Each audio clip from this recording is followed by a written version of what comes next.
Hello everybody, welcome back to another episode of The Casual Criminalist. This one, Alec Baldwin, certainly a name you've heard of, shooting on the set of Rust. Yeah, well, Alec Baldwin killed someone. It's super intense. David, who wrote today's script, the format of the show, if you're new here, is David has written it for me. It's a long one, settle in. Of course it is, it's David. He pre-warns me. He writes this, I read it. Sorry, he pre-warns me that he was like, Simon, you're gonna feel starting this script that you want to have some sympathy for Alec Baldwin, because on the face of it, it seems like it was a terrible accident and he's getting a really hard time over it. And I'm like, yeah, isn't that what happened? And David's like, yeah, kind of. But then Alec Baldwin was a bit of a dick, allegedly. So he was like, don't have too much sympathy for him up front. So I'm going to temper that and let's see how it goes.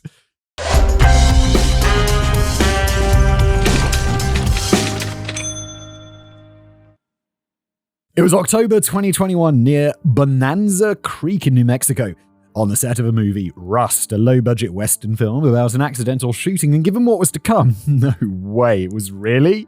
I think this movie actually comes out next month, which would be May.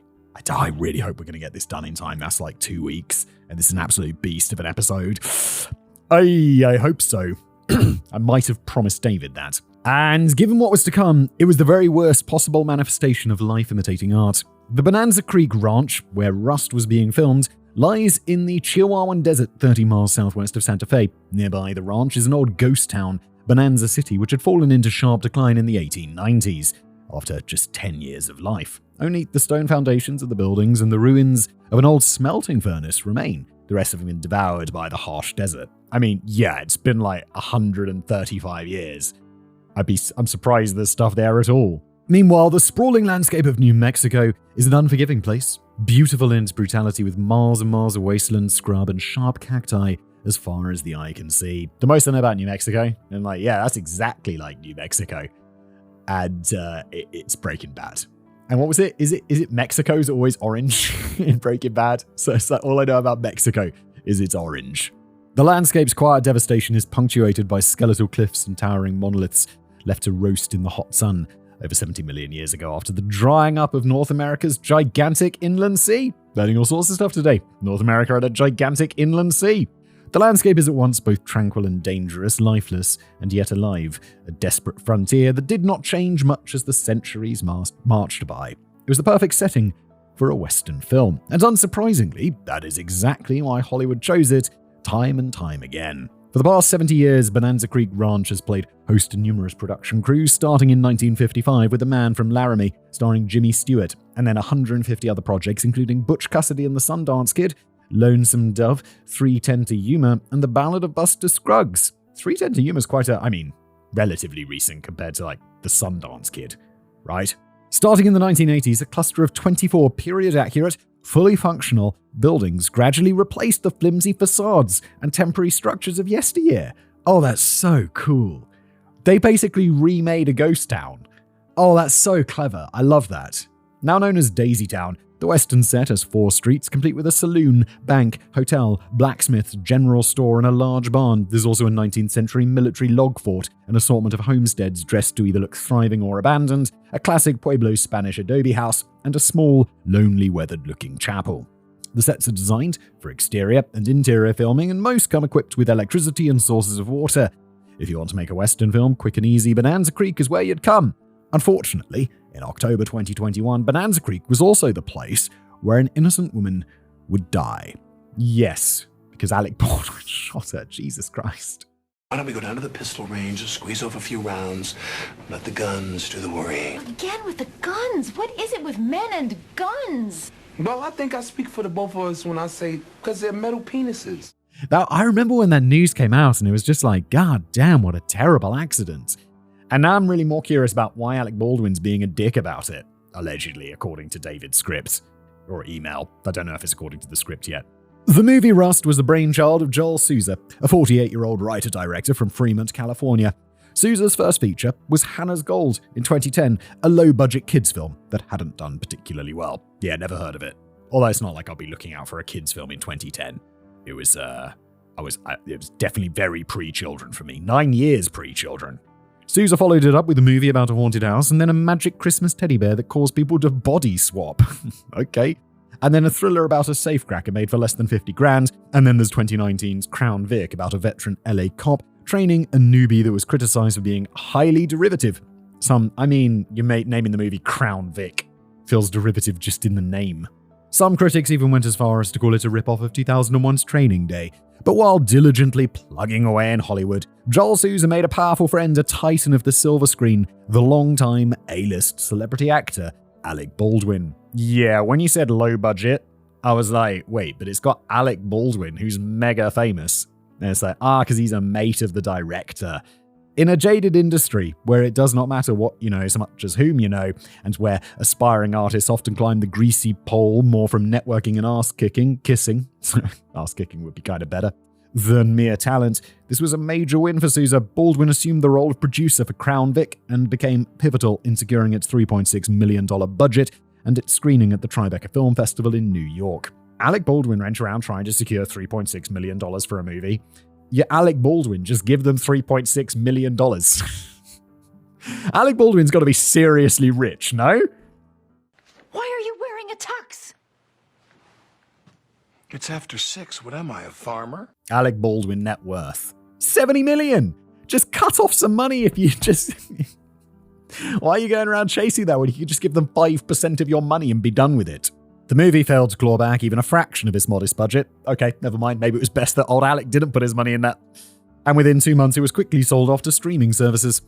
But Souza barely had time to look back. He had told Baldwin about an idea he had for a Western film, and as lengthy as Baldwin's filmography was, it never headlined a Western before. Baldwin's like, we did so well in that last movie, right? 3.6 million, and we made, 36,000? I don't know, I'm just making it up. Yeah, I'm in. I'll do that again. It was as simple as that. Souza and Baldwin began developing the script for Rust, with Baldwin's own production company, Eldorado Pictures, bankrolling it. Well, there you go. How much does it cost to bankroll a movie like that if your main talent is for free because it's Baldwin? And I wonder how much that costs. I guess we'll find out. Naturally, Baldwin himself would play the film's protagonist, a total badass, a skilled gunslinger, and a deadly outlaw named Harland Rust. It was, in the words of Red Letter Media, a black tank top movie. What is that? The black tank top theory. And we're going to investigate this. A vanity project. Oh, okay, I've never heard of a black tank top movie. If you are an older schlubby guy who's pathetic in real life, but has to make a film to live out your fantasies of being an action star / ladies man, at some point in that film, you will wear a black tank top. Okay, but perhaps it could still be one that was beautifully shot and in possession of some artistic merit. Yeah, just because it's a vanity project doesn't mean it has to be bad. It can often be good, like Baldwin actually really cares about it.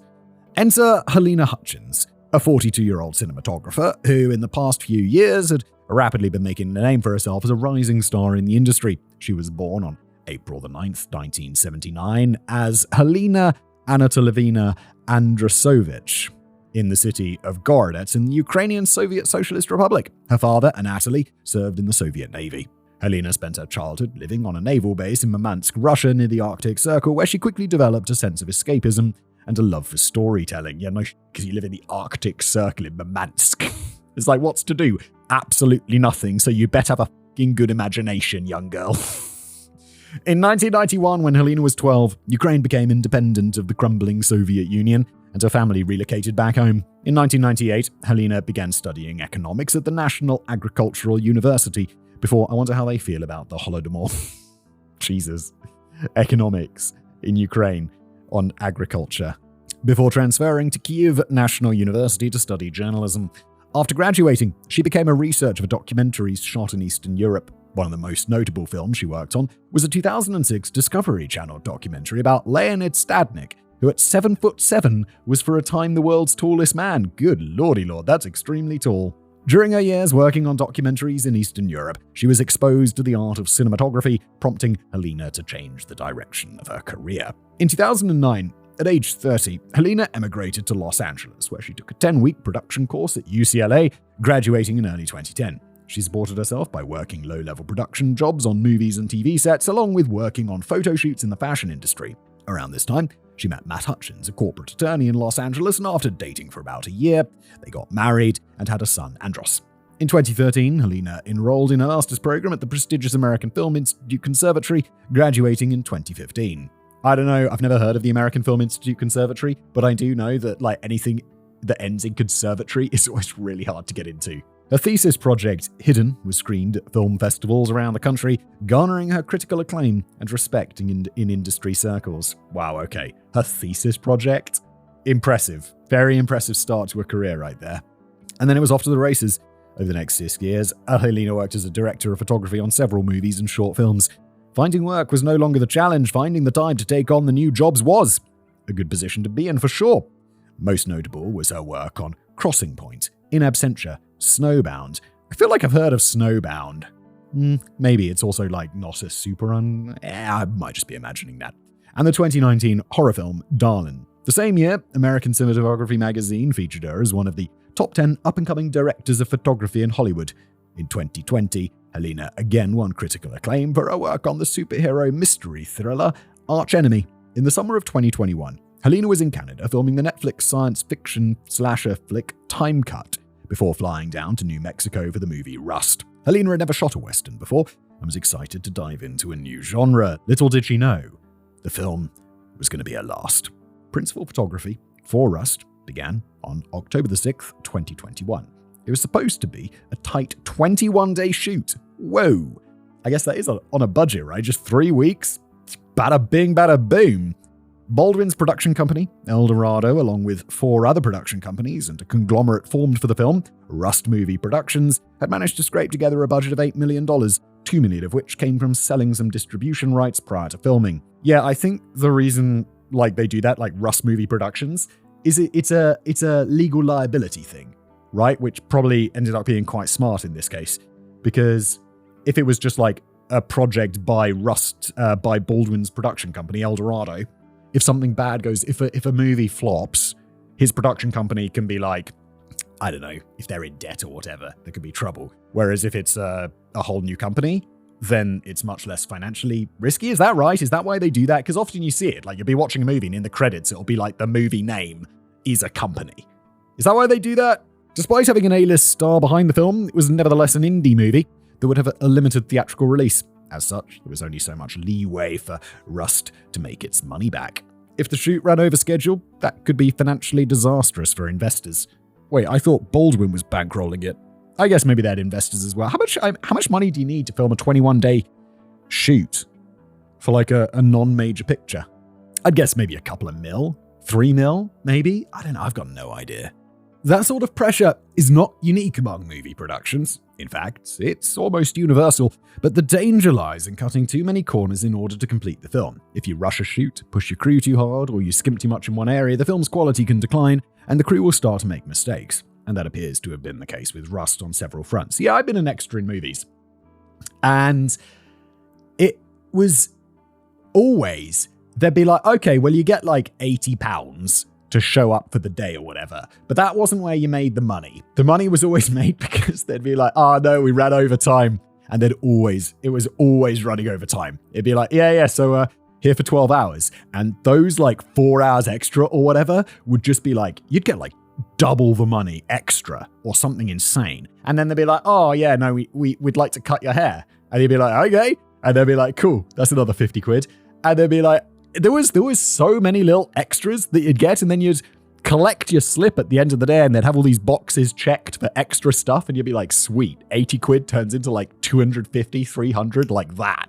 So great for me as an extra, bad for the budget of the movie. During a tight shoot, a cast and crew becomes accustomed to working long shifts day after day. However, the producers of Rust were allegedly pushing this up to 16 hours. Worse, it had been alleged by several crew members that the producers were being stingy about providing hotel rooms back in Santa Fe, and would only do so after crew members worked an extraordinarily long shift. Well, where are they supposed to stay? Otherwise, they were on their own. Half the crew were local and faced long drives, over an hour to Albuquerque, only getting 4 or 5 hours sleep after getting home. Crew members, Jesus, that is brutal. Crew members also claimed that the film's producers were chronically late in paying them, or not paying them at all. This is, come on, I'd feel if I was on a film with Alec Baldwin, you'd be come on, dude, get your shit. You got a reputation. People are going to talk all sorts of shit. Conversely, in December 2021, 25 crew members signed an open letter refuting the idea that there were poor working conditions on the set of Rust. Alec Baldwin posted the letter to his Instagram. For perspective, 25 crew members is just 17% of the total 150-person crew that worked on the film. This is basically an indie vanity project. It's got 150 people working on it. Good lord. Maybe 3 million was a bit of an undercount. The executive producers of Rust were Alan Cheney, Chris Sharp, Jennifer Lamb, and Emily Salverson. They handled the big picture questions like funding and promotion back in Hollywood. The producers of the film, in addition to Alec Baldwin, were Matt Del Fiano, Andrew Negan, Nathan Klinger, and Ryan Winterstein. Alec Baldwin focused mainly on co-writing and acting in the film, while the other producers handled the day-to-day nitty-gritty of hiring, firing, and logistics. Alright, well, it sounds like Wait, was Alec Baldwin listed as a producer? Oh yeah, okay, in addition to Alec Baldwin. Alec Baldwin definitely sounds more like an executive producer. Kind of just got his name on it, rather than actually, doing logistics. I don't think that's something you'd want to do if you're Alec Baldwin. If someone was like, Simon, yeah, you're gonna star in this movie, which would be awesome. But they're like, yeah, we also need you to do payroll. You'd be like, what the f*** is payroll? No, thank you. Think of the executive producers and producers as the generals and colonels of the management team, giving orders to those on the ground. Meanwhile, the jackbooted officers who cracked the whip and made sure those orders were carried out were the line producers, Gabrielle Pickle, and the unit production manager, Roe Walters. They were the ones who corralled and placed pressure on the 150-person crew. In theory, when it comes to working conditions and safety on set, the buck should ultimately stop with the entire management team listed above. Arguably, however, this did not turn out to be the case. I mean, yeah, that's where the buck stops. And I think, in terms of liability, when we're talking money, it's like, yes, that's where the buck should stop.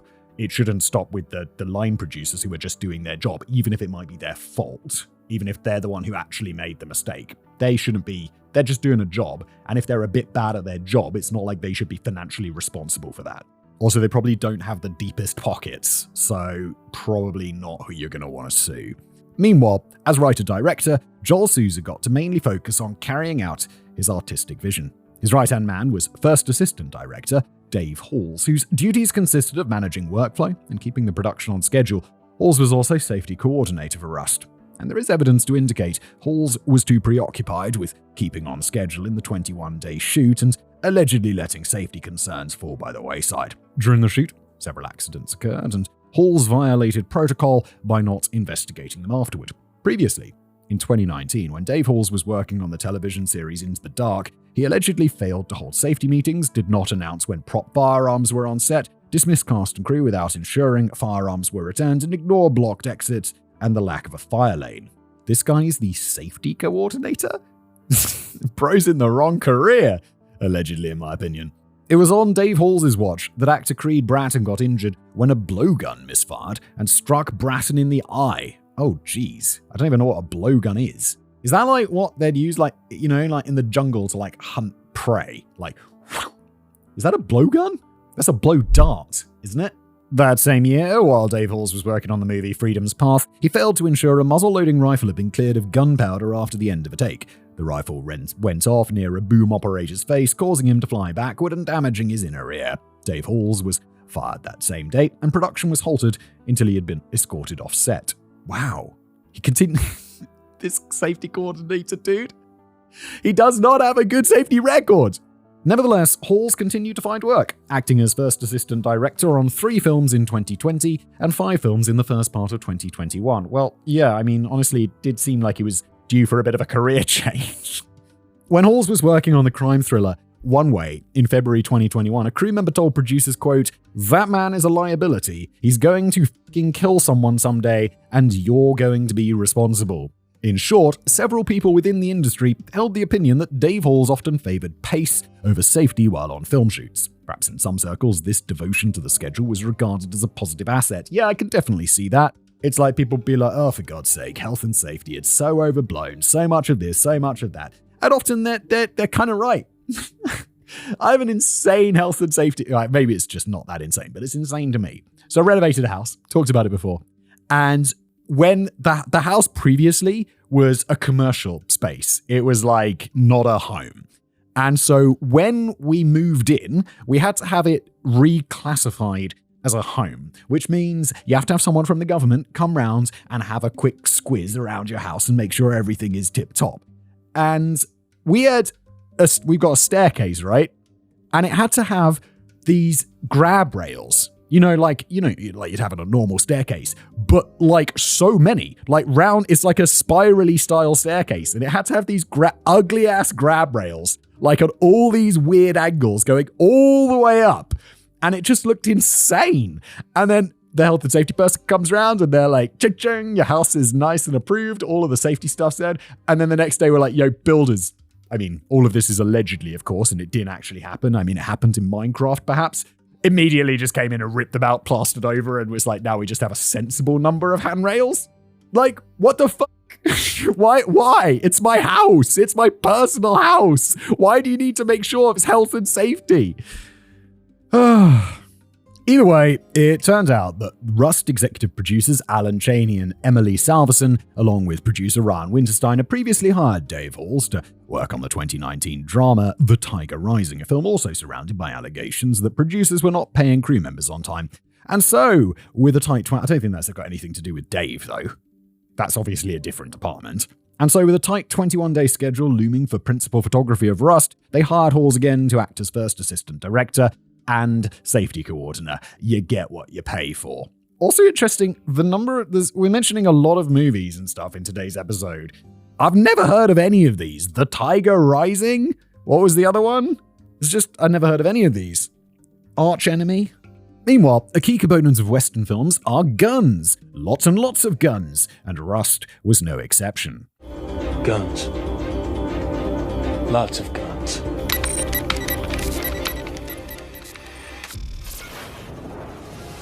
There are multiple shootouts in the film. The crew member in charge of weapons on set is called the Armorer. Due to Rust's tight budget, 2 professional armorers pulled out during pre-production because the money wasn't good enough. As October the 6th drew near, the producers of Rust began to run out of options. It was then that unit production manager Roe Walters reached out to 24-year-old armorer Hannah Gutierrez-Reed. Roe Walters knew Hannah because her father was Thel Reed, a legendary Hollywood armorer, quick-draw expert, gunslinger, and combat master who had been working in the industry since 1995 at age 12. That guy sounds like a legend. I bet he's got some cool-ass stories. Reed had his daughter when he was 54, his wife being nearly 3 decades younger. That doesn't obey the rule of, half your age plus 7? Which is a banging rule. Like, you try that for anyone. Half your age plus 7, so he's 54, 25, 26, 27, plus 7 is 35. Yeah, 54, 35, that's okay. But then 34 somehow sounds wrong. To use modern parlance, Hannah Gutierrez-Reed was something of a nepo baby who got a leg up in the industry largely because of who her father was. Hollywood is replete with nepo babies who snag highly coveted acting and production roles, and in an incestuous industry that is already heavily based on who you know, not what you know, it seems unlikely that nepo babies will ever be fully expunged in favor of greater meritocracy. Yeah, it's true. Like, there's so many people just getting jobs because of who they know and who their family are. It's ridiculous. And it's not going to change. So I'm always like, you got to make sure that you start that nepo baby dynasty. Some nepo babies, like actor Jack Quaid, turn out to be perfectly talented in and of themselves, while others, in my opinion, like Dakota Johnson, seem to feel entitled to be there and couldn't act their way out of a paper bag. Who is Dakota Johnson? I've heard of Dakota Johnson. I don't know what she looks like. I don't know who her family is. Johnson. Who are the Johnsons? Famous Hollywood Johnsons. I don't know. Hannah Gutierrez-Reed arguably was not competent or responsible enough to work as an armorer on a film set. Rust was going to be her second film as an armorer. Her previous job had been another Western called The Old Way, starring Nicolas Cage. Legends, which filmed between August and September 2021. During the shoot, Gutierrez-Reed was allegedly the subject of multiple complaints. Crew members on The Old Way have claimed that Gutierrez-Reed handed an 11-year-old actress, Ryan Kiera Armstrong, a firearm without checking it first. Bruh. While moving around set, she allegedly carried pistols tucked into her armpits and a bouquet of rifles in her arms, with some of them pointing at other people in clear violation of protocol. Look, I don't know much about guns. I mean, I like guns. I've shot lots of guns. But it's like, the fucking number one rule is It doesn't matter whether the gun is real or loaded or unloaded or anything. You don't point it at someone if you don't intend to shoot them. She also allegedly brought live rounds onto set without announcing that to anyone. She was also, according to some reports, extremely lax at cleaning and inspecting weapons, her two primary duties as an armorer. Gutierrez-Reed would also allegedly load blanks into a gun without pointing it at the ground, resulting in it being aimed at other people, and according to several crew members, while she had conversations with others, Gutierrez-Reed would often gesticulate with a gun in her hands, waving it around. That's insane. That's insane. Like, she's an armorer. Anyone who has been to the gun range once knows that this isn't what you do.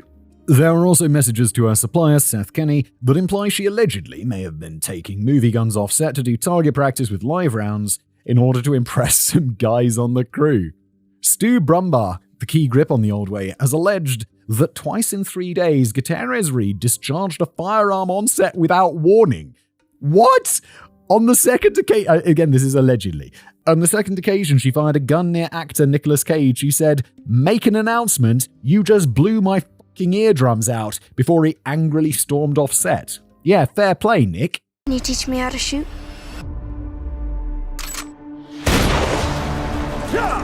Brumbaugh claims he urged the assistant director on the film to fire her, but to no avail. Finally, New Mexico investigators later contended that Halyna Gutierrez-Reed treated her time on film sets as one big party. Most notably, investigators found evidence that she may have been in the habit of snorting cocaine while on location. However, this evidence was circumstantial. As we shall see, it initially resulted in criminal charges, but did not lead to a conviction in a court of law. You know, I said earlier, like the people who the buck stops with are ultimately the producers and the people funding the movie.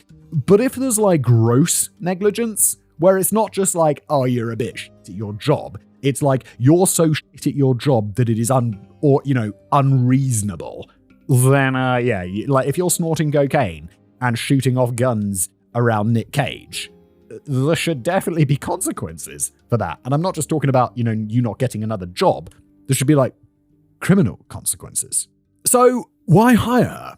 Well, first, there were the bragging rights that you've got the daughter of the legendary Thel Reed working on your little indie movie. That'd be worth something in a press release or two. But more importantly, Halyna Gutierrez-Reed works cheap. Yeah, she's probably got that family money, right? Which sometimes can be like great. It's like you get someone who's like, I imagine, I don't think I know anyone like this, but it's like you can get someone like super cheap just because they're like, nah, I just wanted to work on this. And it's like, okay, how much do I have to pay you? They're like, oh, I don't know. How much you want, mate? Got that family money. What do they call it? Independently wealthy. For the 21-day shoot, Halyna was given, but this is not the case. For the 21-day shoot, Halyna was given 8 days pay at the higher rate of armorer, and the other 13 days she was paid at the lower rate of prop assistant. But for all 21 days, she had to simultaneously perform both the duties of an armorer and a prop assistant. This reduced the amount of time an already inexperienced and arguably incompetent employee had to attend to a large collection of firearms. But it appeared that the producers of Rust were more than happy to cut corners in order to save a little money. It just happened that saving a little cash would wind up costing somebody their life. Yeah, I mean, that often happens though. You think, oh, I'm just saving a little bit, but then you just don't know the consequences of that. You can't. Or maybe you could. Is it foreseeable? In this case, I wouldn't say so yet. In the first few days of filming, Rust actress Frances Fisher, who played the snobbish mum in Titanic, oh, there we go. Wow. Who was sitting around waiting for her scene. Fisher spotted Halyna Gutierrez-Reed walking through the set, carrying a collection of rifles in her arms with a pistol tucked under one of her armpits. Frances Fisher grew alarmed and later expressed regret that she didn't say anything. Thomas, yeah, but you also, like, I don't know, if I was in that position, you'd be like, oh, that's not really how you're supposed to do that. But you don't want to sound like a whiny old, you don't want to sound all like whiny and you'd be like, oh, they must know what they're doing. That's the daughter of the legendary armorer Teal or whatever. Thomas Gandy, a special effects coordinator on Rust and 20-year veteran of the industry, including pyrotechnics work on Breaking Bad, later said of Rust's producers, quote, they were super cheap, and they were cheaping it out every freaking way they could, and that's why they ended up with a lowball armorer, because she was the only one who could do it for the money they would give her. And now, here we are. Dumpster fire. On October the 12th, 2001, Halyna Gutierrez-Reed gave Alec Baldwin shooting lessons in front of a small, weathered-looking chapel at Bonanza Creek Ranch. For some reason, I could imagine that Alec Baldwin, I don't know, you look at Alec Baldwin, it's like, he knows how to shoot a gun. The producers had budgeted one single session for the armorer to teach Baldwin how to properly handle a 19th century 45 caliber revolver. All right, there you go. Have I shot? I think I've shot. Yeah, I've shot revolvers. Both in terms of gun safety, but also for Baldwin to look like a convincing Old West gunslinger. Naturally, they practiced with blanks. Baldwin had handled weapons in movies several times before, but never really an old-fashioned revolver wielded proficiently in the Old West style. Film footage from Baldwin's training indicates that he wasn't particularly good at it, gently waving the revolver around like it was a magic wand in a Disney film. He also struggled to do a cross-draw. Hannah sent an email to line producer Gabrielle Pickle requesting further training sessions with Baldwin, but she was refused. That seems very responsible, actually. On the 14th, not the denial, we should maybe give Alec a few more lessons. He's not very good at guns. And it's quite important for our literal gunslinger to be good at guns. On October the 14th, Pickle wrote an email to Gutierrez Reed complaining about her spending too much time on her armorer duties and not enough time as a prop assistant. In the very same email, Pickle complained that Gutierrez Reed was not working hard enough as an armorer, an apparent contradiction later noted by OSHA, the Occupational Health and Safety Administration that regulates workplaces in the United States. I spent a whole video calling it OSHA one time, and people were like, oh, he means OSHA. I'm like, that's a weird mashing together of letters. Pickle also mentions that twice a shotgun was left unattended on set after a scene in violation of safety protocols. Like a real shotgun? This is so sloppy, guys. Jesus. In her reply, Gutierrez Reed pointed out that gun safety and her duties as an armorer should take priority over her work as a prop assistant. She requested more time to clean and inspect the guns on set, along with storing and organizing them. In response, Pickle allotted Gutierrez Reed slightly more maintenance time. Okay, so she's really raising concerns. She's like, I am not good enough at this because I don't have enough time. And they're like, yeah, okay, carry on. Here's a little bit extra time. On October the 16th, there were 3 negligent firearm discharges on set. No way. Really? The first happened when the prop master, Sarah Zachary, accidentally set off a round while she was loading blanks into a revolver. Blanks do not shoot a projectile. They don't, but they can still. The guy, wasn't it Bruce Lee's kid, was killed during the filming of The Crow because he shot a blank into his head. And it's like, yeah, there's no projectile in there, but there's stuff going to be coming out the muzzle. But it can still cause severe injury at close quarters from the heat and force of the discharge. Right, there we go. Zachary was fortunately aiming it at the ground. She had been empowered by the producers to act as assistant to the armorer, handling guns despite no formal training and limited experience. Well, yeah, there you go, and you set off a gun when you don't have experience. In a bizarre overlap of authority, in turn, Gutierrez Reed acted as Sarah Zachary's assistant on props. The 2 women handled both departments for the entire film, with only a daytime laborer, Nicole, being assigned to them after the first week when they complained about the workload. The discharge worried several among the crew, but safety coordinator Dave Halls did not conduct a review and did not fill out an incident report in violation of protocol. Dude, a gun goes off on your set and you don't investigate it? That just seems mad. It's a gun. The second and third negligent discharges happened about 10 minutes later. Halyna Gutierrez Reed had given Alec Baldwin's stunt double a repeating rifle, and according to the majority of reports, had neglected to mention it was a hot gun. This means that it contained blank rounds that could discharge. The stunt double went into a small wooden shack, and the repeater went off twice in quick succession. It is unclear if there was mechanical failure if the stunt double had actually pulled the trigger. Can't we just ask them? A mechanical failure that just sets off the gun is highly uncommon and requires actual damage or faults with the mechanisms which were not reported. Alright, so it seems like he shot the gun for some reason. So it's more likely the stunt double was practicing a rapid fire technique by quickly pulling the lever and trigger, firing twice before he could stop himself. Rapid fire with a repeater is a common enough tactic in Old West films. Is that where they do the and they're like pushing it down as they shoot? It does look super cool. Which would explain the 2 shots rather than the stuntman stopping after only one. To be clear, the stunt double hadn't denied anything, and he faces no legal scrutiny. We just simply don't have the information. However, what we do know for sure is Dave Halls again did not conduct a review, and what we're talking about here is asking a few questions and filling out some paperwork, nothing very time-consuming. In her later OSHA deposition, Gutierrez Reed claimed, "I fully expected to get canned after that. If anyone talked to production about it, it was not addressed to me." Wow, so as much as we were like shitting on Gutierrez Reed a little bit, she does seem very aware of the problems going on and a surprising amount of awareness of her own failings, which I didn't expect, and is disappointing that this isn't being looked into by Halls. No questions, no warnings, no consequences, nothing. Gutierrez Reed's reaction to the 3 negligent discharges was to insist that she told the stunt double that the gun was hot and to try and get Sarah Zachary banned from handling guns, thus forcing the producers to pay Gutierrez Reed more days at the higher rate of armorer. Well, David's kind of phrasing that, at least in my opinion, like she's just trying to get more money. It could also be read as she's just trying to do her job properly and getting more time allocated to that because she just isn't being paid enough to do her job properly. That doesn't make it her fault. She might not be the most competent person, I don't know, but when you're not being paid enough hours to do your job, it's not your fault really, to be honest. When a prop gun supplier, Seth Kenny, texted her telling her not to go there, she sent him a lengthy, profanity-laced message and cut off contact with him for the rest of the shoot. It had also been alleged there was a 4th negligent discharge when Gutierrez Reed handed a loaded gun with blanks to a stuntman, but her legal team denies this. In a separate incident, a special effects explosive went off on set between takes. To be clear, SFX explosions were not Gutierrez Reed's responsibility.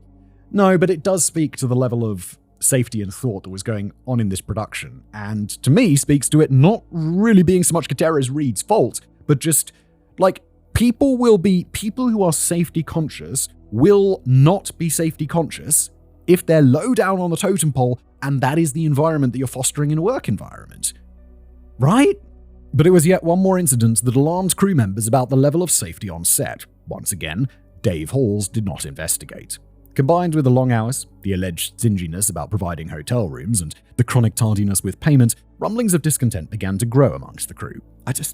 Paying people on time is just one of the easiest things that you can do to keep people happy that costs you barely anything. Like, the person who works for me, who does all of the payment for people, I'm always like, pay them immediately. As soon as an invoice comes in, as soon as payment's due, obviously salaries and stuff, go out exactly when they should. There is no delay, and I always make sure there's enough money in the company to make that happen, because it's the easiest way to keep people, if not happy, then not disgruntled.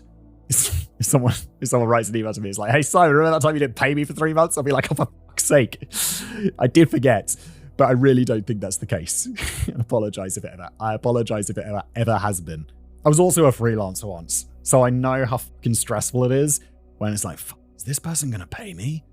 Are they going to pay me? Oh God, they're not going to pay me. So I'm always like, nah, just pay it immediately.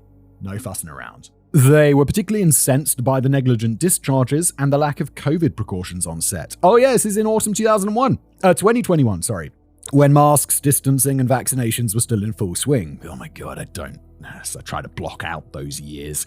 In particular, the camera crew on Rust became quite vocal in their complaints. One of the cameramen who led the charge was Lane Looper, who later said of the lack of gun safety, quote, seeing how firearms are handled on set, began to really bother me, and just how people would hold guns and firearms being pointed at people. Conversely, other crew members have criticized the camera crew as overly vocal or even whiny. That's it.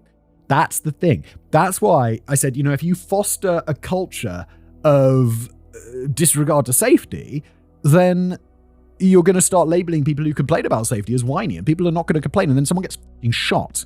Thomas Gandy, the special effects coordinator, said the camera department was the squeaky wheel on set.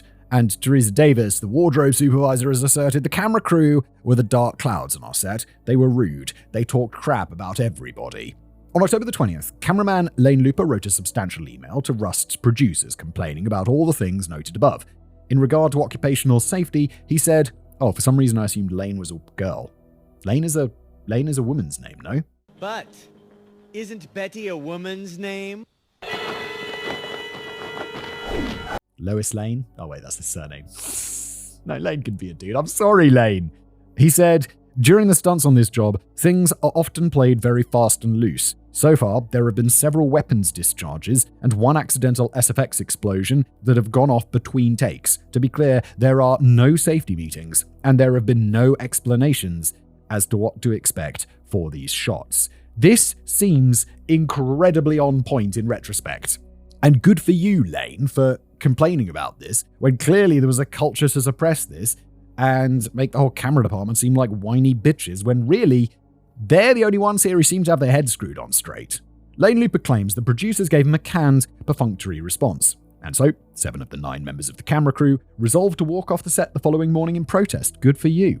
This came amid labour tensions in the film industry as a whole. Just a few weeks earlier, 98.68% of union voters in the International Alliance Theatrical Stage employees moved to authorise a strike due to poor conditions and low pay. The strike did not apply to indie films, only the big studios and streamers. But tensions, how do you decide that? Do they just draw a line at a certain budget and be like, that's a big budget film?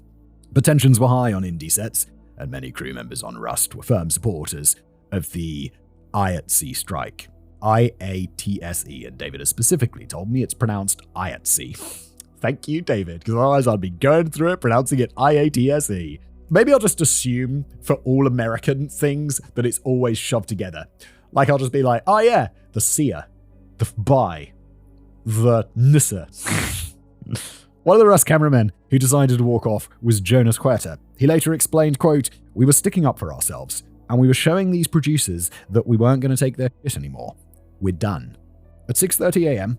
on October the 21st, 2021, the 7 cameramen collected their belongings and walked off the set. A few of them dropped off formal letters of resignation. Before leaving the set, the cameraman lingered and spoke to a few of their colleagues. Cinematographer Halyna Hutchins, who worked closely with the men, was distressed at their departure. She had been friendly with them, but she understood their reasoning and a few days earlier had publicly voiced support for IATSE in a post on her Instagram account. One of the protesting cameramen claimed on his private Facebook page that as they chatted with fellow crew members and prepared to leave, an unnamed producer for Rust angrily threatened to call the police on them if they did not leave immediately. This claim has not been verified. Jesus Christ, it's like a classic example. You can't quit, you're fired. The walk-off created an immense problem for Rust movie productions since they were already trying to move at breakneck speed through a tight production schedule. On that day, October 21st, they were supposed to film several crucial scenes, including the biggest shootout of the entire movie. Losing 7 of their 9 cameramen made this impossible. Yeah, no shit. And you deserve it. Good for these cameramen. I like the cameramen. And women. So instead that morning, they filmed establishing... you call them camera people? Camera persons? Camera operators, perhaps?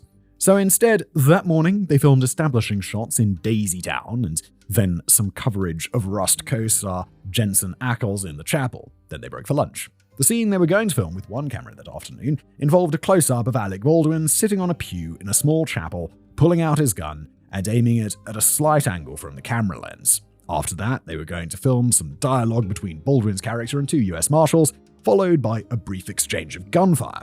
The rest of the scenes scheduled for that day were cancelled. The de facto leader of the cameramen, Lane Looper, later said, quote, "My expectation was that we would leave and they would immediately shut down for a day and look at their safety things. I was very surprised that they might continue working." I mean, you might be, but I'm kind of like, these guys don't give a shit about safety, allegedly, in my opinion. But the producers wanted something out of the day, some bang for their buck, and they planned in the coming days to replace the 7 cameramen with whoever they could ship in at short notice so they could continue the frantic shoot without losing too much time or money. There is no indication whatsoever that they planned to address the safety concerns Lane Looper had raised in his email. Yeah, again, not surprising at all because they just don't seem to give a shit about health and safety. And it was in these shameful, despicable circumstances that a terrible sequence of events was set into motion. Lost in the swamp of schedules and spreadsheets was a human life. The Rust shooting. An insider from the Rust production team later told the media that on the morning of October the 21st, Hannah Gutierrez-Reed and some animal wranglers took multiple firearms off the set, went into the desert, and used live ammunition to shoot at beer cans for target practice. According to these claims, the guns were returned to set by lunchtime. New Mexico law enforcement were not able to convince the insider to testify, but it would explain how live ammo made its way onto the set that day. I don't understand why. How complicated can it be to just be like, okay, no guns used in movies are ever allowed to have live rounds inside them? Like, how can... why would you... Come on. What's the possible reason you'd need to use live rounds? Actual reasons. Among the weapons allegedly used to fire live ammunition that morning was the gun Alec Baldwin was supposed to use in the chapel scene that afternoon, a Pieta 45 Colt revolver, a modern-day replica made to look like a sidearm from the 1870s and 80s. It was a fully functional weapon, or as Gutierrez-Reed later eloquently put it, it's like a real gun. At lunch, Halyna Hutchins said to wardrobe supervisor Teresa Davis, "We have to hang out." Davis suggested that they go out that night. Halyna reached over and squeezed Teresa's hand and said, "All right, we'll do it." Then Halyna climbed in a van to go to the chapel. That was the last time Teresa Davis saw Halyna Hutchins alive. After lunch, at the chapel, the remaining crew began setting up to rehearse Baldwin's close-up before filming the real thing. The blocking of the close-up had Alec Baldwin sitting on a pew in the chapel, where he would then slowly begin to cross-draw a gun from its holster under his jacket before abruptly whipping it outside his coat and aiming the barrel at a slight angle from the camera lens. It was a classic Western shot of the hero snapping his gun into position, ready to fight. Baldwin was not supposed to fire the gun. The script did not call for him to pull back on the hammer on the revolver or pull the trigger. As such, there was no reason for any blanks whatsoever to be in the gun. This is to speak nothing of live rounds, which were not supposed to be anywhere near the film set, obviously, or anywhere near those guns ever. How hard can it be to just not do that? For the purposes of the scene, the gun was supposed to contain dummy rounds, which are inert, contain no gunpowder or active primer, and unlike blanks, they don't even set off a discharge or muzzle flash. Dummy rounds are simply props to make the gun look loaded. Yeah, okay, because it's a revolver, you're going to be able to see the rounds inside the chamber as it rotates, or even if it's not rotating, so you need something in there. Also maybe to add some weight to it or whatever. Usually, in setting up a shot, a cinematographer would sit in a cluster of monitors 20 or 30 feet away in what's called Video Village. But because 7 of the 9 cameramen had walked off the set that morning, they weren't able to set up a video village for that particular scene. Instead, Halyna was forced to set up the shot by looking down the viewfinder of the single camera that would film Baldwin's close-up. There were 7 people in the chapel at the time: Alec Baldwin, Joel Souza, Halyna Hutchins, Dave Halls, cameraman Reed Russell, dolly grip Ross Adiego, and script supervisor Mamie Mitchell. Around 20 other cast and crew, including Hannah Gutierrez-Reed, were just outside the chapel, waiting to be called in for various duties. Meanwhile, Halyna Hutchins, Joel Souza, and Reed Russell were all behind the camera. Ross Adiego dealt with some equipment to the side of the camera. Alec Baldwin was sat in position on the pew. Dave Halls stood nearby him, out of shot. Mamie Mitchell sat with her notepad in the corner. It was approximately 1:40 p.m. Then, Dave Halls called for the gun. Outside, Hannah Gutierrez-Reed opened up the cylinder of the 45 Colt revolver and saw the 5 rounds had already been loaded into the weapon before lunch. She did not check to see if the rounds were dummies, blanks, or, God forbid, live ammo. The difference between a live round and a blank is easily spotted.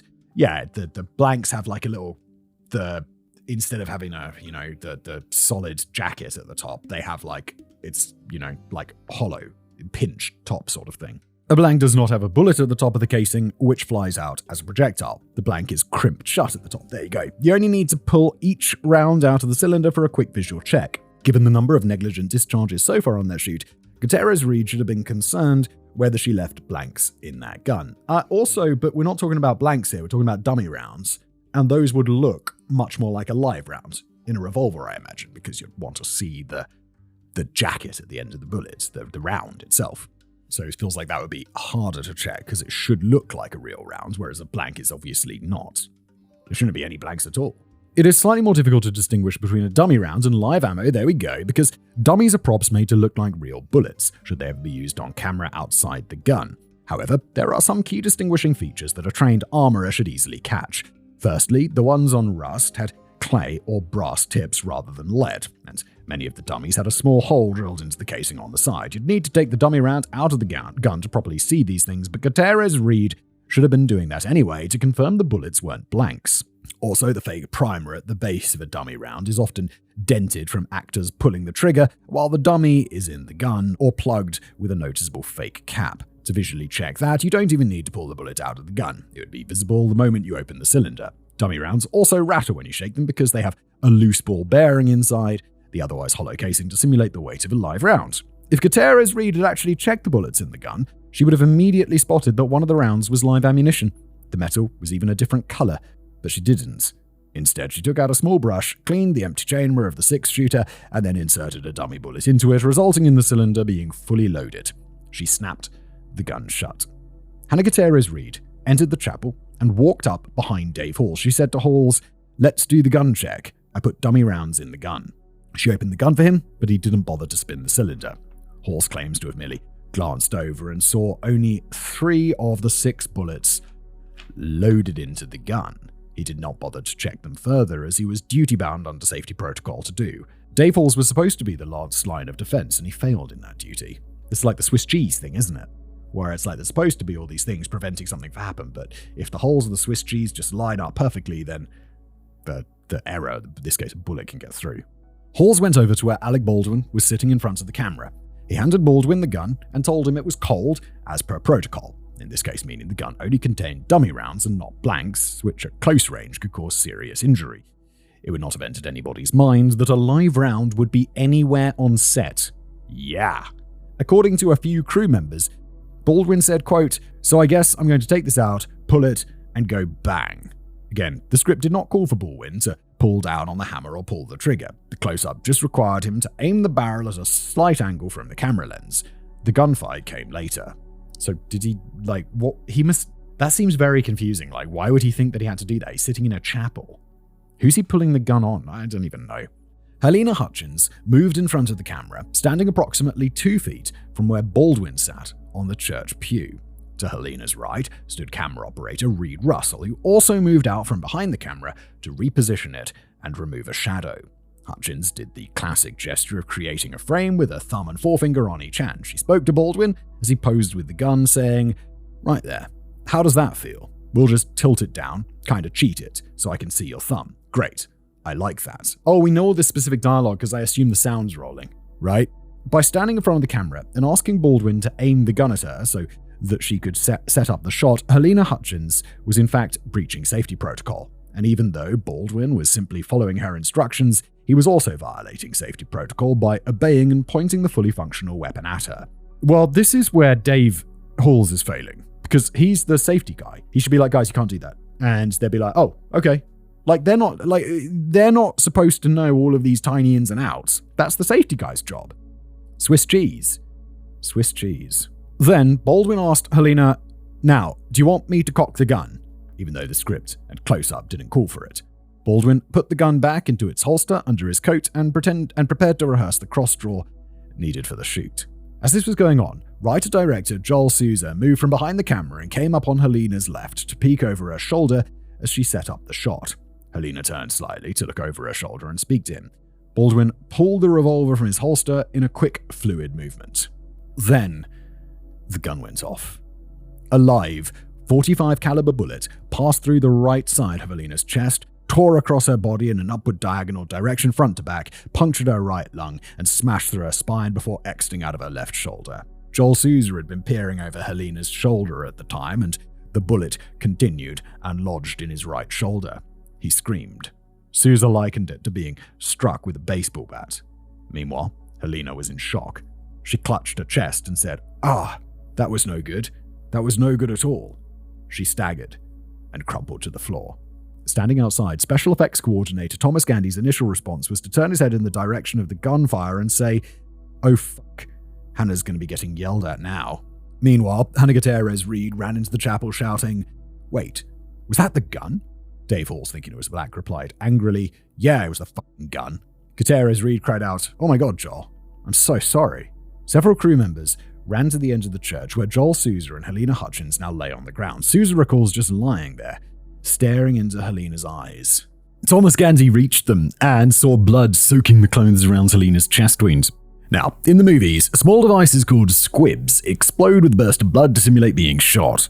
Still not comprehending the situation? Well, Thomas Gandy thought to himself, why the hell did we squib her? Then, reality hit. Yeah, I mean, you're on a movie set. That's kind of what you'd think. You'd be like, wait, you're not an actor? What are we testing? And then you'd be like, oh god. Dave Halls asked Halyna, "Are you okay?" Halyna replied, "I can't feel my legs." Yeah, she got shot through the spine. Meanwhile, Alec Baldwin had gone pale and dropped the gun on the floor. He got up from the church pew and backed away from the victims. According to witnesses, he said, "I didn't mean to." Well, I mean, yeah, obviously not. How was he supposed to know that it was loaded? Script supervisor Mamie Mitchell placed a call to 911. at 1:46 p.m. Crime scene. The set medic, Sherilyn Schaefer, sprinted toward the small weathered chapel. Close behind her was lighting technician Matthew Hemmer, who had military and police experience and was familiar with gunshot wounds. Schaefer rushed to the chapel and began applying pressure on Halyna's chest wound in a desperate attempt to staunch the bleeding. Despite this, a pool of blood rapidly formed underneath Halyna, flowing from her exit wound. Halyna was still conscious, but fading fast.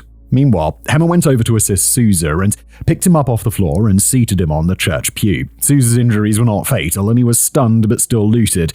He shouted, "What the f*** just happened? Am I bleeding?" Dave Halls grabbed the gun off the floor of the chapel and took it outside to the armorer's cart. Gutierrez Reed had already fled the chapel in panic. Halls handed her the gun. She emptied the remaining 5 bullets out of the weapon onto the top of her cart with the rest of the ammunition, then placed the gun next to it. She was visibly shaking. Then they saw the casing of the round that had gone off. It did not have a hole or marking on the side indicating it was a dummy. Gutierrez Reed burst into tears. Halls left her and began pacing back and forth in front of the chapel. Alec Baldwin, these guys just be like, "Oh, fuck." You just be like, "We are in big trouble." Alec Baldwin sat on a pew at the other end of the chapel with his head in his hands, repeatedly saying, "How did this happen? How did this happen?" Meanwhile, Halyna Hutchins continued to bleed out on the floor.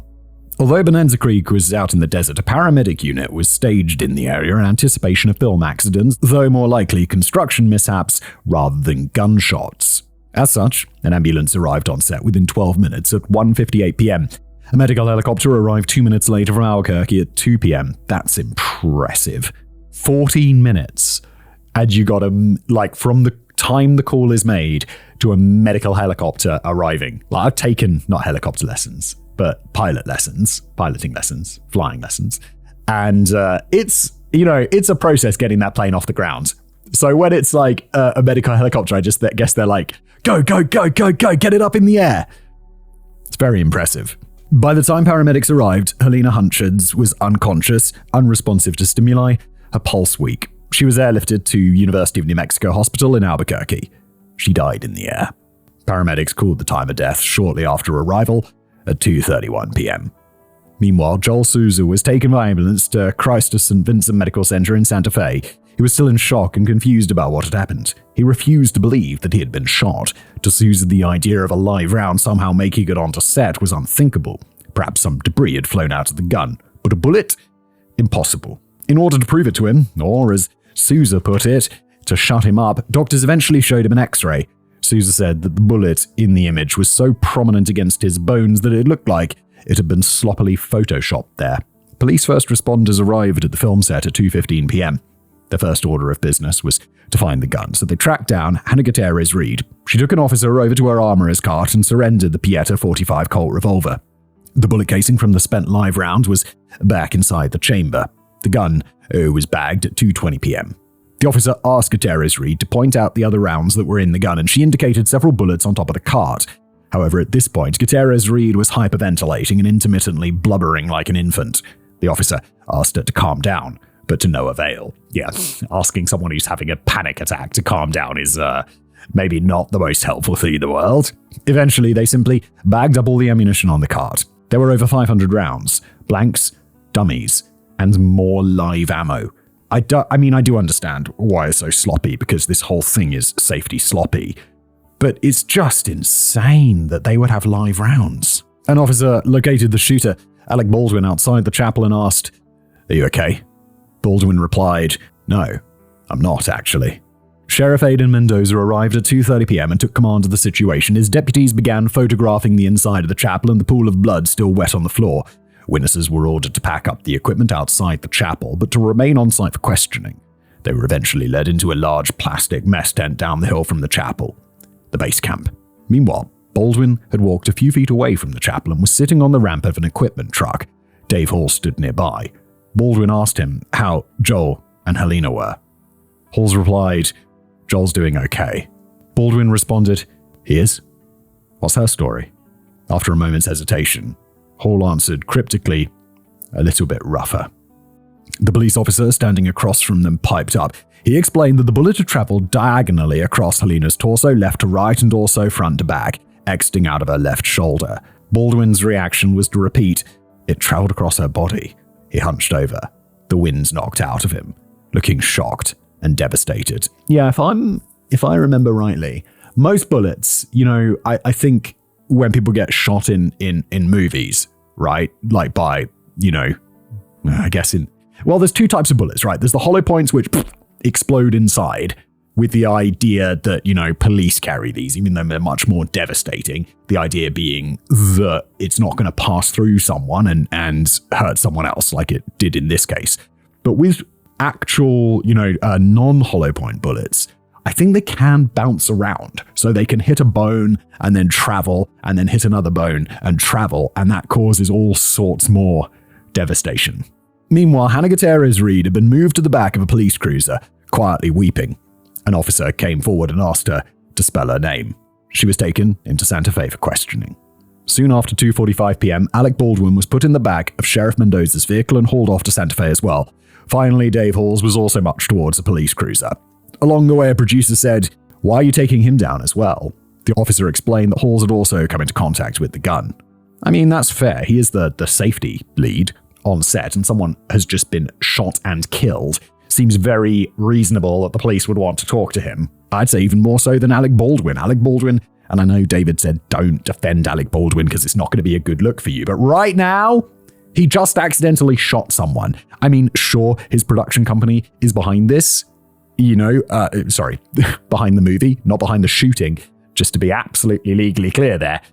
But there's a lot of steps between him and that. Him being the person who did the shooting and him being the financier at the top. Meanwhile, the rest of the crew remained in the mess tent, forming into small groups, some of them whispering together, some of them weeping. After a while, a producer came in and instructed the crew not to talk to the media on their phones. The paparazzi had blocked both entrances to the ranch, and news helicopters could be heard hovering overhead. Word was being blasted around that the A-list celebrity actor Alec Baldwin had shot someone. The hyenas inevitably descended. Shortly thereafter, the producers brought an unnamed medic into the mess tent. The medic assured the entire crew that Halyna Hutchins was responding to treatment at a hospital in Albuquerque and was going to be just fine. Why? He spoke with such utter certainty, but it was bullshit. Halyna Hutchins was already dead. This fact was already known to first responders, who were still on the film set. Why would he lie? The medic assured the entire crew that Halyna Hutchins was responding. Okay. It is unclear what the motivation was for this lie. Perhaps it was a desperate attempt to keep everyone calm and retain some semblance of control over what the crew had said to the media. I mean, maybe it's just, I would say, it's like, well, you can't predict how people are going to act in situations like this. But in this case, he's a medic. Like, we don't know who it was specifically, but they've seen things. They're used to dealing with crises, no? Perhaps the film producers were playing for time to get their own story straight. Regardless, the majority of the crew did not learn of Halyna's death until they saw news reports on their phones. Oh, David has asked me to plug his channel. Okay, David, I'll do that. He's attached a screenshot of the channel and the page name, Doc Baker at Doc David Baker. The YouTube ID for your editor. Okay, well, we'll pop that up on the screen now. It's probably not how you intended me to do it, but I'm just reading it out and we'll... This is a good plug. David's made an excellent channel, by the way. I saw his first video, which I'm completely blanking on what it was about, which is embarrassing. But it was really good. I remember watching it being like, wow, David's he's got his own unique style that I've not really seen before, and it's very compelling. I'd highly recommend go checking it out. There'll be a link in the comments. There might be. I might have a sponsor for this episode who might take that top pinned comment, but there will be a link in the description. So check that out. The first video is the Port Arthur Massacre. There we go. But hopefully a second video will be up by the time they see this. Thank you so much, Simon. You're welcome, David. And thank you to our dear audience, who I do hope will go over to Doc David Baker, or the channel's name is just Doc Baker. You'll be able to find it. And, there's also a link. So, yeah, go subscribe. Make David's day. Fake bullets and fake accents. It was 3:15. Alec Baldwin was sat alone at a small round table in the interrogation room of the county sheriff's office in Santa Fe. The officers had stepped out for a moment. He dialed a number on his mobile phone. He set it on speaker and the audio was picked up by the video camera in the corner of the room. His wife, 37-year-old Hilaria Baldwin, completely unaware that the call was being recorded, answered in a thoroughly North American accent without any trace of a Spanish cadence. This will become relevant in a moment. Oh, is this the woman who didn't know what a cucumber was, despite being American? Is that Alec Baldwin's wife? Was it a cucumber? There's something weird. I remember something about this. Cucumbers. We have Hilaria and Alec's 6 children were in New York, but were due to visit Alec in New Mexico the next day. Their daughter, 8-year-old Carmen Gabriela Baldwin, all their children's Spanish names, was excited to play a minor role in Rust. Needless to say, the shooting of Halyna Hutchins and Joel Souza had upset these plans. And at this point in the chaos, Baldwin had no idea that the woman he shot had been dead for the past 45 minutes. Speaking on the phone, Alec tried to convince his wife to come and give him emotional support, but Hilaria refused, saying the idea had quote-unquote bad energy. That's Jesus Christ. I can't imagine this ever being the situation with my wife. Like, if I phoned her and was like, oh my God, something's happened, she'll be like, okay, I'm like, I would do it for her. I'm sure she would do it for me. It would be like, you drop everything and you go and help your partner. What? Also, I don't think she'd like, she's very logical like me. She wouldn't be like bad energy. I don't know, Simon. The fact that you shot someone by accident's got really bad energy and I don't think I should support you. What the fuck? Baldwin got frustrated with her, saying, I don't want to do this film anymore. I don't want to be a public person. And you know, I'm the one holding the gun in my hands and everyone was supposed to have taken care of. They always hand me a cold gun. Yeah, this is like the I don't want to be a public person anymore. Every now and again, I also get that vibe. It's like, oh, why have I done this to myself? Like, most of the time, really cool. Fully understand that my career is built on being a public person. But it's also like, so when something bad happens, whatever it is, you're like, oh, why? Why did I choose this? And then the rest of the time, you're like, no, this is dope. Baldwin abruptly ended the call. He phoned someone else, likely a nanny or assistant, and asked where his children were. Baldwin complained bitterly that his wife wouldn't come to support him in New Mexico. He ended the second call abruptly as well. Shortly afterward, Corporal Alexandria Hancock and Deputy Samantha Garule walked into the room. They read Baldwin his rights. He waived his right to an attorney, saying, my only question is, am I being charged with something? Corporal Hancock replied smoothly that he wasn't. This was just an interview to figure out what happens. This would be really hard. Because I think in this situation, you'd be like, no, I don't need a lawyer. This was obviously an accident. But I still feel... And I really would feel that getting a lawyer would make me look really guilty. But I really feel that the right move there is to be like, no, I should have my lawyer. Like, I think I'd say it's like, guys, I don't think there's anything that I've done wrong here, but I think it's just smart. Like, I've seen enough TV. I should have my lawyer present. So can we just chill and wait for him? I think that's how I'd handle it. And they'd be like, no. And I'll be like, okay, well, we're going to wait for him. I know my rights. Baldwin described the morning of the incident, adding, we've done this for 2 weeks, and we've done this the right way every day. Oh, bullshit, Alec. He explained, in my opinion, allegedly, he explained proper gun procedure, what a cold gun was, and the various strengths of blank rounds, a quarter load, half load, full load, depending on whether you were inside or outside, and how far the actor is from the crew and camera. Baldwin said, you're assuming, as we've done every time before, that it's a cold gun for the rehearsal. Then he admitted to pulling down the hammer of the gun with his thumb. Okay, again, fine. He doesn't have the mens rea, the mental part of the crime. He has no intention of killing this woman, Halyna, obviously. Baldwin already suspected a live round had been in the gun because on the way to the sheriff's office, Baldwin had spoken over the phone to Joel Souza, who was waiting for surgery. Joel said an x-ray had shown a bullet was lodged in his soldier. Baldwin told the officers, I don't want to tell you how to do your job, but an important question for Hannah is, did you ever commingle live rounds with theatrical rounds in your kit? Because they're forbidden to do that. But the idea of a live round being on the film set was so unthinkable that Baldwin added that maybe it was a blank because when the gun went off, he didn't notice any recoil. While explaining his thinking, he initially used the phrase, when I shot that gun, but quickly backtracked saying, I didn't shoot it, it went off. I didn't intend for what happened to happen. Oh, and David has said, underlined and in italics, for emphasis, 2 separate ballistic reports would later conclude it was impossible for that gun to discharge without Baldwin first pulling the trigger. I mean, fair, but he says it went off. He could have pulled the trigger unintentionally. Like, definitely possible. God, stop defending Baldwin. David already told you it was going to be a bad look eventually, Simon. Jesus Christ. I'm just trying to be neutral. I don't really know much about this. Baldwin then asked about the casing, since that would help them figure out if it was a live bullet. Corporal Hancock replied that work was currently being done in the lab. Baldwin leaned back, agitated. All I know is the gun went off, she hit the floor, he hit the floor. He's sort of screaming, he's in a lot of pain.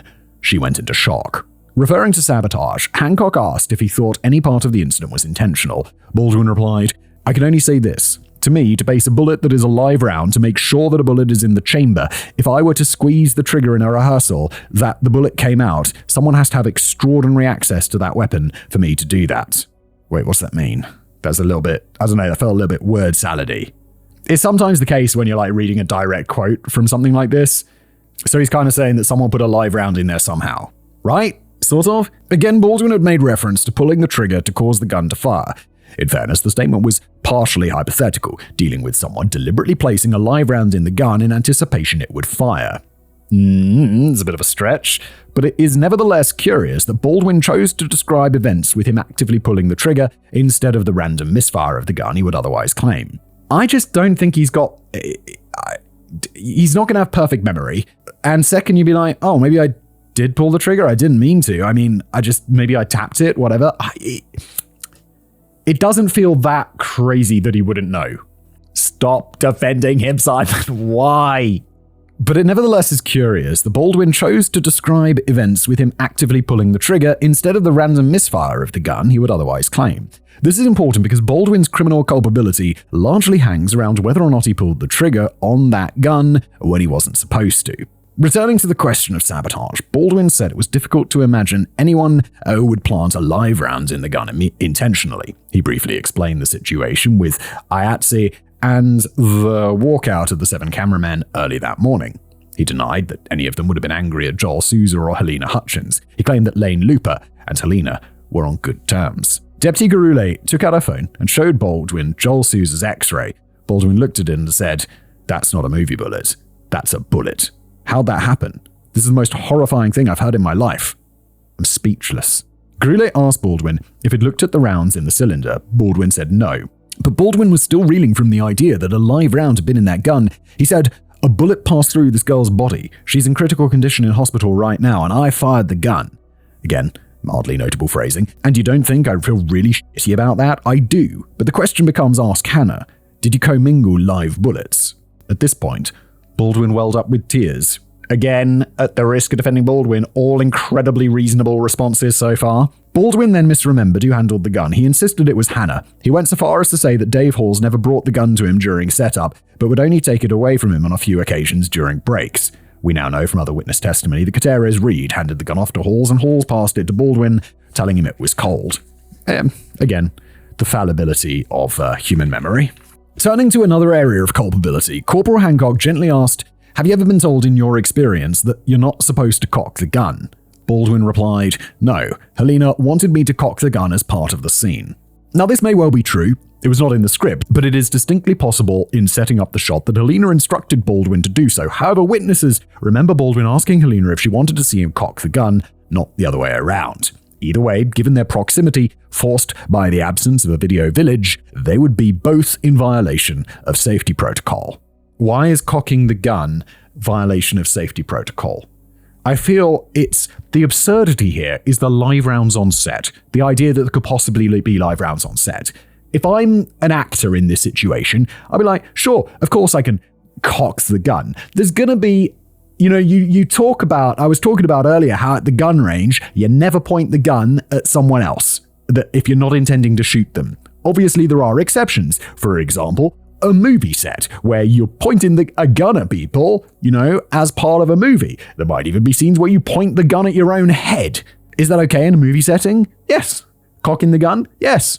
Live rounds on set? Obviously fucking not. In the aftermath of the shooting, Baldwin could not remember what he did with the gun. He did not remember dropping it on the floor.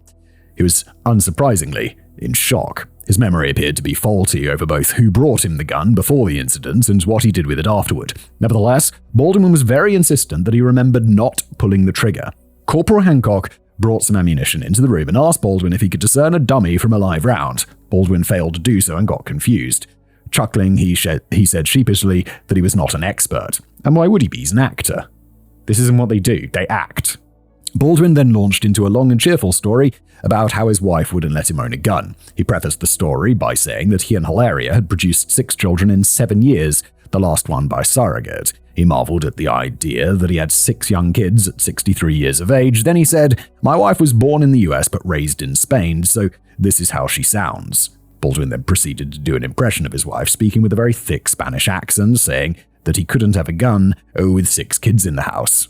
Baldwin's use of the heavy accent in the cutesy little family anecdote amid the emotional turmoil of police interrogation is important, so bear with me. God damn it, David, I want to defend Baldwin by saying, he is clearly in shock. He doesn't remember. Oh God, this is going to look so bad for me later, I assume, because of David's email to me. Since December 2020, Hilaria Baldwin has been accused of being an identity hoaxer. Born Hilary Lynn Hayward Thomas in Boston, Massachusetts in 1984, she is predominantly of English descent, with a smattering of French, German, Irish, and Slovak from either side of her family, but not Spanish. She grew up in Boston, in the historic neighborhood of Beacon Hill, and attended Cambridge School, a private high school in the town of Weston, just outside of Boston. No immigration documentation has been provided by her or uncovered by the numerous mainstream media outlets that have investigated this question to indicate that Hilary Hayward Thomas spent an extended period of her childhood in Spain in order to plausibly pick up a Spanish accent, either consistent or intermittent. She was also never enrolled in school in Spain. Meanwhile, several of her Western high school classmates have come forward to state that as a teenager she went by Hilary and spoke with a flawless North American accent. I mean, this is cringe and weird. But it's people are cringe and weird. This is just more cringe and weird than most. I don't feel like it's a Spanish accent. Is this cultural appropriation of a Spanish accent? I don't know. It's not really something I can speak on, being a super white dude, but I don't know. It feels a bit like a nothing burger. Then there were the lies. In 2003, the Boston Herald reported that 19-year-old Hilary was still living in Beacon Hill as she prepared to attend New York University that autumn. Conversely, in April 2020, just before the scandal broke, Hilaria Baldwin falsely claimed on the Motherhood, Marriage, and Miscarriages podcast that as a 19-year-old, she moved to Spain from North America to attend NYU. A witness named Nick Rizzo claims that as late as 2010, she was working as a yoga instructor in New York, still going by Hilary and speaking with a North American accent. A 2009 tax form confirmed her yoga business is signed Hilary L. Hayward Thomas. It's only around 2011, at age 27, that the Hilaria persona with a Spanish accent on par with Penelope Cruz first makes its appearance on record. This may have been concocted in connection with her yoga studio, Yoga Vida, or more directly connected to the courtship of Alec Baldwin, then 52, who she met in a New York restaurant in February 2011. Baldwin stated in 2012 that he was initially intrigued by her exotic allure. Hilaria played hard to get for the first 6 weeks, but in late March, she and Baldwin started dating, moving in together in August 2011. In September, Hilaria's parents, Catherine and David, previously based in New England for their careers, retired to the Spanish island of Mallorca, aiding the story of Hilaria's family connection to Spain. David Thomas Jr. was an American attorney who studied Spanish literature at university as a young man and had a fondness for Spanish culture, but that appears to be as far as it went. There's no evidence that between 1984 and 2003, David Thomas Jr. relocated his family to Spain for any significant amount of time for his children to pick up an accent. Meanwhile, Hilaria's business website around this time falsely claimed that she was born in Mallorca. I mean, this is all just real cringy. It's just oh, why would you do this? It's so weird. But I don't get what this has got to do with Alec Baldwin shooting someone. It's just cringe. Alec and Hilaria got married in June 2012. She wore a Spanish-style wedding dress, and their wedding rings had Spanish inscriptions on them. So cultural appropriation was a word I used earlier. This feels just more like she's cosplaying. It's just cringy cosplay. They exchanged English and Spanish vowels. Hilaria falsely claimed on the TV show Extra that 30 or 40 of her Spanish relatives had attended the wedding. Vanity Fair and the New York Post reported at the time that she was half Spanish or of Spanish stock. In her numerous media appearances, Hilaria's accent fluctuates wildly from pure North American to slightly Spanish to Sofia Vergara levels of vocal cloudiness. In 2013, on David Letterman, while doing another heavily accented impression of her, Alec Baldwin claimed that his wife was from Spain. He still might have been hoodwinked at the time. Really? They're married. Bro's seen her passport. says where she's born. No? I don't know. It's American passport, I suppose. Not a Spanish passport. But my passport says where I was born on it. It's like Simon Whistler, born UK. I've seen my wife's passport. Like, what? In 2015, during a cooking segment on this is it, on the Today Show, Hilaria, a Boston native, apparently forgot the English word for cucumber, even employing the foreigner's cliche of, how do you say? Later, during a podcast appearance, she also apparently forgot the English term for electrical socket or wall outlet. I mean, okay, like the wall outlet one, we don't call it a wall outlet, we call it an electrical socket, and I could be like that. I'll be like, the thing you plug the thing into, the thing in the wall, not the plug, but the thing you plug it into. And I don't know, that doesn't seem unreasonable. But cucumber is, come on, everyone knows what a cucumber is. It's a fucking cucumber. Why are you cosplaying as a Spanish person, Hillary? In 2018, she falsely claimed in an interview with Hola magazine that she was born in Spain and Spanish was her native language. In 2019, while speaking to the United Nations as a wellness expert, marrying a celebrity opens a lot of doors, she affirmed that she was half Spanish and claimed that at the age of 20, while in Spain, she had to wean herself off a dairy-heavy Spanish diet from her youth. She was actually studying at NYU at the time. In December 2020, the scandal broke, and by March 2021, enough evidence had accrued for Atlantic magazine to label her an identity hoaxer on par with Rachel Dolezal or Jessica Krug. No idea who these people are. Atlantic magazine, though, I mean, I get it. It's interesting. But it is just cringy cosplay, isn't it? Isn't it? Am I downplaying cultural appropriation or something? This just feels like...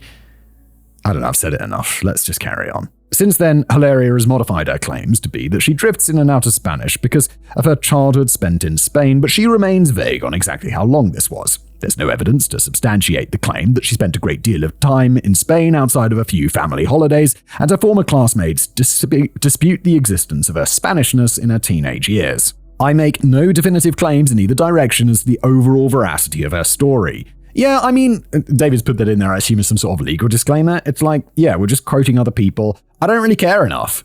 I don't really think that this is that interesting. I think it's odd, but it's just not that interesting. I don't think it's that important. Look, if you want to cosplay as a Spanish person, fucking you do you, all right? I don't care. Am I going to think it's weird? Yeah. Am I going to be your friend? No. No, it's too weird. Also, I don't think we run in the same circles. But the blunt consensus among most mainstream news outlets, who do not seem to be in fear of getting sued, is that Hilaria Baldwin is faking her Spanish persona. I mean, sure, what would you be sued for? What's the damages here? Be like, she's fake Spanish. Reputational damage? She chose it. She's the one who cheated. Like, what? To quote an unrelated joke from comedian Norm Macdonald, allegedly, but also really. A lot of people don't like him now that he murdered somebody, but yeah, but allegedly. But also really. Yeah.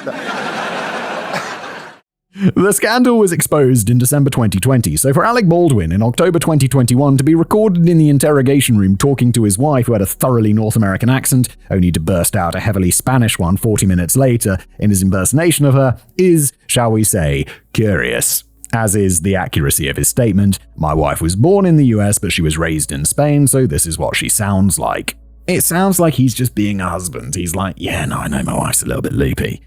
She thinks she's Spanish, she's not, but I just play along.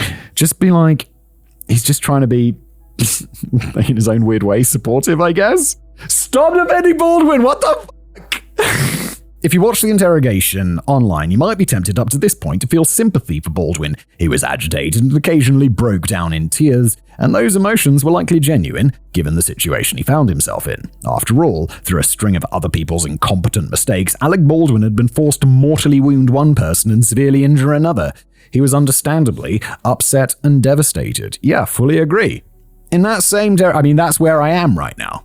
Yet in that terrible moment, he was careful to correct his language when it came to pulling the trigger, as one might to avoid a manslaughter charge, and he busted out a cutesy family story, the humor of which largely rested on the impression that he did of his wife's dubious Spanish accent while falsely claiming that she had been raised in Spain. 1, it's his wife's bullshit, not his. He's just a husband.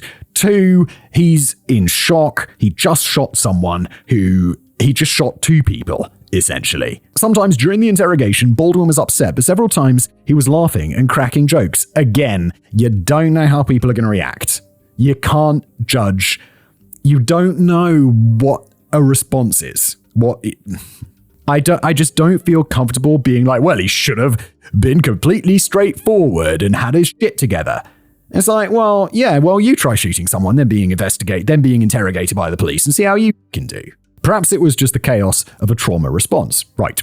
Or perhaps he may have been trying to manipulate the 2 officers, humanize himself so they wouldn't lay charges. Don't think that's how it works. I think, I don't think that's what's going on, to be honest. And if you think that is where the Hollywood star lack of sincerity ends, just wait. In the coming months, it would get far, far worse. There are reasons why Baldwin's culpability in the incident is still hotly debated, and his conduct in the years following the shooting is often deplored. Okay, I'm very curious about that, because right now, I haven't seen the reason why David has told me to be chill and not be like, being like, hey, Baldwin's all right. So let's find out. After telling the story about his wife, Baldwin's mood darkened again. He said, "Today I sit here, and whether a misfiring theatrical round or a live one, I shot this woman with a gun today, and that doesn't feel so good." His voice wavered and he wept openly for a moment. After quickly recovering his composure, Baldwin returned to discussing the possibility of deliberate sabotage by the cameramen who walked off the set that day. That's crazy, dude. They might not be happy with their working conditions, but they don't want someone to get fucking shot. Quote, "In the movie business, there's always some whiny people, but not so much that they want to shoot somebody." Okay, fair play. Corporal Hancock briefly got up and left the room. When she returned, Hancock, Gurule, and Baldwin briefly discussed how long he would need to stay in town. Baldwin affirmed that he'd be in town for as long as they needed. Then Corporal Hancock sat silently while Baldwin and Gurule made some light-hearted small talk, told a few jokes, and laughed. Then Hancock spoke. "I do have some very unfortunate news to tell you. She didn't make it." The result was electric. Baldwin rapidly sat bolt upright, threw himself to the back of his chair, slapped his hand over his mouth, and screamed no. I think that's a chilling and fair response. Then silence reigned for a long time. Tears welled up in his eyes again. His hand came down for his mouth and held his heart for a moment. Then he slowly lowered his head and covered his eyes. After a long pause, Hancock finally spoke. "Is there something we could do for you?" But Baldwin was not able to manage a fully coherent reply. They then went out and got Baldwin's assistant, Jonah Foxman, who came into the room and stood there awkwardly for a few moments while Baldwin pulled himself together. Then Baldwin said to him softly, "We should go. We should go." If I'm Jonah Foxman, I would have his lawyer fucking on the way. Like, he's not coherent. He's not making the right decisions. You as the, assistant to Alec Baldwin, you've got to make the right decisions for him at that point. And that is calling his attorney ASAP. They exited the interrogation room at approximately 4:30 p.m. Pictures were taken of Alec Baldwin a few minutes later in the parking lot outside the sheriff's office. He was crying, extremely distraught as he spoke to someone on the phone. Then he doubled over, completely overwhelmed, held hands on his knees, looking like he was going to be sick. Shortly afterward, Baldwin was taken back to Bonanza Creek Movie Ranch to collect his belongings. Arriving at 6 p.m., he spoke to a few of the crew members who still remained there. Then Baldwin was taken back to Santa Fe, where he checked into a hotel, and, it is safe to say, probably had a difficult night. A parade of incompetence that ended with him injuring a friend and killing a woman, a wife, and mother. Whatever you think of Alec Baldwin's culpability in this incident, and we'll get to that, most commentators agree that his visceral reaction to the news of Halyna Hutchins' death was genuine. Yeah, I mean, look, I get he's an actor and all of that, but this is exactly how I would respond. This is I don't know, like, you don't know. But I can imagine I wouldn't have my together. I'd like to think I would, but I like to think, I'd be somewhat, holding it together. But I think he is holding it together. He's just having a visceral reaction to the fact that he fucking killed someone, accident or not. That's really intense. Same goes for the utter grief he displayed in the parking lot, and it remains a matter of complete speculation as to whether the majority of his tears that day were for Halyna, and perhaps remorse for what happened, or primarily for himself and dread of what was to come. As for that, opinions split. Okay, does it have to be black and white? Does it have to be? Of course he's going to be afraid. He's shot someone. It's going to be really messy. And it's also, he shot his friend and he killed a woman, a wife and mother. It can be both. It can be both. It's okay for him to be worried about what's going to happen to him at the same time as feeling grief over what he did, accidentally or no, right? Am I completely off base with this? I guess I just don't have the full picture. But it's not black and white. It's rarely, things are rarely black and white. The woman of the hour. At approximately 5 p.m., Hannah Gutierrez-Reed sat alone at the table of the interrogation room. She wore a COVID mask. She picked up her phone and called someone. She uttered the phrases, "They were fucking dummies." And then, "I checked the box and some didn't rattle," implying there was live ammunition mixed in with the dummy rounds on her cart. Deputy Garula entered the room and gave Gutierrez-Reed a cup of coffee. Although masks weren't used in the Baldwin interrogation, Garula now wore one as a courtesy. Corporal Hancock entered the room also wearing a mask, but she removed it shortly after she sat down. Hancock compensated for this by pushing her chair and social distancing approximately 2 feet away from the table. Gutierrez-Reed immediately lowered her mask so she could drink her coffee, and it stayed down. Deputy Garula read the young armorer her rights, and Gutierrez replied, "I'd kinda like an attorney." "Before you talk to us?" Garula asked. "Yeah, no bro." Lawyer! Gutierrez-Reed asked how long it would take for an attorney to get there. Garula replied that the armorer would need to call an attorney herself and find out. In order to avoid an extended stay at the sheriff's office, Gutierrez-Reed said, "Well, I can probably answer a few questions. Do not do that. For the love of God, don't do that. Just wait for the lawyer. Just wait. They have to wait. You have to wait. Just chill. It's a very, very serious situation. Your priority should not be getting back to the hotel right now." Deputy Garula asked her about her job as an armorer and how long she'd been doing it. Gutierrez-Reed said that she'd been working for a year, but had been around guns her entire life. Going over the day's events, Gutierrez-Reed claimed that she got on set with the dummy rounds at around 7:30 a.m., which is an odd comment to make because hundreds of rounds were already on set. She didn't put the dummies in Baldwin's gun until, quote, about an hour before lunch. Then, the gun was locked in a safe on the prop truck. Only Gutierrez-Reed and the prop master, Sarah Zachary, had the combination for it, which begged the question how someone could have sabotaged the gun or used it to allegedly shoot at beer cans without the armorer, or at least the prop master's knowledge. Meanwhile, the 500 rounds on the armorer's cart also sat on the prop truck over lunch, but were not secured in any other fashion. While discussing this, Gutierrez-Reed initially said, "the dummies and the ammo on the cart," but quickly corrected herself to say dummies and blanks. That led Hancock to ask, "Is there live ammo kept on set?" Gutierrez-Reed replied, "No, never." After a moment's pause, Gutierrez-Reed continued unprompted, "I hardly ever go shooting with 45 ammo at all. I normally just use 22. Why this would be relevant if live ammo is never kept on set is a matter of speculation. Furthermore, her supplier, Seth Kenny, would later call this a lie. Hancock asked if Gutierrez-Reed checked the ammunition she loaded into the gun before lunch. She replied, "I do check the dummies. I shook all of them, and they all showed that they were not hot."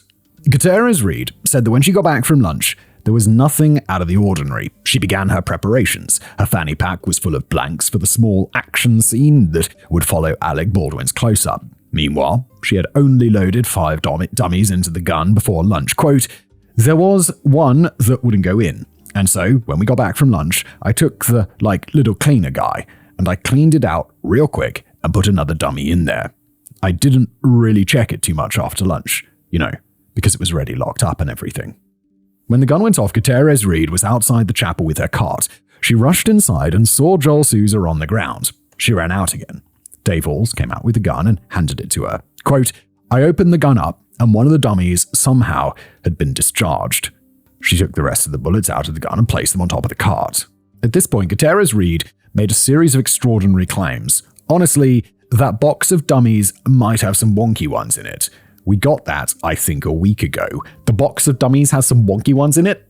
The dummies accidentally got live rounds in there? It's like, oh no, yeah, the movie business. It's, we like to play a little Russian roulette. Bruh, you should have got a lawyer. You really, really, really, really should have had a lawyer. Hancock asked where the box came from. Gutierrez-Reed that it came from a supplier named Seth Kenny. Then she claimed that there was always a chance that inert dummies with a fake primer and no gunpowder could somehow malfunction. Quote, "What we're dealing with are, explosive. There's always a chance of, safety being compromised." This feels like a bit of a stretch there. She might have been banking on the ignorance of the two officers about theatrical rounds and implying that faulty dummies could discharge like live rounds, which is utter bullshit. I mean, obviously, what are you thinking? But she kept her wording vague. One of the only logical explanations for this misdirection is that Gutierrez Reed was already aware that live rounds were mixed in with the blanks and dummies on her card. Yeah, in my opinion, this feels like she's trying to work out an excuse live during an interrogation without a lawyer, which is a mistake. Hancock, again, just my opinion. Hancock again asked, has anyone ever allowed live ammo on set? No one, came the answer. Deputy Garula showed the armorer a picture of the bullet that had been surgically removed from Joel Sousa's shoulder an hour earlier. Garula said that it resembled a slug from a live round. Gutierrez Reed's response was, really? Holy fuck. Hancock then asked Gutierrez Reed about the possibility of sabotage, but the armorer doubted it. Quote, I think that maybe there was just a bad round in that box. I'm, flabbergasted by this. I can't fucking imagine how that happened. I don't know. I should have checked it more. Ooh-wee. This is why you get a lawyer, for God's sake. I should have checked it more. What, you're just admitting something, it's not admitting that it was intentional or anything, but you're admitting a little bit of liability there, which your lawyer would be like, shut the fuck up right now. Then she said she couldn't remember if she got the 6 dummies for Baldwin's gun from the ammo box or loose on the top of the cart, but she reiterated that she checked every round before putting them in. All 6. She concluded by lamely repeating, I wish I would have checked it more. The interrogation ended after an hour at around 6 p.m. It has been alleged by law enforcement that Hannah Gutierrez Reed disposed of a small bag of cocaine that she had in her possession on the night of the interrogation. Okay. Is there anything to back that up? Sounds like speculation. Rebecca Smith, a craft services worker on Rust, later testified in court that Gutierrez Reed had given her a small bag of white powder which Smith identified as cocaine to hold onto for her. Yo, what is that about? If you have done it, just throw it away. Flush it down the toilet. What are you doing? It's like, no, look after my coke. It's like, bruh, it's like $100 and something. Just accept that that's gone. You got to get rid of that. What are you doing? Where's your lawyer? Smith was a recovering drug addict, so she threw the bag in the trash. A few days later, Gutierrez Reed texted Smith asking the craft services worker to return my stuff. Regardless if this was true, sometime after leaving the sheriff's office, Gutierrez Reed went to a friend's place in Santa Fe to stay the night and avoid the paparazzi swarming around local hotels. This would not be her last visit to the Santa Fe's sheriff's office. I'm sorry, I just can't get over how insane it would be that in all of this situation, she's asking for a coke back, allegedly, if that's what she is referring to. Rather cleverly saying, return my stuff. It's like, yeah, whatever. I'm not going to talk anymore. Act in haste or repent at leisure. At approximately 6:30 p.m., First Director Dave Halls was led into the interrogation room by Deputy Samantha Garule. Corporal Alexandria Hancock followed closely on their heels. Like with the Baldwin interrogation, nobody wore a COVID mask. And like the Baldwin interrogation, Dave Halls swiftly waived his right to an attorney. What are you guys doing? Why is everyone waving their rights to attorneys? Come on.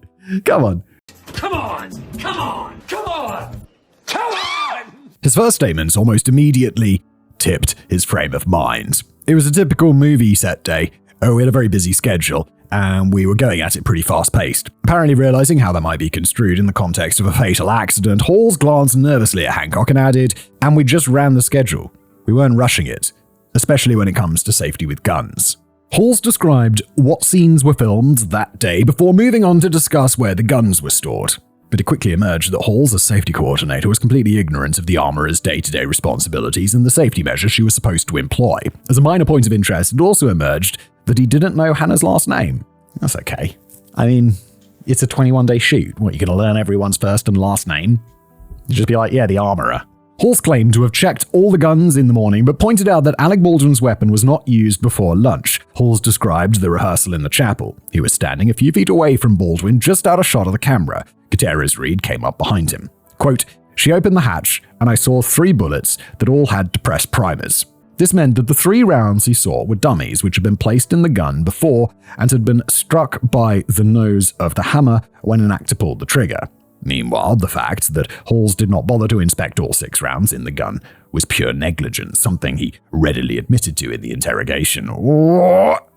Like, even you don't want to be admitting to negligence. I mean, or maybe you do, but you know who will know? Your lawyer. Oh my lord. Hancock asked him if he saw Gutierrez Reed load the bullets into the gun. Halls said no, but he mistakenly assumed that she had loaded all 6 after lunch outside the chapel.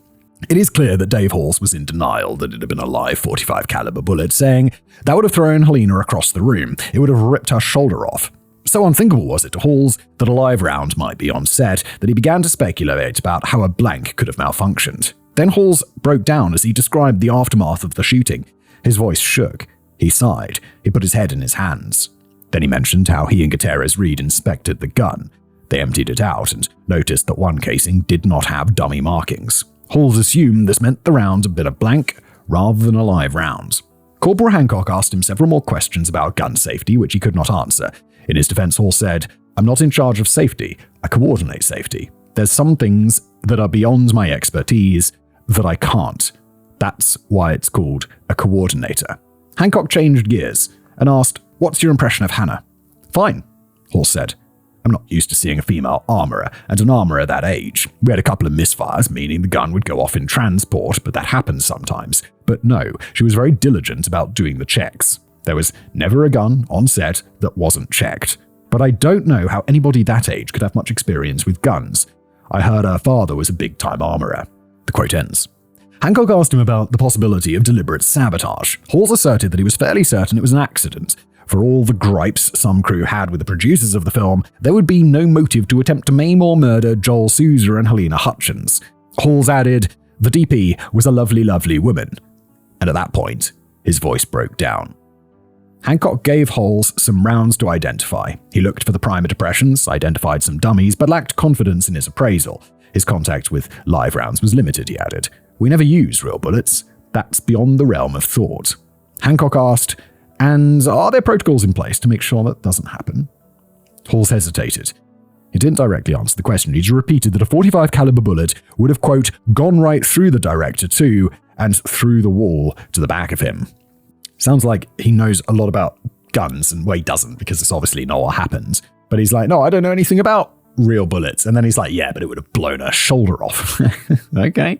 Then Deputy Gruller asked if Alec Baldwin pulled the trigger. Halls cryptically replied that he wasn't supposed to.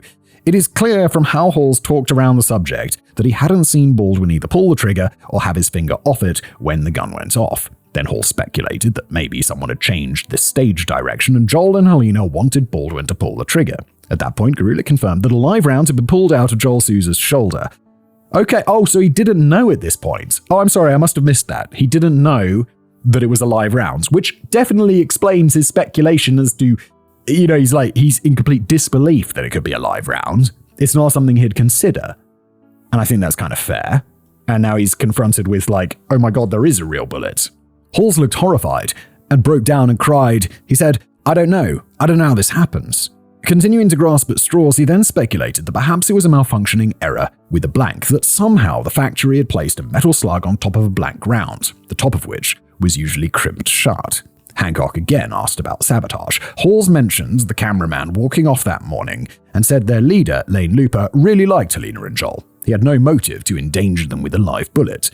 But as Dave Halls mulled over possible saboteurs, he suddenly said, "Mamie Mitchell, the script supervisor. I don't think she's psychologically well put together. She's a bit crazy. This could be totally irrelevant, but I don't really trust her emotionally. Nobody does on the crew." Okie dokie. Hall stopped short of accusing Mamie Mitchell, a rather blunt woman in her 60s who had been in the film industry for decades, of attempted murder. At this point, the interrogation was interrupted. Hall's phone rang. He asked permission to answer it. Hancock assented. After a few words, Halls apologetically told the person on the line that he'd call them back. After hanging up, he backpedaled and said, "I like Mamie, she's a friend, but she doesn't think before she speaks." After about an hour and 15 minutes, it became clear that Dave Halls was unraveling emotionally, so Hancock and Garula slowly began to bring the interrogation to an end. Halls said, the director of photography was killed, the director was injured, Alec Baldwin was involved, it's just..." At a loss for words, Dave Halls merely put his head in his hands. Storm clouds over the desert. The day after the shooting, October 22nd, 2001, Halyna's husband, Matt Hutchins, got on a plane from Los Angeles and traveled to the Bonanza Creek movie ranch to retrieve his wife's possessions. Their 9-year-old son, Andros, upon hearing of his mother's death, withdrew into himself and did not speak a word for 2 whole days. Alec Baldwin posted on Twitter, "There are no words to convey my shock and sadness regarding the tragic accident that took the life of Halyna Hutchins, a wife, mother, and deeply admired colleague of ours. I'm fully cooperating with the police investigation to address how this tragedy occurred." That evening, a private memorial service was held for Halyna Hutchins in Santa Fe, composed of family, friends, and the cast and crew of Rust. Alec Baldwin had a private meeting with Matt Hutchins. No official record exists of what he said in that meeting, but Baldwin later claimed that Matt had hugged him and says, "I suppose you and I are going to go through this together." Baldwin says he thought to himself, "Well, not as much as you are." On October the 23rd, a candlelit vigil was held for Halyna in Albuquerque. It was open to the public and drew hundreds of people. The following day in Los Angeles, another vigil was held, drawing an even larger crowd of people, with numerous speakers on stage paying tribute to Halyna's life, while images of her were played on a large screen behind them. Unsurprisingly, the filming of Rust was suspended until further notice. Producer Andrew Negan made the mistake of saying that he was confident filming would resume when the investigation was over, which struck many in the public as callous, cutthroat, and mercenary. Yeah, he's a producer though, isn't he? Fucking producers. Several months later, Negan claimed that he meant they would finish the film as a tribute to Halyna's work. Yeah, I mean, fair play. He did put his foot in his mouth, but that's it. He put his foot in his mouth. It's a stupid thing to say. In addition to the police investigation into Baldwin, Halls, and Gutierrez-Reed, OSHA, the Occupational Safety and Health Administration, launched their own inquiry.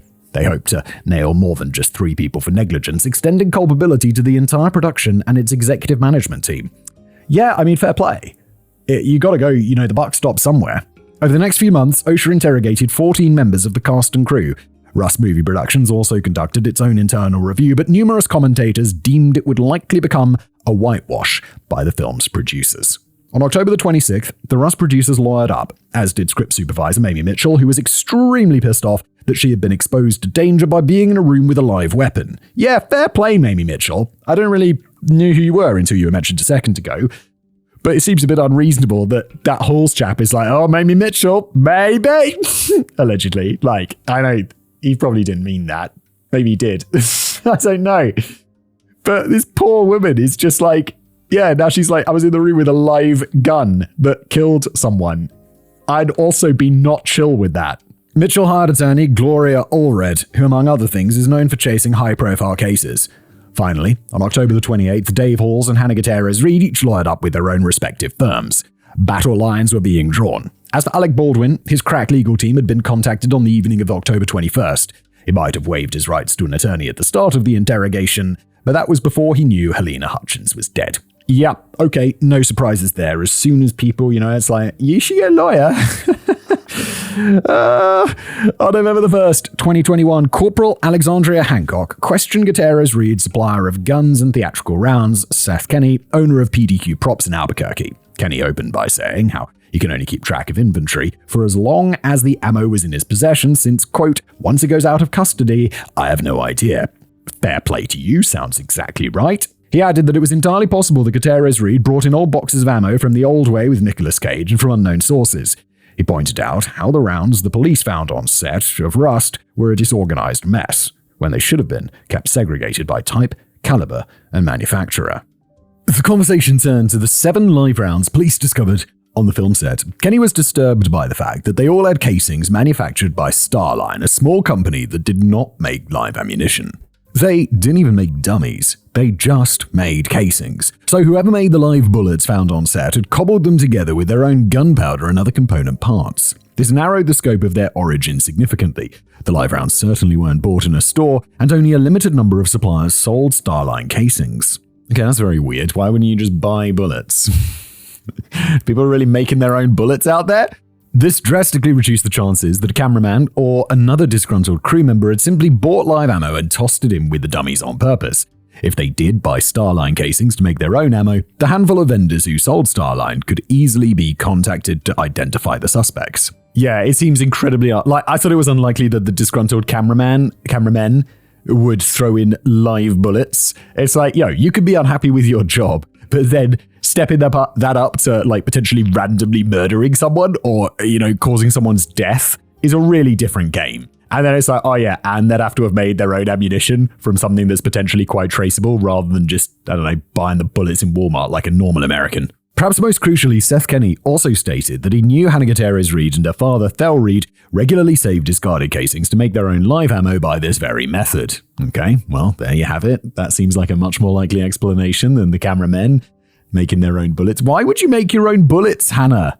Why wouldn't you just buy bullets? Bullets are not that expensive. Your father's like a famous gun dude. Kenny also showed Hancock an email Hannah Gutierrez-Reed had sent him on August the 15th, 2021, when she was working on The Old Way. She asked Kenny if she could go target shooting with her live ammo using an antique but functional 19th century rifle Kenny had rented to the production. Kenny said no.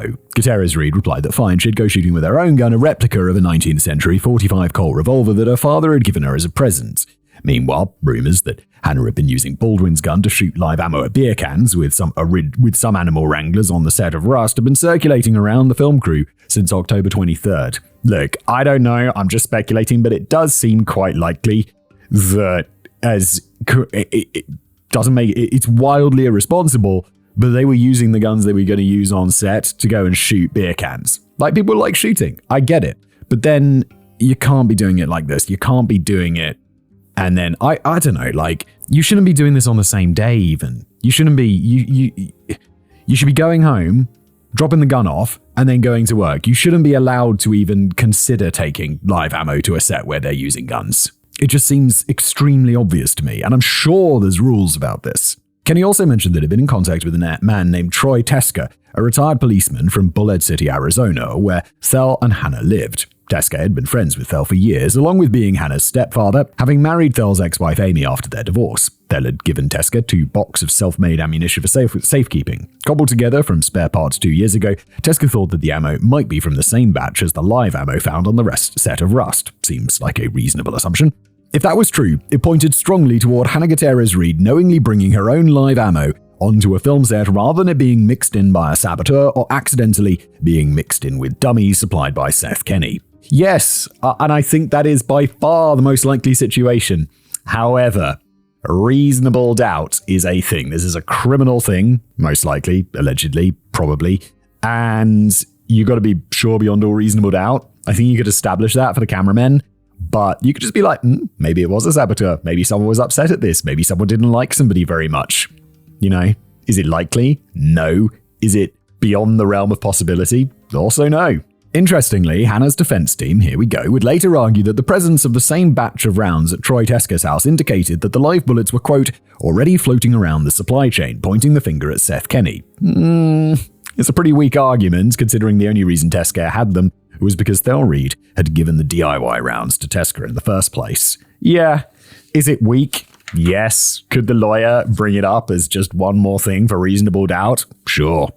While Kenny sat in the interrogation room with Hancock, he got Troy Teska on the phone. Teska went and checked the 2 boxes that had left at his house. As Teska described them, it became clear that the rounds were not the same as the Starline 45 long Colt bullets found on the set of Rust. As such, the Santa Fe Sheriff's Office was in no rush to collect them as evidence. Teska was told to bring the rounds to New Mexico when he could.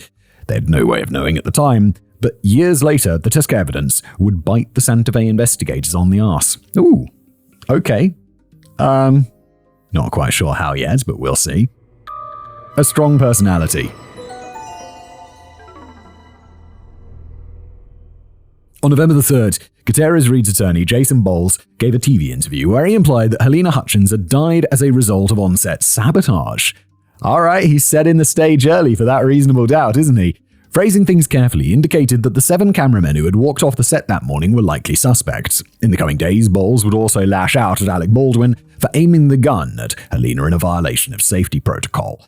But, yeah, fair, okay, violation of safety protocol. But still, we, as I mentioned earlier, on a movie set is one of the few places where it's okay to point a gun at someone and not without the intent to hurt them.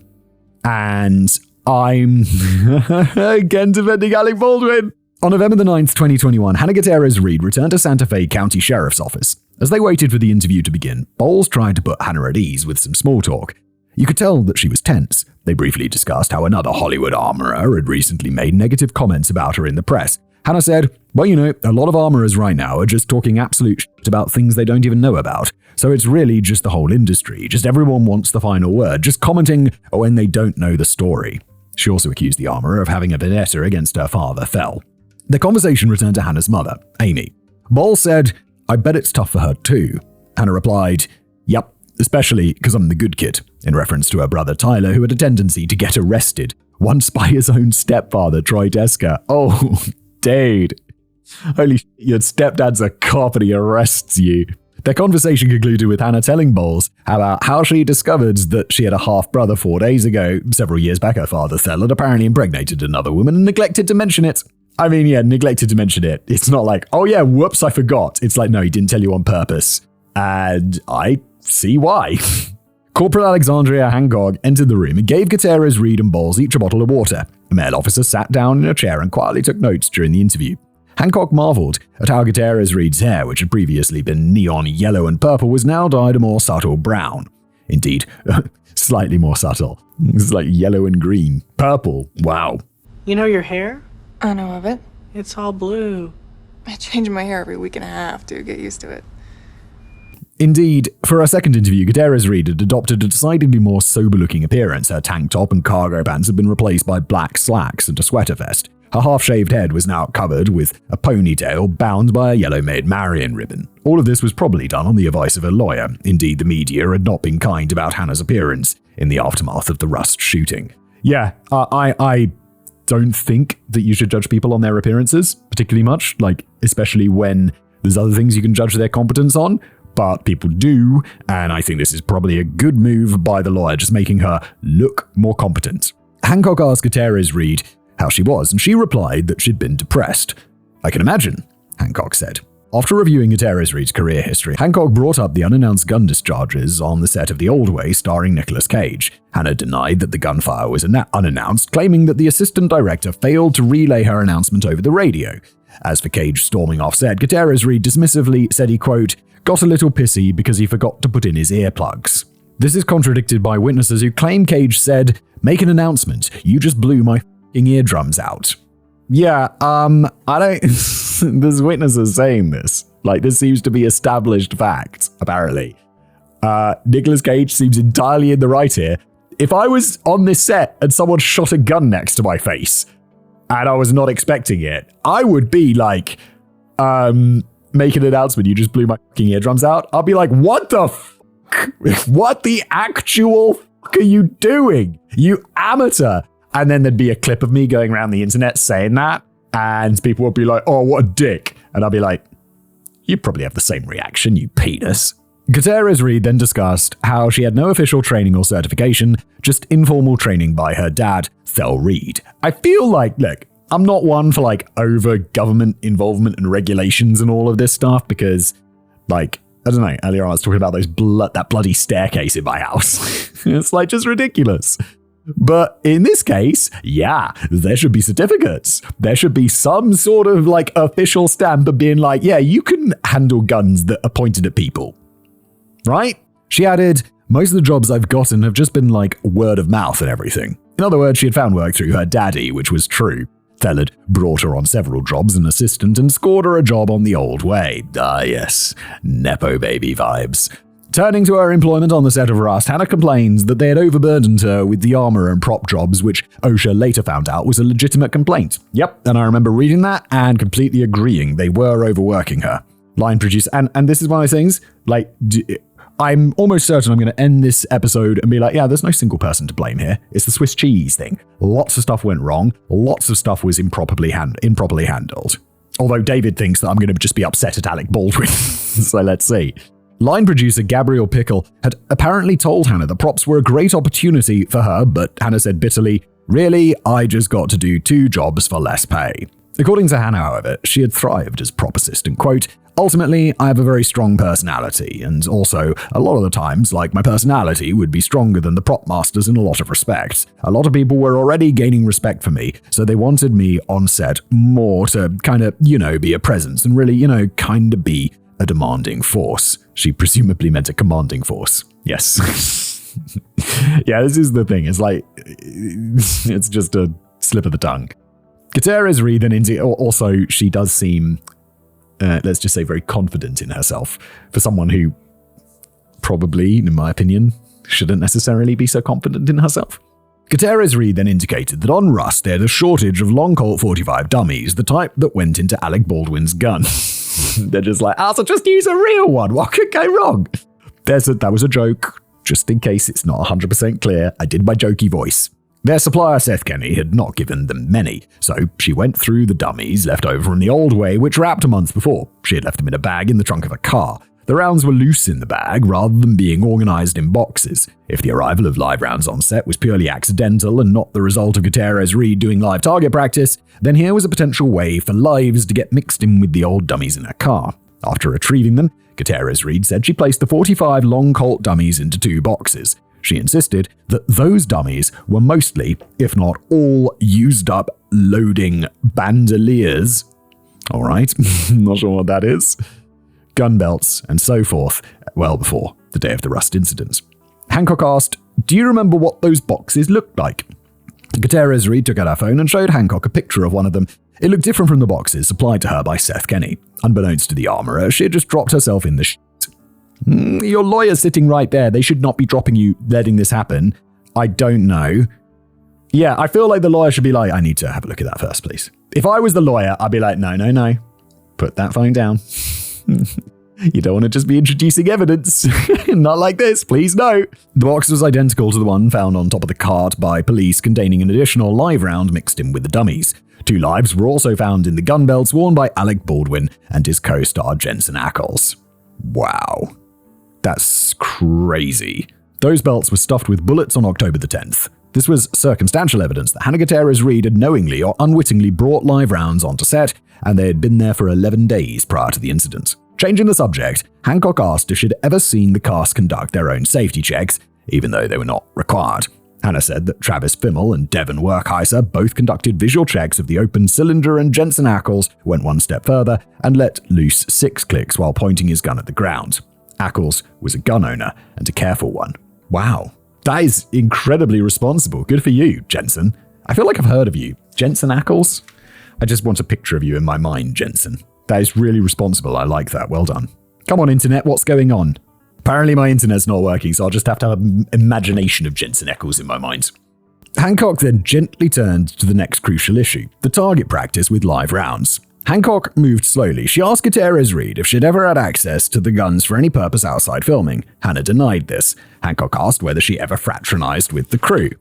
Gutierrez Reed replied that she rarely hung out with anyone from set outside work. Then Hancock asked if Hannah had joined the crew for a night out at a brewery, followed by bowling the weekend before the shooting. Somewhat contradicting her previous statement, Hannah said yes.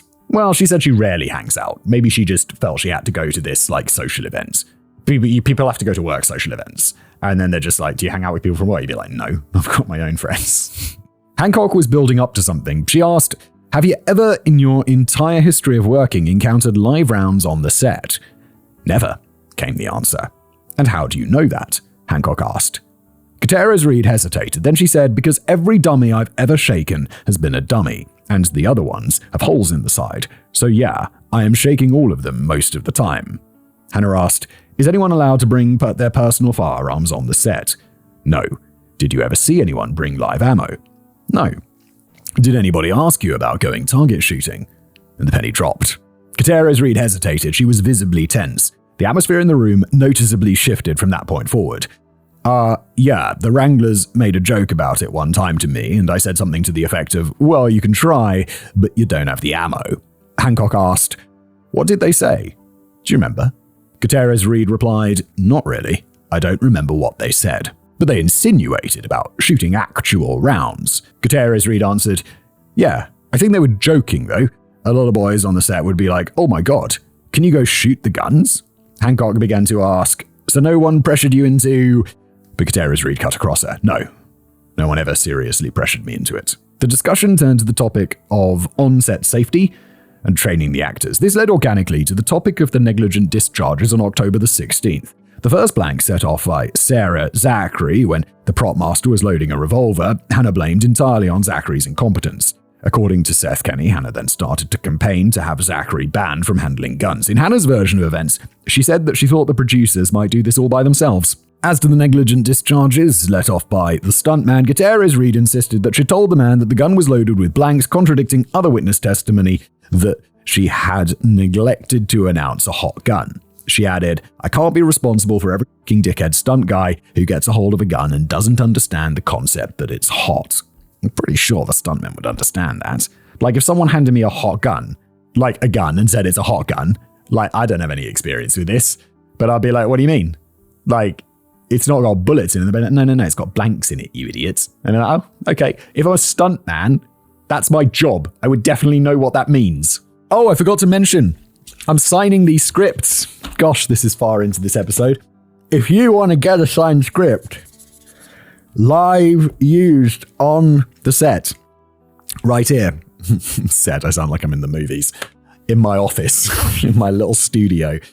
Then check out the link below. There's a merch store. You can pick one up. Why not? They're one of a kind. Hancock asked what happened after the discharges. Gutierrez Reed said, "I'm getting heckled by the fucking stuntmen at this point. I'm like, to Sarah Zachary, no dude, that wasn't okay. We need to talk to production about this because a lot of people are probably pissed about that. Because it happened within 10 minutes of each other and I was like, oh my god, I literally screamed out, what the fuck is happening?" Gutierrez Reed laughed. The rest of Hannah's version accords with what other witnesses said. Sarah Zachary, very upset, apologized to the entire crew. She then found 2 producers on set and apologized to them. Gutierrez Reed, meanwhile, insisted that she'd announced a hot gun. Quote, "I didn't really apologize for that because I'm just trying to figure it out at this point."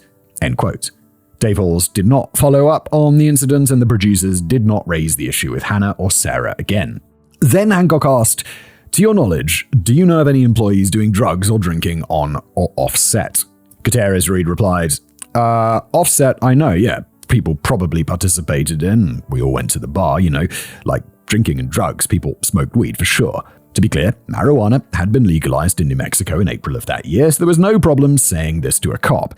But she did not mention the alleged bag of cocaine that craft services worker Rebecca Smith now claimed Gutierrez Reed had allegedly asked her to hold on to. Hancock asked, "Did you ever smoke?" Gutierrez Reed answered, "Yeah, I smoked weed on the weekends. And after the working day? I definitely smoked a little before bed, and I drank a little before bed." Hancock asked, "What about prior to going to work?" "Never. Did you ever see anybody under the influence on set?" "No." Turning back to the day of the incident, Hancock asked, "The box of ammo that you pulled from that day? The box of dummies?" Gutierrez Reed corrected her. "Right," Hancock continued. "Where did you pull that box from?"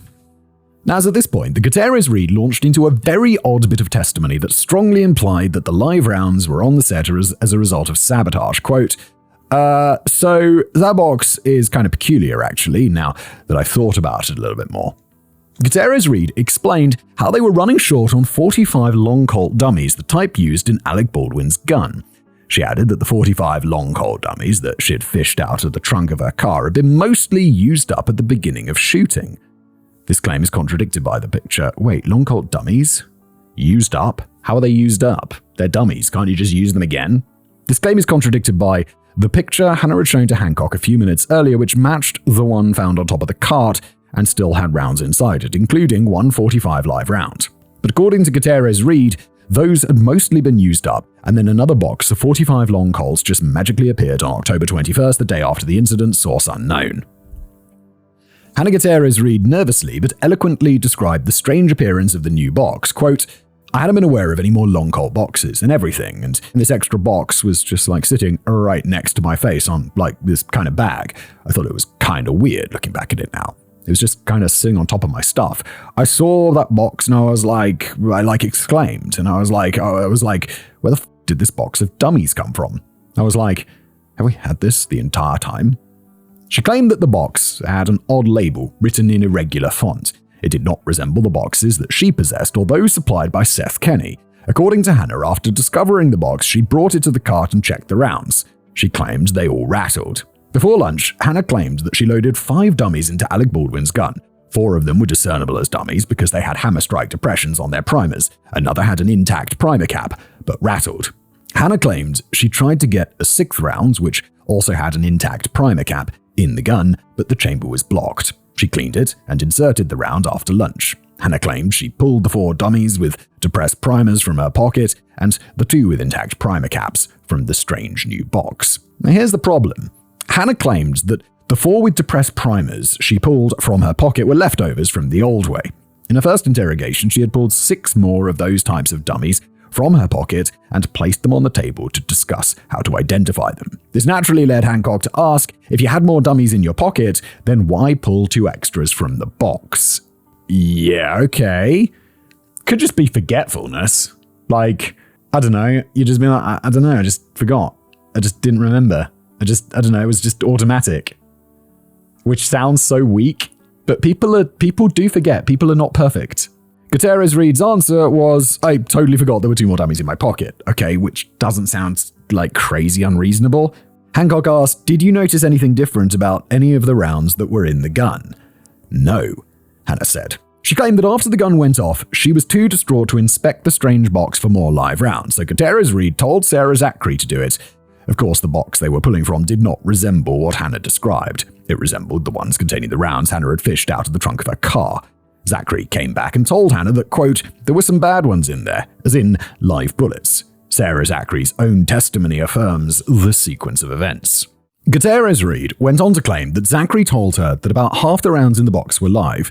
This is an exaggeration. Zachary testified about 3 or 4 didn't rattle. She didn't remember if she placed them back in the box, which explains why only 1 live round was found in the box, and 2 more live rounds were found on top of the cart. At this point, Hannah asked, do you mind if we take a break? I'm getting, all flustered.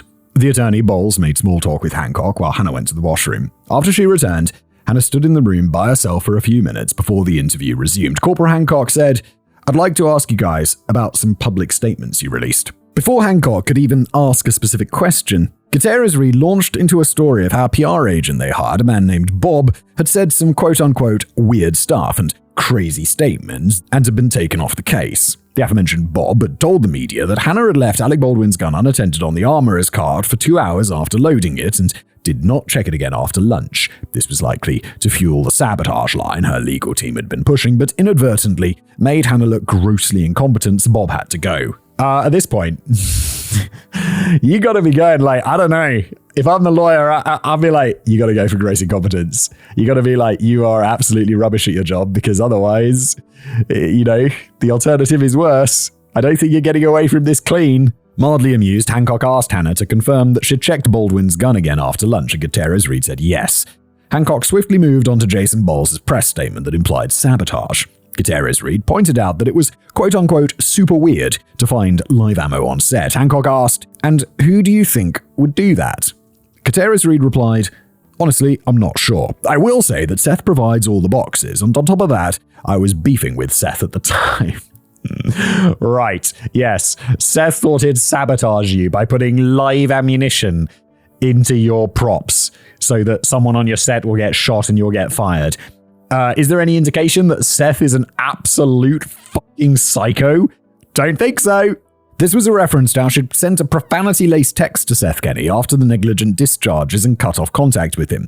The implication was he may have supplied the mysterious box with lives mixed in. Hancock nodded and said, the thing is, there were other live rounds that were found in other various places, not in that box. There was a pause. Really? The armorer said. That's news to me, wow. They took a break to get fingerprints and DNA off Gutierrez Reed. Afterward, Hancock took out a stack of photos and placed them on the middle of the table. The first photo was of a box found on top of the cart. Gutierrez Reed denied that it was the mysterious box she had been talking about. It more resembled the box she'd put the leftover Old Way rounds in. Hancock said Sarah Zachary had confirmed this was the box she found on top of the cart after the shooting. Then she showed Gutierrez Reed a picture of the live rounds that police found inside it. Moving swiftly on, Hancock displayed a picture of 2 more live bullets found loose on top of the armorer's cart. Hancock pointed out that all 3 lives and the casing of the bullet that killed Halyna Hutchins had a completely different color of metal from the dummies. Hancock asked, that didn't stick out to you when you loaded the gun? No, Gutierrez Reed said, her expression completely sad. Hancock then pointed out that another live round was found in the gun belt of Jensen Ackles and yet another in the gun belt of Alec Baldwin. Yet another live round was found in a different ammo box on the cart. Gutierrez Reed replied, "Okay, copy that. Yeah, I'm not really sure about this box."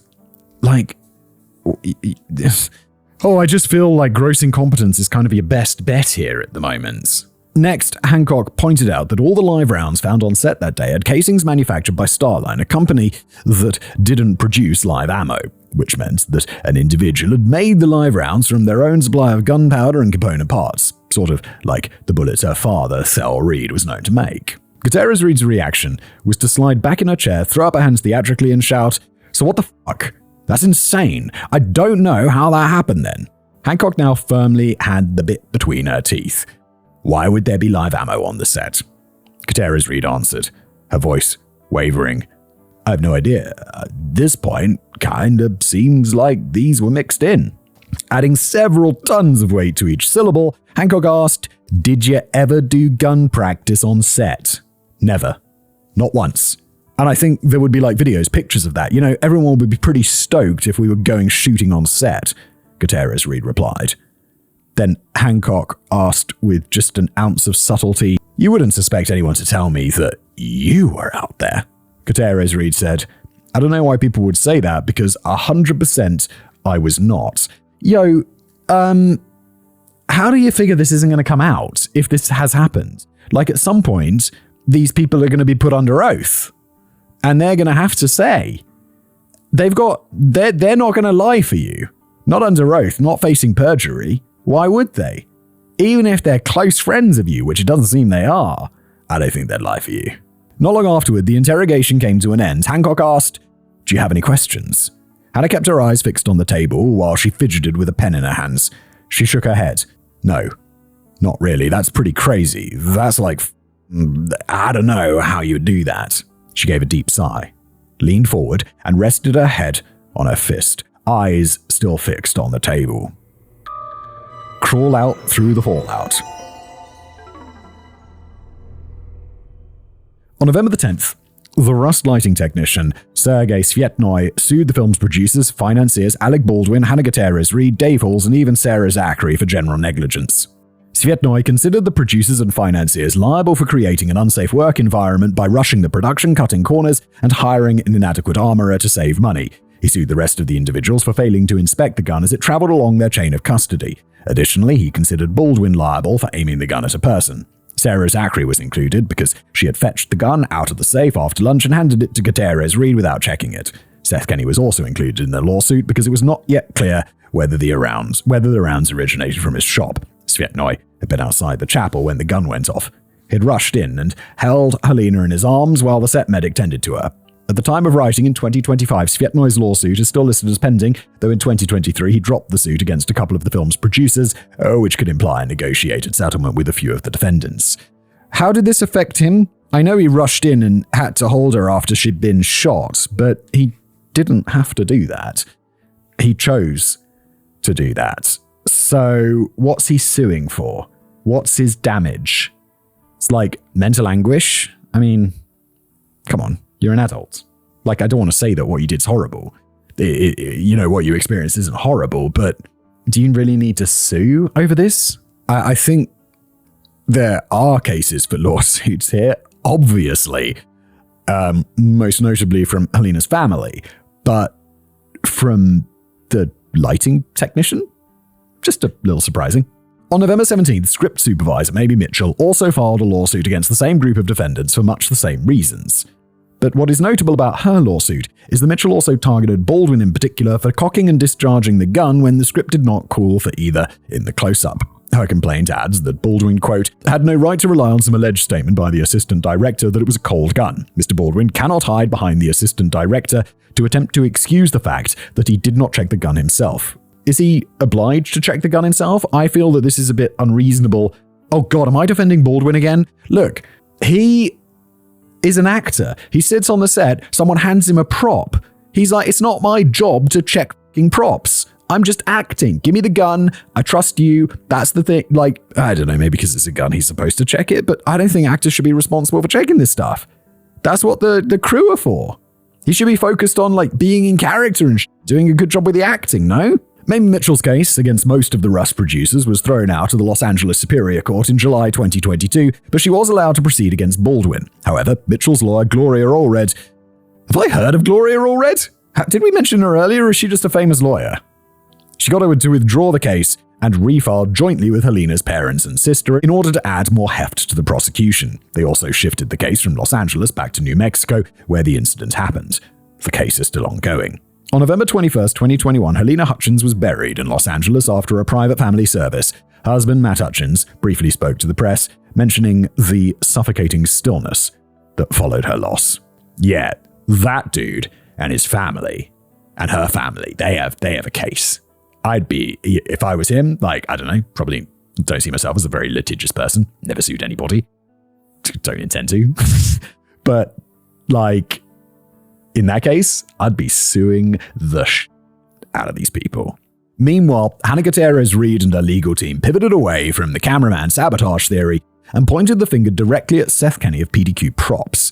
Thel Reed, Hannah's father, claimed to police and the media that, like Troy Teska, he had given Seth Kenney 200 to 300 DIY live rounds with Starline casings. The casings were allegedly left over from the production of the TV show 1883. Oh, is that the one about that ship that travels through time or some shit? I think I watched a few episodes of that, and then it was one of those mystery shows, so I checked to make sure that it wasn't cancelled after the first season, so they're not just going to leave loads of questions and an extremely unsatisfactory answer. And then I found out that it was cancelled after one season or whatever. So I was like, well, I'm just not going to continue because none of these interesting questions are going to be answered. And I guess I just didn't care enough about the characters. It's like Severance. It's it's a bit of a mystery, but I'm more just interested in the characters than does it matter if the mystery gets solved? Yeah, kind of. But it's still interesting to watch. I don't feel 1883 was, although it's been a few years. If Kenney had mixed those live rounds with dummies at PDQ Props and given them to Rust, then that provided an alternative explanation for how live rounds arrived on set rather than Hannah herself bringing them from her family's stockpile. It didn't remove Hannah's culpability for failing to adequately check the gun, but it was a start. For the latter, her lawyers could stress the rushed production and the unreasonable burdens placed on Gutierrez-Reed with both armorer duties and prop work, and hope for leniency. On December 1st, police officers conducted a search of PDQ Props in Albuquerque. What they found was a fairly messy, disorganized shop. Photos taken by police show ammo boxes stacked haphazardly and loose rounds scattered on surfaces and amongst the tools. In one can of ammo, they found a small number of 45 long Colt live rounds mixed in with both dummies and blanks. That is pretty dodgy. On the surface, this seemed to confirm Gutierrez-Reed's contention that Seth Kenney had sent live ammo to the set. I mean, it definitely helps your case, doesn't it? The defense. However, they did not have Starline casings. The gunpowder did not have the same chemical composition as the ones found on Rust, and the projectile shape was slightly different. Okay, so they weren't those bullets, but it doesn't really speak to the competence of PDQ Props, does it? In my opinion. The 200 to 300 Starline DIY rounds, Thel Reed gave. This just seems crazy that there's a company that makes Starline rounds. I assume, being called Starline rounds and them not making live ammo, that they are always used for props and television and movies and such things. It seems incredibly irresponsible to take something that's almost always associated with non-live ammo and turning it into live ammo. That just seems ridiculous for the saving of, I don't know, a couple of bucks a bullet? How much is a bullet? A round. It's not even $1. I don't know. It's not expensive. The 200 to 300 Starline DIY rounds Thel Reed gave to Seth Kenney were nowhere to be found, which raises the possibility that Kenney removed them from his shop somewhere between October 21st and December the 1st to avoid culpability. Yeah, okay, possible, but I mean, there's no evidence to support that. It's just speculation. For his part, Kenney claims that he never kept Thel's rounds long-term in his shop and discarded them after the Texas leg of filming for 1883 wrapped in August 2021. But the fact that Kenney had live rounds mixed in with dummies and blanks at all in his shop was not a good look for him. The ambiguity, at least, gave some strength to Gutierrez-Reed's version of events. It certainly looked better than her fishing leftovers, including live rounds out of the trunk of her car, or deliberately bringing live ammo onto the set to go shooting with some of the animal wranglers. Meanwhile, the mainstream press was abuzz with speculation about the Rust shooting, and a great deal of criticism was directed toward Alec Baldwin in particular. Numerous pundits took the time to say that they would never have aimed a gun at someone in any circumstances, or that the actor should always check the gun themselves before using it on set. Okay, look. Not have aimed the gun at anyone in any circumstance. Bro, have you seen movies? Guns are aimed at people in movies all the time. It would be weird if they weren't. Chill out. And I don't know about the actor checking them. I don't think it should be their responsibility, but if it is, then it is. Like, if you're on a set and someone says, yo, I know you're actor, you're the actor, but you need to check the guns before, just extra safety. It's just a thing you have to do. And I'll be like, all right, that's a pain in the ass, but I'll do it. But I don't think I think it should be set up so the actor doesn't have to think about that. The latter sentiment was echoed by actor George Clooney on the Mark Maron podcast. He claimed that his entire career he'd checked the guns himself, and indeed 3 of Baldwin's co-stars on Rust also performed their own safety checks. In fairness to Baldwin, it was not explicitly required under safety protocol for the actor to check a prop firearm. That is the responsibility of the armorer and the first assistant director. All right, fine. It's not his responsibility. It's really not. Like, would it be better if he did? Do some actors, like Mr. Clooney, do it? Yeah, sure. Does he have to? Has he been told to? No. Maybe he's just... people act in different ways. If he doesn't want to do that because it's going to break his focus or whatever, so be it. There was, of course, another dimension to the public response to the Rust incident that should be mentioned. Like many Hollywood celebrities, Alec Baldwin was a staunch supporter of the Democratic Party and an outspoken critic of Donald Trump, the MAGA movement, and the Republican Party. It was hardly an unusual position to take in Hollywood, and indeed it would be difficult for any actor to sustain a career in Los Angeles without adhering to such views. Yeah, you do see this. And it's like, you gotta wonder, is that actually what you think? Is that actually the box you're ticking when you go into the voting booth? Or is that just what you say because you would like to work? Like, I don't know. I don't really care. But Baldwin had made himself a focal point of domestic politics in recent years by doing numerous unflattering impersonations of Donald Trump on Saturday Night Live. Oh yes, right. And as such, the political opposition pounced. Donald Trump himself said on the Chris DeGaulle show, in my opinion, he had something to do with it. I mean, obviously he had something to do with it. He shot her. I mean, how do you point a gun at someone who's not even in the scene, a cinematographer, and pull the trigger and she's dead? And the guy's wounded too, the director? Who puts a real bullet in a gun? I mean, maybe he loaded it. I don't know. Maybe he's so crazy, he's a nut job, he's a cuckoo bird, that he said, let me load it with a real bullet. I don't know what happened, but it's a weird thing. Even if it's loaded by somebody else, you don't point it at somebody and pull the trigger unless you're a complete lunatic. Look, I mean, this is just fucking bullshit, in my opinion. Like, he loaded the gun himself because he wanted to kill someone? That's an insane statement. His son, Donald Trump Jr., began selling t-shirts with the slogan, "Guns don't kill people, Alec Baldwin kills people." Ah yes, another classy move by Donald Trump Jr. Oh God. I mean, it is funny, but it is very, very tacky. But he is a Trump, so to be expected. It should be noted, however, that the criticism of Baldwin crossed all creeds and classes. Typically, left-wing media outlets like MSNBC didn't rush to defend Baldwin, and many actors like Clooney, another big supporter of the Democratic Party, were critical of him. Only a small smattering of fellow actors came out in support of Baldwin. Deborah Massing from Will and Grace, Mickey Rourke from The Wrestler, and Anne Hirsch from 6 Days, 7 Nights, although she is mostly known for being Ellen DeGeneres' ex-girlfriend. All of them stressed that it was not the actor's responsibility to be the last line of defense with firearms on set. Am I insane for thinking that it's not? That it's really not? Like, that's not their job. It would be like, I don't know, you're a bank teller, right? And someone comes in and robs the place. And they're like, oh, it's your fault. You should have stopped them. It's like, bro, there's the security guard, there's the police, there's all of these systems. Why am I responsible?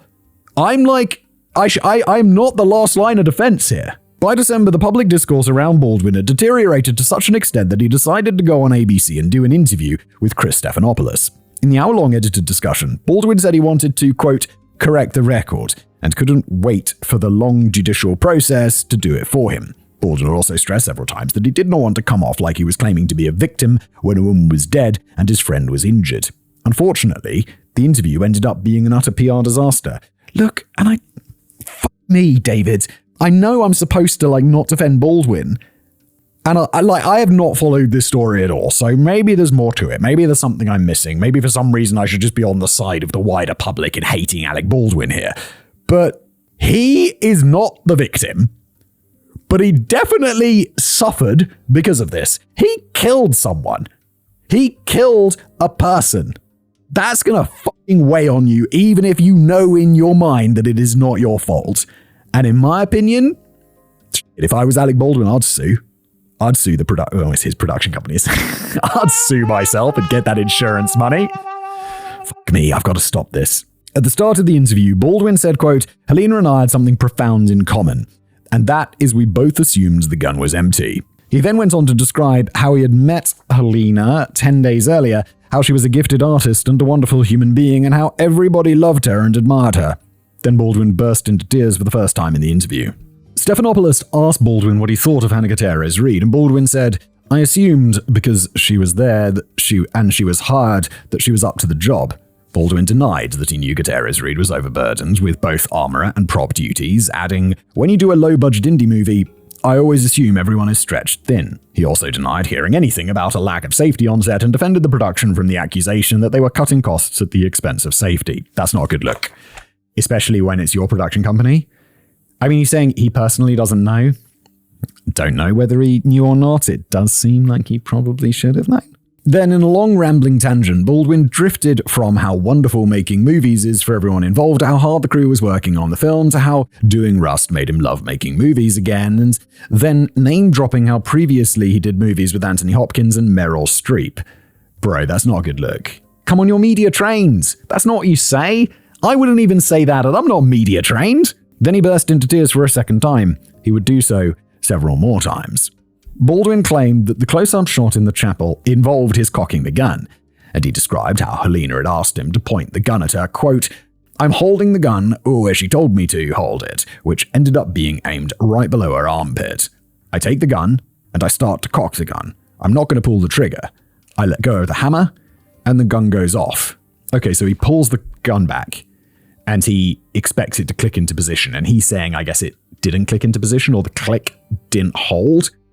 Which, I mean, I don't know, didn't we already establish that that's extremely vanishingly unlikely? Baldwin repeated this version of events several times, adding, I didn't pull the trigger. I would never point a gun at anyone and pull the trigger at them.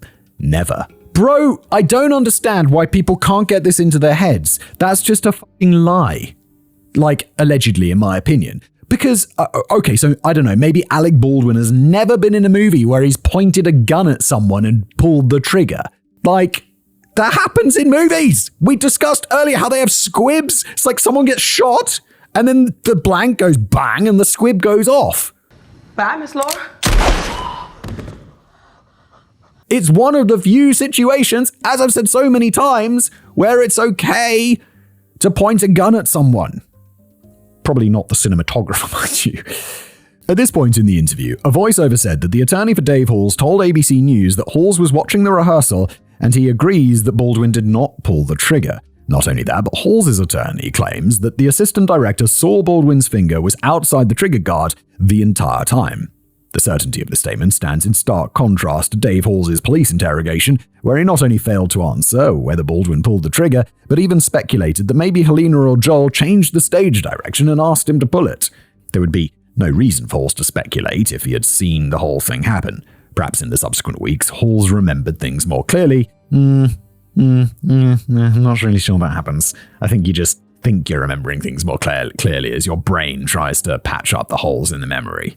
Or perhaps, and this is pure conjecture, Halls cut a deal of some kind in exchange for his support of Baldwin's story. Alright, David, let's stay away from the conspiracy theory, shall we? And there were no other witnesses from the chapel who were able or willing to deny that Baldwin pulled the trigger, and the ambiguity on that score was one of the only things keeping Baldwin from a manslaughter charge. Stephanopoulos observed, there are some who say you're never supposed to point a gun at anyone on set, no matter what. Baldwin, with anger evident in his voice, replied, unless that person is the cinematographer who's directing me where to point the gun for a camera angle. That's exactly what happened. Wait, is this like a rule that you don't point guns at people on set? I just can't believe that's actually a rule. Because I've seen people in movies point guns at each other. I don't know about movies, but is there some way they get around? Do they use CGI? What? I mean, why is this? What? I don't understand. And then the interview went into a hard cut. When Stephanopoulos asked Baldwin why he didn't check the gun himself like other actors do, Baldwin said that early in his career a prop master told him not to do that, saying that if he did, props would merely take the gun away and check it again themselves. As a result, throughout his career, Baldwin never checked the gun himself. Completely reasonable. Stephanopoulos followed up by asking, what is the actor's responsibility? Bro, the actor's responsibility is to do their fucking job, which is act. Baldwin talked about around the subject for a moment, saying that in future it was going to be very different from the past because of Rust, adding he was unlikely to do a movie with guns in it ever again because of the experience. Finally addressing the question, Baldwin simply said, quote, the actor's responsibility is to do what the prop armorer tells them to do. Stephanopoulos asked, you're not worried about being charged? Baldwin replied, I've been told by people who are in the know, even inside the state, that it's highly unlikely I would be charged criminally. Now, when it came to the idea of Rust producers and financiers being hit with lawsuits, Baldwin pulled Skern on Serge Svietnoy and Mamie Mitchell for rushing to file their suits before Halyna's family had lodged a suit of their own. Baldwin claimed that they were rushing to get a share of a limited pool of insurance money for such payouts. It's not a good look there. Again, media training. Come on, remember what you should say and what you should not say. That's not a good look. When asked if he would be named in such lawsuits, Baldwin replied, I think all the producers will be named. It remains to be seen which producers have the responsibility for hiring the people involved. In other words, the producers who hired Hannah. Baldwin also claimed to be having nightmares about the shooting. Quote, I haven't slept in weeks. I'm struggling physically. My family's all I have. Honest to God, I couldn't give a shit about my career anymore. Stephanopoulos pounced. Is it over? Baldwin replied, it could be. If I decide that Could I work? I'm going to make another movie in January. I asked them if they wanted to back out because of what happened. They said no. Then came the part of the interview that was played in sound bites thousands of times in the days to come. Stephanopoulos observed, your emotions are so clearly right now on the surface. You felt shock. You felt anger. You felt sadness. Do you feel guilt? Wow, that is a heavy question. And the only answer, and I don't know this, I've not heard this sound, but I don't know what it is, but I imagine it's going to be no. Because that's why it will be replayed over and over again. The answer, even if you are logically wired to the point of just being a robot, and you're like, well, no, it's not my fault. I'm not supposed to check the gun. I didn't check the gun. I fired the gun. Someone died. It's extremely unfortunate. The answer, however, should be fucking yes. Baldwin replied, no. I feel that someone is responsible for what happened, and I can't say who that is, but I know it's not me. Honest to God, if I felt that I was responsible, I might have, can't say that on YouTube, but, deleted himself. If I was responsible, and I don't say that lightly. The public response was immediately hostile to Alec Baldwin, saying that he did not have any feelings of guilt. Yeah, dude. Why did you say that? Why did you say that? Just say, yes, I feel horrible. I just said I haven't slept in weeks. Perfect response. Done. Boom. Moving on. No sound bites. Most people know that you do not need to be criminally culpable to feel guilt if someone gets harmed in an accident like that. In fact, it would be unusual if you didn't. Baldwin's reply cost him a lot of public goodwill, and it crushed any sympathy he may have been building up during the interview. In fairness, Baldwin's response was likely influenced by legal advice, urging him to avoid anything that sounded like an admission of criminal culpability. But to the average person, it sounded callous, unfeeling, and even vaguely sociopathic. Exactly the sort of response you might expect from a Hollywood celebrity who didn't really care about the average Joe. Yeah, this was a huge misstep. Even Halyna's husband, Matt Hutchins, was angered at Baldwin's answer. Although he had been limiting his comments to the media, Hutchins went on the Today Show and said, the idea that the person holding the gun causing it to discharge is not responsible is absurd to me. Every individual who touches a firearm has a responsibility for gun safety. I don't necessarily fully agree with that.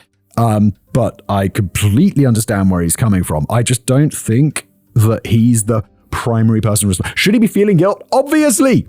Like it says, it's like you'd have to be I said like a logical robot. Psychopath, maybe is another term. Sociopath, I don't know. Your feelings would have to be slightly disconnected. Like, if I killed someone and didn't feel guilty about it, or like, in some way, even if I know in my mind that it's like, this wasn't your fault, dude, you still feel guilty. How can you not? And I'm like logical. I'm like logically wired. I said it before, I'll say it again, but Jesus Christ, not that logically wise, not to the point of psychopathy. It was a far cry from their meeting in October when Matt Hutchins told Alec Baldwin that they'd be going through this together. But very few grieving husbands would feel charitable toward the man who had killed their wife and then turned around and told the world that he didn't feel guilty about it. Bambi.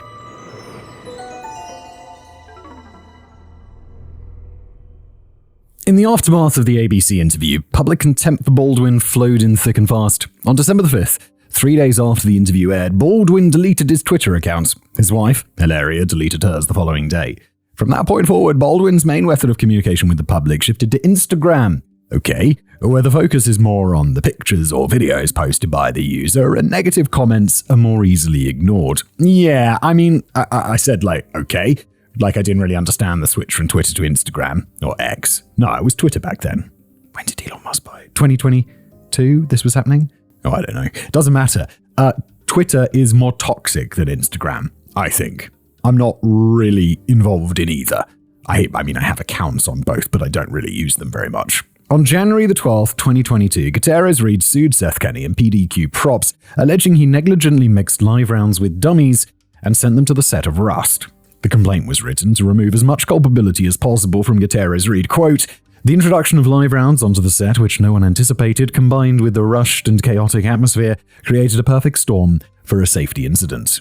This is almost less about the lawsuit and more about establishing, trying to get out of any possible alleged criminal responsibility.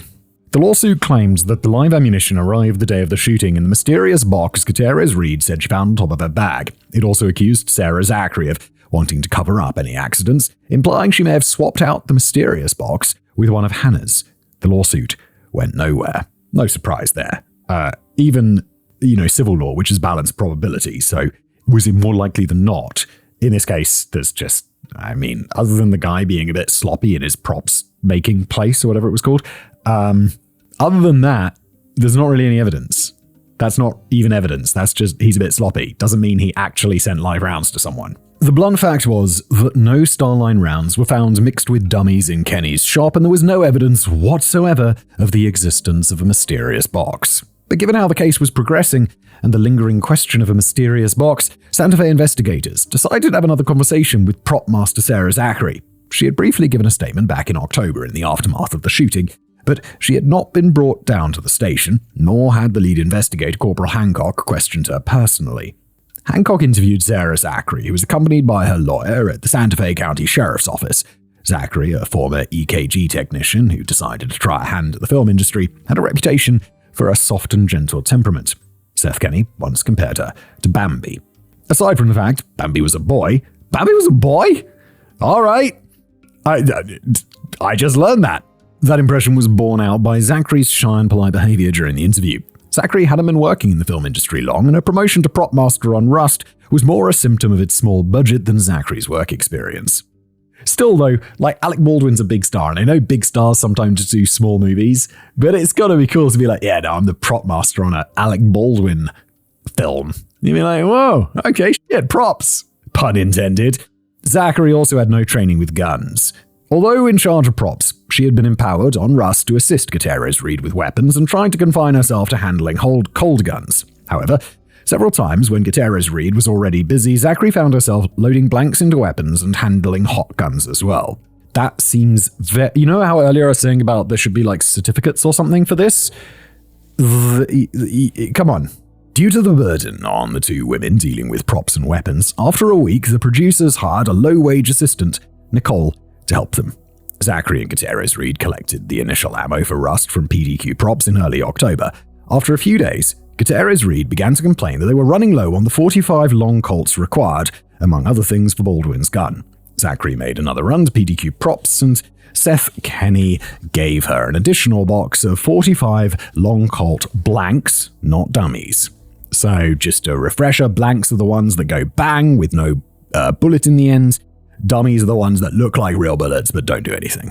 Meanwhile, Gutierrez-Reed fished out some leftover dummies from the old way and put them on the prop truck. Zachary claimed that on the day of the incident, they were still running low on 45 long Colts, and Gutierrez-Reed told her that she'd found another box of 45 long Colts locked in the gun safe, to which only Zachary and Gutierrez-Reed had the combination. This contradicted Hannah's earlier statement that she'd found the box mysteriously left on top of her bags. Zachary said that the box resembled the ones Hannah had used when she fished leftovers from the trunk of her car, not the description Hannah gave of the weird labeling and font. Okay, so it still seems the mysterious box. In my opinion, I don't think it's real. In my opinion, allegedly. Zachary claims that before lunch, Gutierrez Reed told their assistant Nicole to fetch the .45 so she could load Baldwin's gun. Nicole returned and told them she found the box of 45 long Colts in a larger cardboard box containing various things, not in the safe, not on top of Hannah's bag. Again, the box resembled the ones Hannah had supplied. Gutierrez Reed loaded Baldwin's gun and passed it to Zachary, who put it in the safe. According to Zachary, the box of dummies the armorer drew from remained on the cart. Then, the three women went for lunch and ate together. Outside the chapel at approximately 1:30 p.m., Zachary unlocked the safe and handed Baldwin's gun back to Gutierrez Reed. A few minutes later, when Baldwin's gun went off, Gutierrez Reed ran into the chapel. When she emerged again, Zachary claims that the distressed armorer told her, quote, "This wasn't supposed to happen. My whole career is ruined." Whew, I mean, yeah. At the armorer's instruction, Sarah Zachary ran over to the cart and checked the box that resembled the ones Hannah had used for leftovers from the old way. She found 3 or 4 bullets that didn't rattle, implying they were live. 3 live rounds is the number that police later found. 1 in the box Zachary described, and 2 on top of the cart. A further 4 live rounds were found elsewhere. No mysterious box was ever found. Wonder why that might be. Nor is it exactly clear why Zachary would have a motive to cover for Seth Kenney by quickly deciding in a matter of minutes to tamper with evidence and swap boxes. Yeah, no, come on. I mean, even in the attempt of a lawyer to establish reasonable doubt, that's not good enough. Bear in mind, at this point, in the aftermath of the shooting, nobody knew the extent of Joel and Halyna's injuries or knew for certain if they'd been struck by a live round or a malfunctioning blank. So, Sarah Zachary would have had to do some very quick mental arithmetic indeed. Yeah, again, no. The fact that Seth Kenney had supplied an additional box of blanks, and not dummies, also put him more in the clear, though not entirely. Blanks and live rounds look so different that it is unlikely that anyone could confuse them while loading a gun, much less a trained armorer. But it still did leave open the vague possibility that the live rounds came from the initial supply Kenney gave them at the start of filming, rather than the leftovers brought in by Gutierrez Reed. I mean, yeah, but it seems like a fairly slim possibility. Meanwhile, Sarah Zachary never witnessed Gutierrez Reed doing any target practice with live rounds, nor did she hear any rumors of it prior to the incident. However, if target practice did take place, Sarah Zachary was unlikely to get an invite. By all accounts, Gutierrez Reed thoroughly disliked the prop master, once calling her a c**t to her face. Oh, we'll have to blur out that's the C word. You can't say it on YouTube.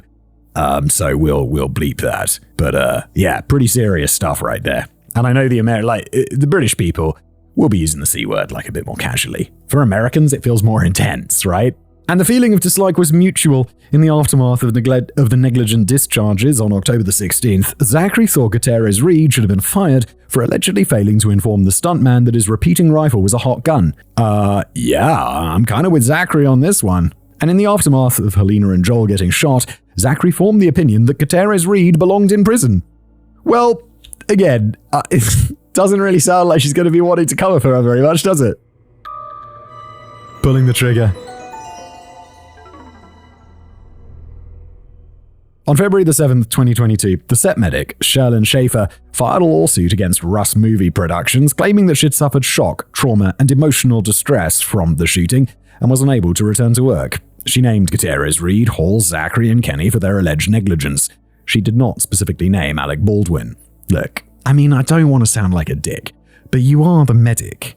You are kind of on the set to deal with, I mean, not situations like this, because this is horrific, but if someone fell off a 3-story old western balcony or whatever and landed on their face, you're the one who's going to go in there and deal with that. And that's going to be pretty grim.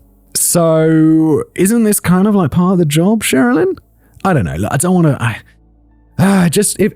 It feels... There's clear litigation that should be had here. I just feel, do we need to have this much litigation everywhere? It just feels a bit much. Anyway, she did not specifically name Alec Baldwin. On February 15th, 2022, a wrongful death lawsuit was filed on behalf of Matthew Hutchins and his 8-year-old son Andros. The lawsuit named Alec Baldwin, Hannah Gutierrez-Reed, Dave Halls, and Sarah Zachary for, quote, failing to perform industry-standard safety checks and follow basic gun safety rules.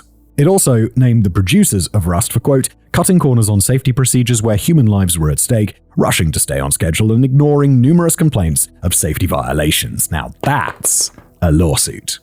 This is the husband and the son of Halyna, who was killed.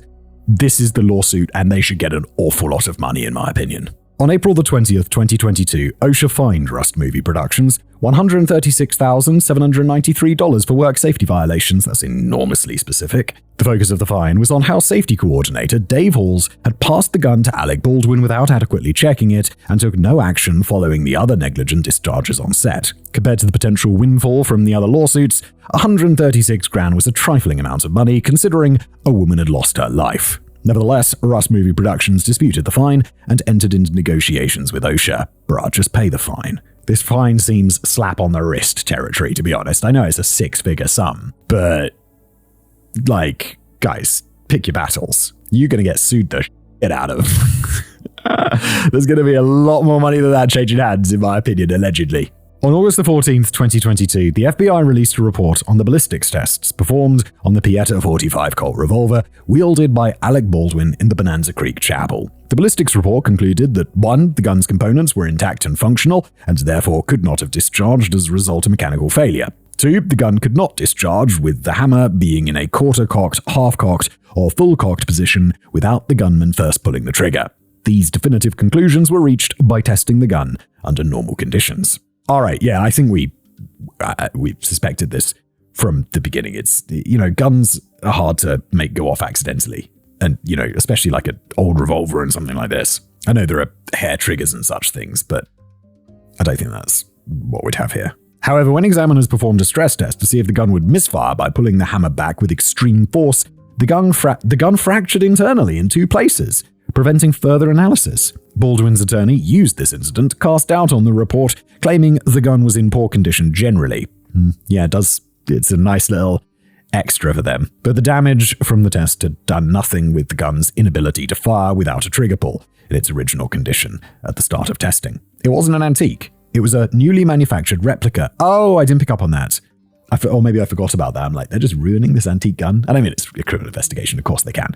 But interesting. Baldwin hadn't pulled the hammer back as forcefully as it was in the forensics test because he hadn't damaged the gun. And the blunt fact remained that according to the ballistics, the gun which killed Halyna Hutchins would not have discharged without a trigger pull.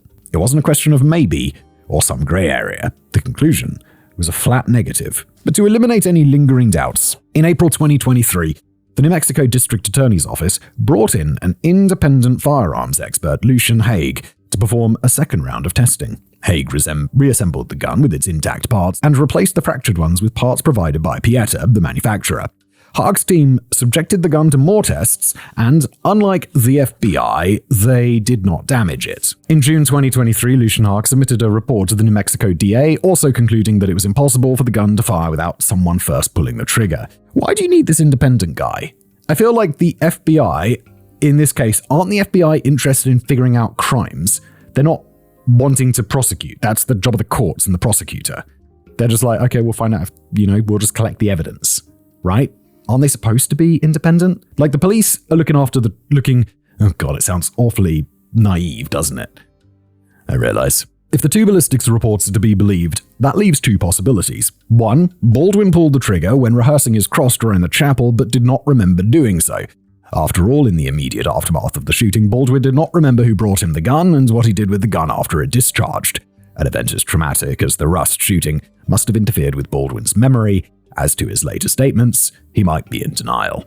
Yeah, I do think that's the more likely one. Well, I don't even know what the second one is, so let's see what David says, but I'm kind of buying into that first one. Or 2, Baldwin assumed the gun was cold and was either experimenting with it to see what might look better in the close-up shot, or else was idly playing with a fully functional weapon, like an idiot, as if it were a toy, for which there is some video evidence we'll deal with in a moment. Yeah, like... Reload! Here we go. So, Halyna...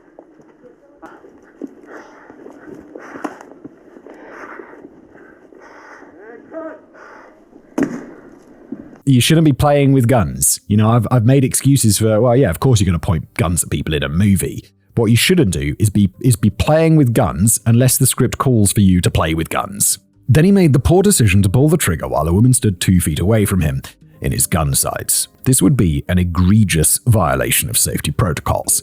Then, in the aftermath, he repeatedly told a bold-faced lie to police and the public about not pulling the trigger to avoid a manslaughter charge, along with other financial and social repercussions. For legal reasons, I will reiterate that these hypothetical scenarios are entirely speculative.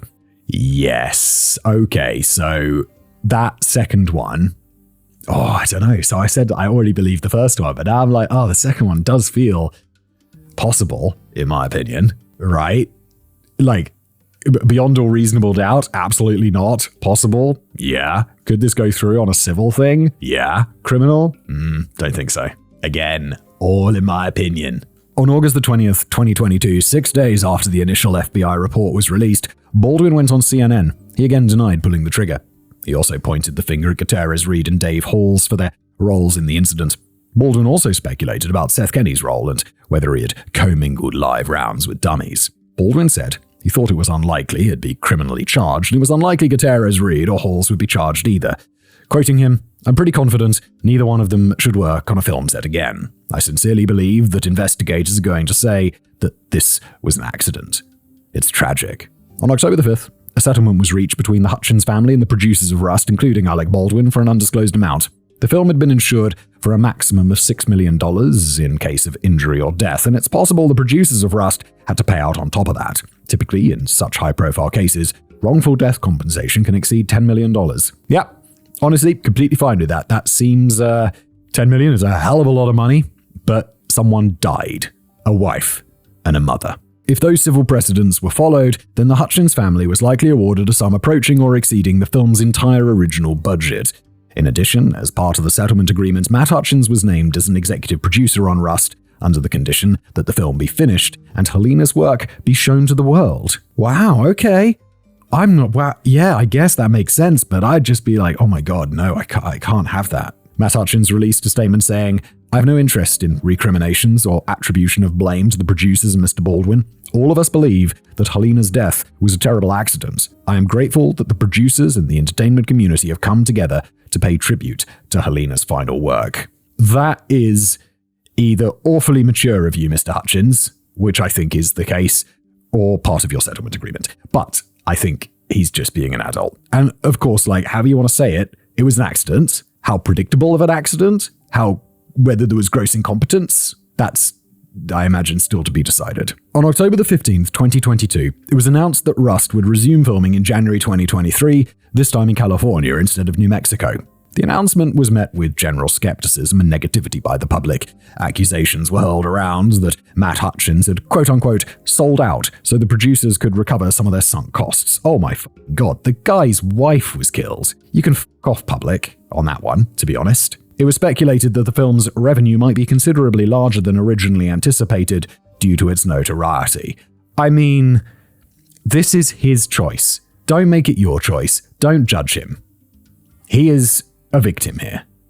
Without question. There's no ifs, no buts. Leave him the f*** alone. 2 of the cast, Brady Noon and Jensen Ackles, dropped out of the film citing scheduling conflicts. I mean, yeah, fair enough. I mean, it's 2 years later.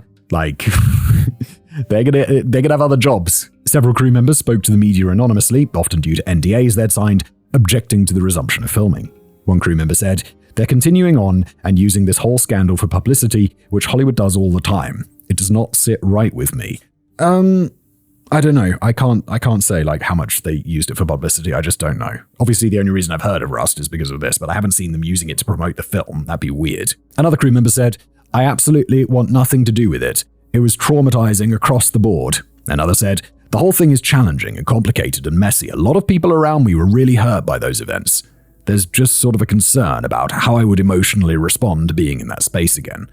I don't know that I would do my job well." Meanwhile, Scott Rasmussen, the Albuquerque armorer who turned down the job prior to Hannah getting hired, claimed to have spoken to 8 former crew members, quoting him, "Nobody likes the idea at all. It's not the way to honor Halyna. Going back and finishing the film with the person who killed her, to have Alec Baldwin associated with the film any longer is an insult to her memory. Everyone I have spoken to will not work on it. Again, Scott, her husband decided to go forward with this. And don't forget, he's an attorney. He's like a high-powered lawyer in Los Angeles. I'm sure he's not starving for cash. However, dozens of crew members did rejoin the movie, with replacements being found for those who refused, along with replacements being found for Hannah Gutierrez-Reed, Dave Halls, and Sarah Zachary. Bianca Klein was brought on to replace Halyna Hutchins as cinematographer. In at least one case, Matt Hutchins had to hop on a Zoom call to assure a hesitant cast member, Josh Hopkins, that he genuinely wanted the movie to be completed in order to honor Halyna's memory. Again, that just backs up what I was saying about this not being about the settlement agreement, but about him being a mature adult who wants to honor his wife's memory, which I like. Ed Pinkett, an animal wrangler on the film, said, "I'd like to see him finish because I think Halyna would want that. It might bring him a sense of closure." Meanwhile, the Santa Fe County Sheriff's Office released a statement which said, "While civil suits are settled privately and often involve financial rewards, criminal cases deal only in facts. If the facts and evidence warrant criminal charges under New Mexico law, then charges will be brought. No one is above the law."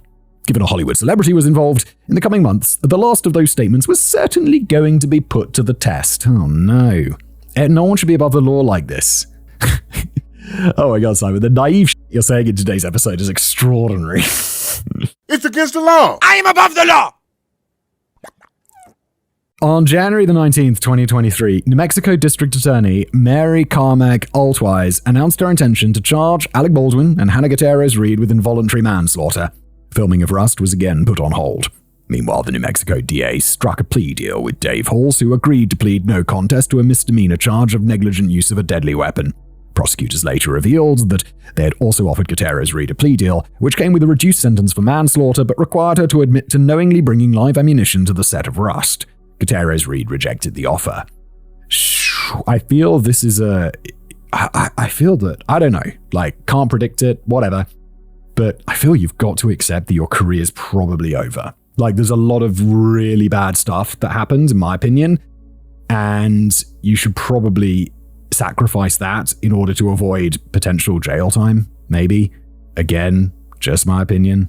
Despite being named in numerous civil suits, Sarah Zachary was not charged by the DA, nor offered a plea deal. Her culpability in the Rust shooting was limited at best. She did not load the gun, it was not her responsibility to check the gun, and she did not hand it off to Dave Hall saying it was cold. Okay, yeah, fine, I'm completely okay with it. I don't think Zachary has really any serious blame here. True, she was inexperienced and underqualified to handle firearms.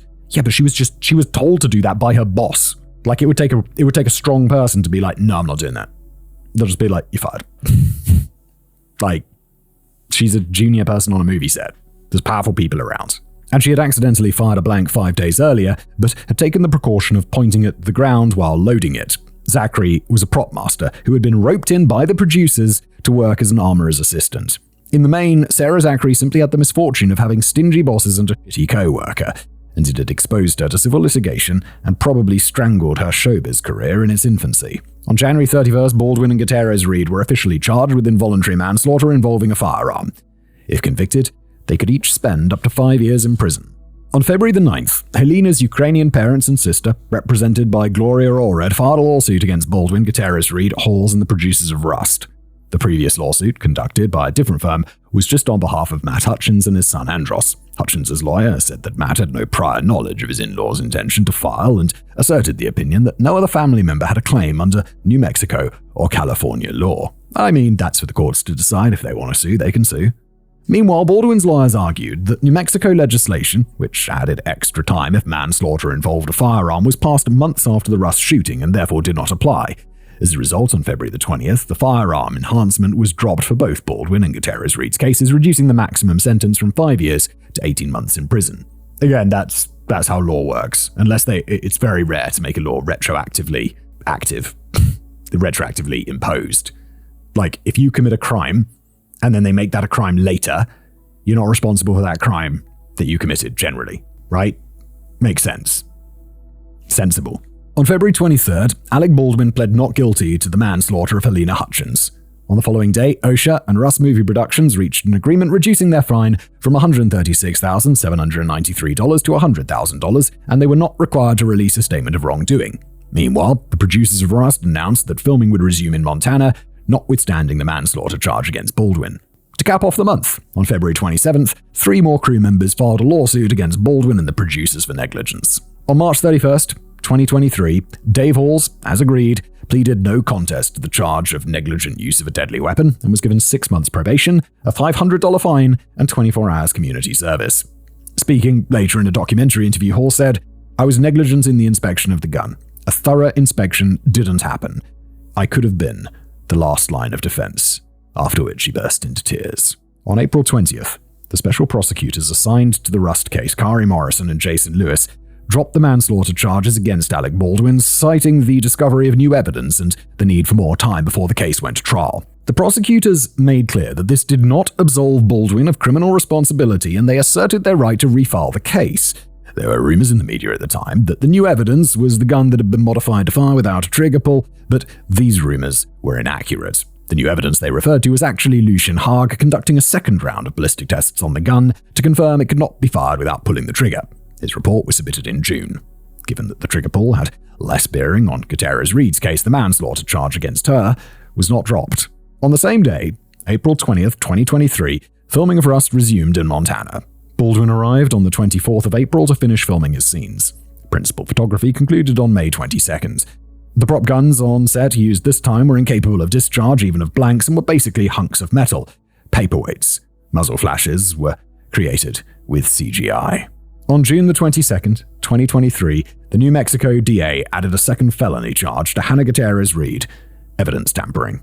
The prosecution alleged that on October 21st, 2021, Gutierrez Reed had a small bag of cocaine concealed on her person the night she was taken to Santa Fe for questioning. Gutierrez Reed allegedly tried to give it to craft services worker Rebecca Smith to hold onto, but Smith was a recovering addict and threw it away. Gutierrez Reed allegedly texted Smith a few days later asking for the cocaine's return. Initially, Rebecca Smith had wished to remain anonymous for fear of being blacklisted in Hollywood, but her identity was later exposed by the media. Well done, media. Why? What's the reason for exposing her? Why would you do this? She's just trying to do a fucking job. On August the 4th, Hannah Gutierrez Reed waived her right to a preliminary hearing, and on August the 9th, she pleaded not guilty to manslaughter and evidence tampering. The trial date was originally set for December the 6th, but it was pushed back to February 21st, 2024. On October 17th, 2023, prosecutors announced to the media that they would assemble a grand jury in November to indict Alec Baldwin for manslaughter again. After significant pushback from Baldwin's attorneys, he was finally indicted on January the 19th, 2024. Baldwin pleaded not guilty on January 31st. His trial date was set for the 9th of July. 2 trials, nearly 3 years on from the death of Halyna Hutchins, would have the task of dispensing justice. Whether justice would actually be served remained a matter of the utmost speculation. I was like, kinda, oh my god. That sounds like Hannah Gutierrez Reed. On February the 21st, 2024, the trial of Hannah Gutierrez Reed commenced. The prosecution opened by saying that Gutierrez Reed was unprofessional, consistently neglected her duties, allowed live ammunition on set, and failed to inspect the rounds that went into Alec Baldwin's gun, which directly led to the death of Halyna Hutchins and the wounding of Joel Souza. The defense countered by saying that Gutierrez Reed was only 24 at the time, was overburdened by cheap producers to perform 2 jobs with inadequate time, and was, quote, the least powerful person on set.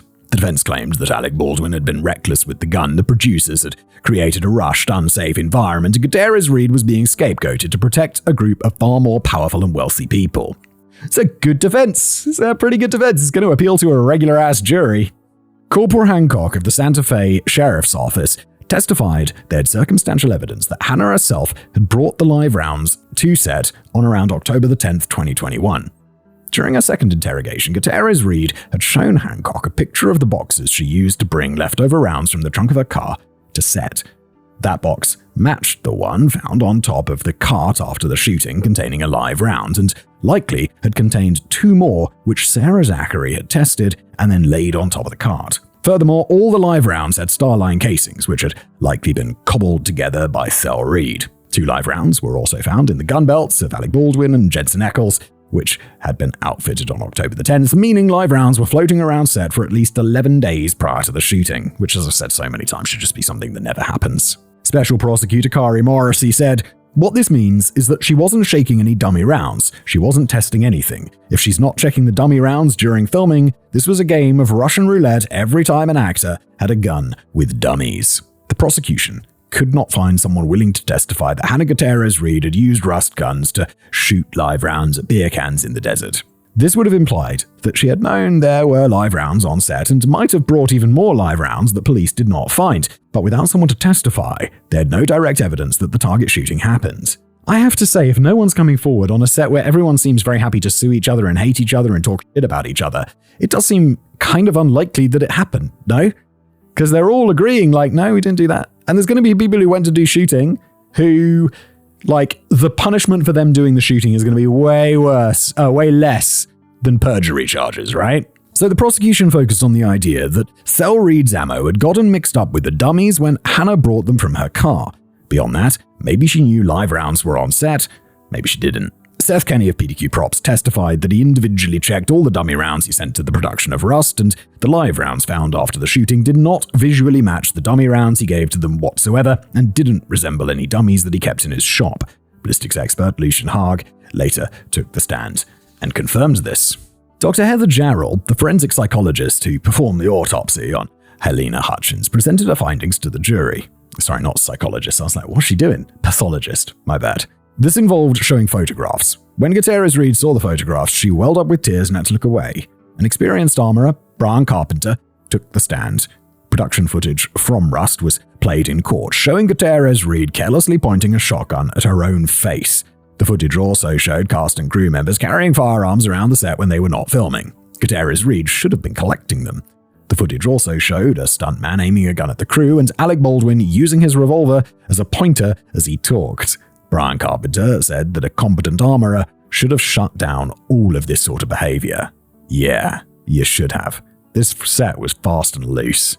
Ross Adiego, the dolly grip who was in the chapel when Halyna Hutchins was shot, testified that Gutierrez-Reed was an unprofessional armorer, she often disappeared when she was supposed to be keeping an eye on on-set firearms, and that prior to the shooting she did not check Alec's gun after coming back from lunch, which made him nervous. Adiego also described the idea of getting an armorer to be a prop assistant as dangerous, and said he had never before worked on a production where a prop master was also expected to load and handle hot guns. Yeah, the person working with guns, that should be their thing. Guns, explosives, whatever, like things that kill people, that should be their thing. They shouldn't also be worrying about, like, his fucking boots or whatever, or sheriff's badge. Another crew member, John Ziello, also called and echoed Adiego's statements about Gutierrez-Reed being an unprofessional, incompetent, and sloppy armorer. An animal wrangler, Wyatt Mortensen, testified that after shooting a scene, Gutierrez-Reed even lost track of a rifle. It had simply disappeared. Set medic Shellen Schaefer claims that Gutierrez-Reed only occasionally checked weapons, and most of the time it was the cast members doing it themselves. She added, quote, "Had our armorer and first AD done their jobs, we wouldn't be here. A woman would not be dead. A mother would not be gone." Swiss cheese. The first assistant director, Dave Halls, took the stand and admitted he was negligent in checking the gun. He also stated that he could not recall Hannah Gutierrez-Reed rotating the cylinder to show him all the rounds in the gun so he could see them all. Under Halls' plea agreement, he was not required to testify in any related case. When asked why he chose to testify anyway, Hall said, "It's important to me that the truth be known, that Halyna's husband and son know what happened. It's important to me that the cast and crew of Rust know what happened, that the film industry knows what happened, so it doesn't happen again. Good for you." I've not said a lot of positive things about Dave Halls in today's episode, but that is really sensible. And yeah, that's how we stop making mistakes as a species, by looking at the mistakes we made. And if you don't, you're just going to do them all over again. Interestingly, Dave Halls testified that he did not explicitly call for the gun in the chapel and did not hand it to Alec Baldwin, claiming that Gutierrez-Reed had simply sidled up to him, showed him the 3 dummy bullets, and then handed the gun to Baldwin herself. Halls did not mention those specifics in his police interrogation, but his testimony contradicts statements made by several witnesses inside and outside the chapel who heard the call for the gun, and the testimony of Gutierrez-Reed herself. As for Baldwin's version of the story, he had initially claimed that Gutierrez-Reed had given him the gun in his first interrogation with the police, but then quickly changed it and said publicly for years that Halls had done so. So why the change? It certainly looked better for both Halls and Baldwin if Gutierrez-Reed had handed the actor the gun, since an assistant director doing so was highly unusual and arguably in violation of protocol. This is also intriguing in the context that Dave Halls initially speculated in his police interrogation about whether Joel and Halyna had told Baldwin to pull the trigger, implying Halls didn't see what happened, and then a month later claimed to have definitely seen that Baldwin did not pull the trigger and, moreover, had his finger outside the trigger guard the entire time. Something the ballistics expert said would have made it impossible for the gun to go off. Yeah, I think we can move away from that. Just, we know he pulled the trigger. Allegedly, in our opinion, in my opinion, and in the opinion of all of these experts. But I don't think it means an awful lot. I know it's like about whether it's manslaughter or not, so I suppose it does, but I guess it does matter, but I don't know. It's not like he intended to kill her, though. And does it make him more negligent to be pulling the trigger on a gun that he knows, like, reasonably, he would have no reasonable foresight of that gun being dangerous? Perhaps Dave Halls' memory improved, more time passed from the incident, or perhaps, much more speculatively, a deal had been struck somewhere in the background. Allegedly. That's, I don't know, that feels like a major... I just took a break because it was the end of the day, so I've come back fresh the next day, and So we're saying, essentially, we're speculating, David's speculating, that he changed his story about whether his finger was on the trigger for some sort of backroom deal. I think that's unlikely because that is major stuff. I feel like that is, I don't know, but isn't that like hiding evidence or like, where you adjust your testimony? It's like, is it perjury? I'm not sure. That feels very serious, and to me, it seems a bit unlikely. I think people are generally not really willing to perjure themselves for money. Am I being naive? I'm probably being naive, but I don't know. It seems unlikely. Sarah Zachary took the stand and gave her version of events. She also confirmed that Gutierrez Reed would often leave firearms unattended and failed to collect the weapons in between filming. She added Gutierrez Reed had once called her a C word. We can't say it on YouTube. It's one of those words that gets you instantly. There's very few of these words. You could probably imagine some of them. And the C word is one of them that just get you instantly demonetized or age restricted or whatnot. She called her the C word to her face and tried to get her banned from handling guns. Zachary said that after the discharges, Gutierrez Reed should have been fired, and after the Rust shooting, she thought Gutierrez Reed should go to prison. Wow. Zachary described testing the rounds. Yeah, I mean, she really, really, really doesn't like her, though. Zachary described testing the rounds on the cart after Baldwin's gun went off, finding 3 or 4 live rounds, and described the box. Recounting the chaos after the shooting, Zachary broke down in tears and said that she felt an extreme sense of guilt for not spotting the live ammunition before the incident, even though it was not her primary duty as prop master. Yeah, I feel that that's because she's a normal human being with emotions. Someone died. Even if you're not responsible, you can feel like, oh yeah, if only I'd done that, With regard to evidence tampering, Rebecca Smith, a craft services worker on Rust, testified that on the evening of October 21st, 2021, Gutierrez Reed gave her a small bag of white powder to hold on to so the police wouldn't find it. Oh, I suppose that is evidence tampering in a way, because it's like the cocaine could point to her ability to do her job. Although some would argue she'd do it better. Just joking. Smith identified the white powder as cocaine and she threw it in the trash. Days later, Gutierrez Reed texted her asking for it back. The defense countered by pointing out that even if the bag existed, Smith disposed of the white powder, preventing it from being tested, and therefore nobody could be sure it was cocaine. Yep. That's true. There's 100% reasonable doubt there. The prosecution showed the jury several texts from Gutierrez Reed that indicated she was a recreational drug user and that she drank and did drugs on work nights before returning to set the next day. I mean, yeah, but so does sorry, I shouldn't say everyone. But I mean, I drink alcohol, not lots, but I had a glass of wine last night. And I might also allegedly have used some of the softer drugs. This man is overgasped. That's normal. That's normal, right? The prosecution also contended that Gutierrez Reed may have been hungover when she arrived on set the day of Halyna's death. Yeah, no, I don't. It's been a long time since I've been hungover. But I don't know, on work nights, I just don't want to be hungover at work. I don't want to even feel any sort of ugh from alcohol when I'm at work. It's got shit to do. And it's not that important. It's really not that important. No one's going to die because it's just me. here. Maybe this big light will fall on me, but not really. I did break my toe yesterday. Saying like, oh no, how could I get hurt by myself? I broke my baby toe. I've broken it before, like a decade ago. I just stubbed it really badly, heard a crack, and I was like, oh God. And now it's really, really painful. And I have an x-ray at 4 o'clock. So, fun times. During closing arguments on March the 6th, the defense again pointed the finger at Alec Baldwin for being reckless with the gun, quote, in a way Hannah could not have anticipated, and the production company for creating an unsafe environment on set. The prosecution, pointing the finger at the production company as well as Baldwin, got it. The prosecution rebuffed this argument, saying, quote, she was the autonomous decision maker with regard to gun safety. Alec Baldwin's conduct and his lack of gun safety on the day is something that he's going to have to answer for, not with you and not today. That will be for another jury, another day. Yeah, fair play. And Alec Baldwin, as much as other actors were testing the guns, that is not part of his duty.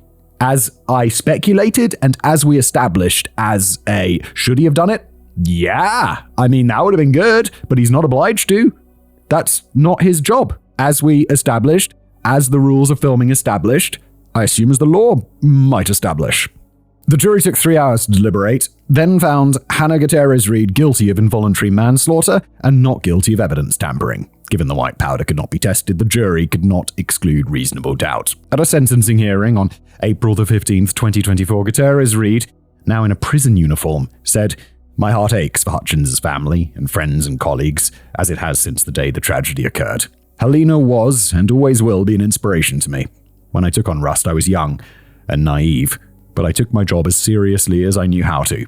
Despite not having proper time, resources, and staffing, when things got tough, I just did my best to handle it. The jury has found me, in part, at fault for this god-awful tragedy, but that doesn't make me a monster.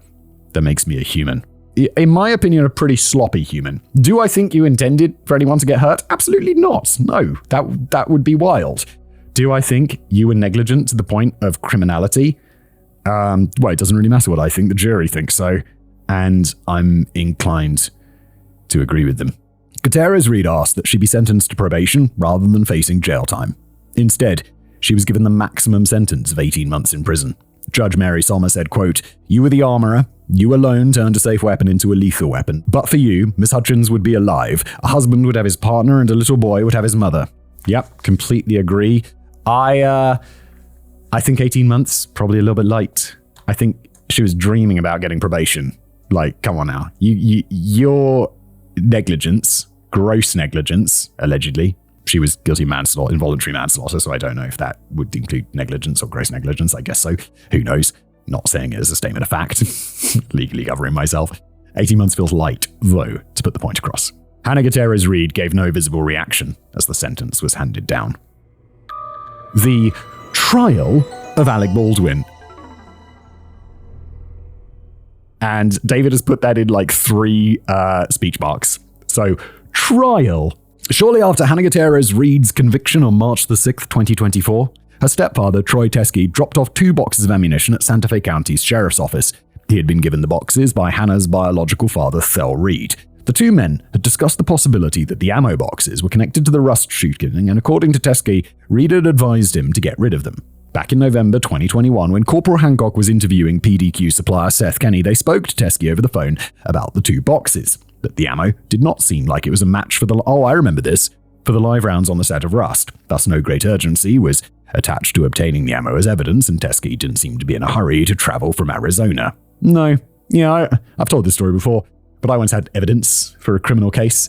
I bought a drone off eBay, like one of those DJI drones, bought it off eBay, and I got a message from the police, like a few months later, saying like, hey, that drone was stolen as part of a drug smuggling ring who were flying drugs into prison, and then, once they were done with them, they were selling the drones afterwards. And I was like, well, I already got my money back for it because it was broken. Like, it arrived broken. Like, 3 of the propellers just didn't, or 1 of the propellers of 4 didn't work. So eBay gave me my money back. After I tried to get it back from the seller. He didn't respond.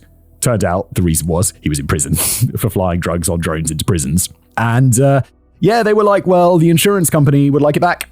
And I'm like, they are welcome to come and get it. And the police was like, okay, we'll let them know. And that broken drone, sat in my cupboard for like 5 years. And eventually I was just like, I'm just going to throw this away. Sorry. Like, why am I holding on to this? And I suppose now I'm guilty of evidence tampering. Not really, just a joke. 2.5 years later, when Teskey dropped off the ammo boxes at the sheriff's office, they were filed by forensic technician Marissa Popple. For reasons that remain unclear, they were logged under a different case file from the rest of the Rust evidence. It may have been a simple clerical error or misguided directions from Popple's on-duty supervisor. Well, I'd say that would also be a clerical error, just from the supervisor rather than Popple. Nevertheless, Corporal Hancock heard of the submission and tried to follow up with Teskey to obtain a witness statement, but Teskey did not answer Hancock's calls or reply to her messages. Yeah, you're not obliged to. Like, you don't have to reply to the police. They can phone you, they can hassle you, but it's like, yeah, I don't have to do anything. Unless you are going to arrest me, subpoena me, you don't have to. Always remember. I think that's right. It's probably not a globally true thing, but you don't have to talk. Special Prosecutor Kari Morrissey also heard about the ammo boxes and asked the sheriff's office to determine their evidentiary value. Examination of the ammunition found that many of the rounds bore no resemblance whatsoever to the live rounds found on the set of Rust. A few of the bullets had starline casings and silver primers like the Rust rounds did, but they differed in chemical composition of the gunpowder and shape of the projectiles from the live ammo found on set. I'm going to go ahead and say it. I think that there should be a crime here of, I don't know, I guess there's obviously not because people were doing it, not that people don't do things that are illegal. I think it should definitely be quite a serious crime, in my opinion, to tamper with fake bullets. So, for example, if you've got these starline bullets, which are made for the movies, but they're made using real cases or functional cases because they need to look real, I think it should be a fairly serious crime to change those into real bullets, because it's just asking for trouble. And there the mass arrested. Gutierrez Reed had already been convicted, the ammo was hardly exculpatory, and the source of the Rust ammunition mattered even less to establishing Alec Baldwin's criminal culpability. What mattered in Baldwin's case was whether or not he pulled the trigger, and the Teskey bullets weren't even a match. But it is undeniable that the Teskey ammo should have been assigned to the same case file number as the rest of the Rust evidence, and should have been shared with Baldwin's defense team during discovery. It was not, and the consequences would be dire. Okay, because I was waiting. I know David said that we would come back to this and why it's important. I was like, wait, it doesn't even seem important. But no surprises, David has not lost the thread. We're going to find out why it's so important.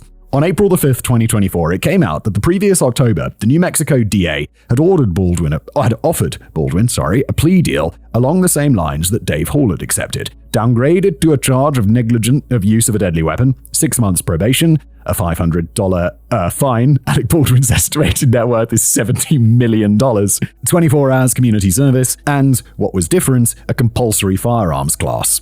But this is you will have a criminal record, but I don't think it's going to matter too much to Alec Baldwin. I imagine there's going to be some travel difficulties, but you're also Alec Baldwin. You're going to get a visa. And yeah, I remember a friend of mine went to do an internship at Johns Hopkins in the US. He was a classmate of mine at university. And he was going off to do a summer internship at Johns Hopkins. And they were trying to get him a visa. And they were like, wait, do you have a criminal record? He's like, oh, yes, I do have a criminal record. Because he was a super smart dude, is a super smart dude, and he'd set a shopping trolley full of newspapers on fire as a teenager, just for a laugh. And he'd got a criminal record because of it, and it made getting a visa a hassle. But they gave him a visa because they wanted his brain to go over and do an internship at Johns Hopkins. And if you're Alec Baldwin, you're going to get a visa. And also, you're not, it's not like you're going to be filling out a job application. They're like, do you have a criminal record? He'd be like, yes. It's like, well, we don't want you, Alec. I don't think it's going to happen. I would take the deal, I think. I would take the deal. A fairly cushy deal, given the circumstances. He'd shot and killed a woman, and if the 2 separate ballistic reports were to be believed, he had even pulled the trigger. However, Baldwin's defense team did not reply to the offer, and meanwhile leaked the details of the plea to the press. The DA heard that Baldwin was considering accepting the deal, but would launch a civil lawsuit against the New Mexico's DA's office the same day to distract media attention.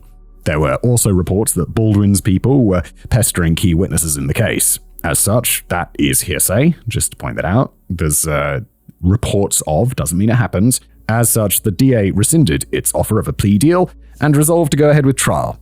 On April the 22nd, an online anti-Israel activist with the username Crackhead Barney filmed Alec Baldwin in a New York coffee shop and said, "Why'd you kill that lady? You killed that lady and got no jail time." Then crackhead Barney repeatedly shouted at Baldwin, "Say Free Palestine. Say it one time, and I'll leave you alone." Baldwin ignored her. "You sound like this is... I cannot imagine being in that situation. Like, what? You'd just be like, fuck off. Like, I've had one negative interaction with a fan, like almost every time. In fact, every time. Like, I've met someone, it's been nice. It's been like, "Hey, what's up?" And it's like, "Oh, hey, yeah, I know you." And it's nice. And then there was one time where some guy was just having a go at me, and I was just like, this is not appropriate. Like, I'm just having a drink here with my friends, and you've come over to give me hassle about something, like some stupid thing I said in a video one time that I don't even remember. And I was just like, mate, this is not the appropriate place for this. And then he kind of checked himself and left, which was nice, but it was weird and unpleasant. But the only time it ever happens was maybe 5-6 years ago now. Everyone else is super nice. Then, when it became clear she was going to follow him onto the street, he asked the manager to call the police. Shortly afterward, Baldwin walked over and slapped the camera out of crackhead Barney's hand. This was emblematic of the sort of public harassment Baldwin was now receiving from all ends of the political spectrum on a regular basis. The comment sections online were even more overflowing with hostility. Again, I'm sorry, I'm going to do it. I think this is completely fine. Like, if that was if that was me, like, I don't know, if I was in that, maybe someday there'll be some video of me slapping the camera out of someone's hand who's hassling me. I'll fucking defend that shit. I'm not going to apologize. Fuck that. This person's hassling you. Like, I get that you're a public figure and you have to put up with that. But if you're the one who's going to be hassling a public figure, then you got to put up with your camera getting broken. Like, and if you want to sue me, fuck it, I'll pay for the camera. I got money. I don't give a shit. But, like, that's a fair reaction, in my opinion. Completely fair reaction. And if that guy, the guy who'd been hassling me, had been, like, more hassling me, I'd be like, all right, call the police or give him a slap. Get the f*** out of here. On April the 25th, Special Prosecutor Jason Lewis resigned from the Baldwin case to service another client. He was replaced with Alinda Johnson, who had joined the team a few days earlier. On May 24th, Judge Mary Marlowe Sommer rejected a motion put forward by Baldwin's lawyers to throw the case out. They claimed that prosecutors had made several prejudicial statements to the grand jury, leading to Baldwin's indictment in January. Judge Sommer reviewed the transcripts and could find no evidence of this. Worth a shot. Worth a shot. You got expensive lawyers. They're going to take all the shots that they can get. On June the 3rd, Halyna Hutchins, now in prison and a potential witness for the Baldwin trial, invoked her Fifth Amendment rights and refused to testify. Her lawyer demanded legal immunity for anything she might say during the trial. Hutchins was now appealing her sentence and fighting a weapons charge for bringing a gun into a Santa Fe bar, the Matador, on October 1st, 2021, 3 weeks before the Rust shooting. She did not want her testimony to incriminate her further. Ultimately, Judge Sommer rejected the prosecution's motion to grant Gutierrez Reed immunity. Meanwhile, on June 17th, the prosecution made a court filing which had damning information about Alec Baldwin that was duly picked up on by the media. The prosecution said that they had video footage of Baldwin on the set of Rust aiming his gun at a crew member and firing a blank, engaging in horseplay with the revolver while making videos on his phone, firing blanks from the revolver after the director had yelled "cut," filming several scenes with his finger on the trigger, despite there being no call to fire the gun in those scenes, and directing crew members while using his gun as a pointer. There was also video footage during his training session with Halyna Hutchins of Baldwin not paying attention to the safety briefing and talking on Zoom to his wife and children. Not a good look. Given the context, the incriminating footage made it much more feasible that Baldwin had been careless with the gun in the Bonanza Creek Chapel on October 21st, 2021, despite his numerous statements that he would never aim a gun at anyone and pull the trigger, and that he always took gun safety very seriously. If interpreted in a certain way, the footage might make it seem more plausible that Baldwin, being confident the gun was cold, saw no problem with aiming the gun at Halyna during rehearsal, cocking the hammer, and pulling the trigger. According to this hypothetical version of events, in the aftermath of the shooting, Alec Baldwin had simply lied through his teeth to the entire world for years about how a wife and mother died. Again, or he, in the shock of the moment, doesn't remember doing it. It is a genuine possibility. Like, I'm sorry, but I'm reading this whole thing, right? And I would say, now, pretty up to date. This is a comprehensive script. David has laid out all the facts and the public opinion and the media opinion and David's opinion as well. And I'm coming at this from a completely rational... Did Alec Baldwin do something horrible? Yes. Should he have not done it? Yes, obviously. Was he lying? We don't know that. We don't know that.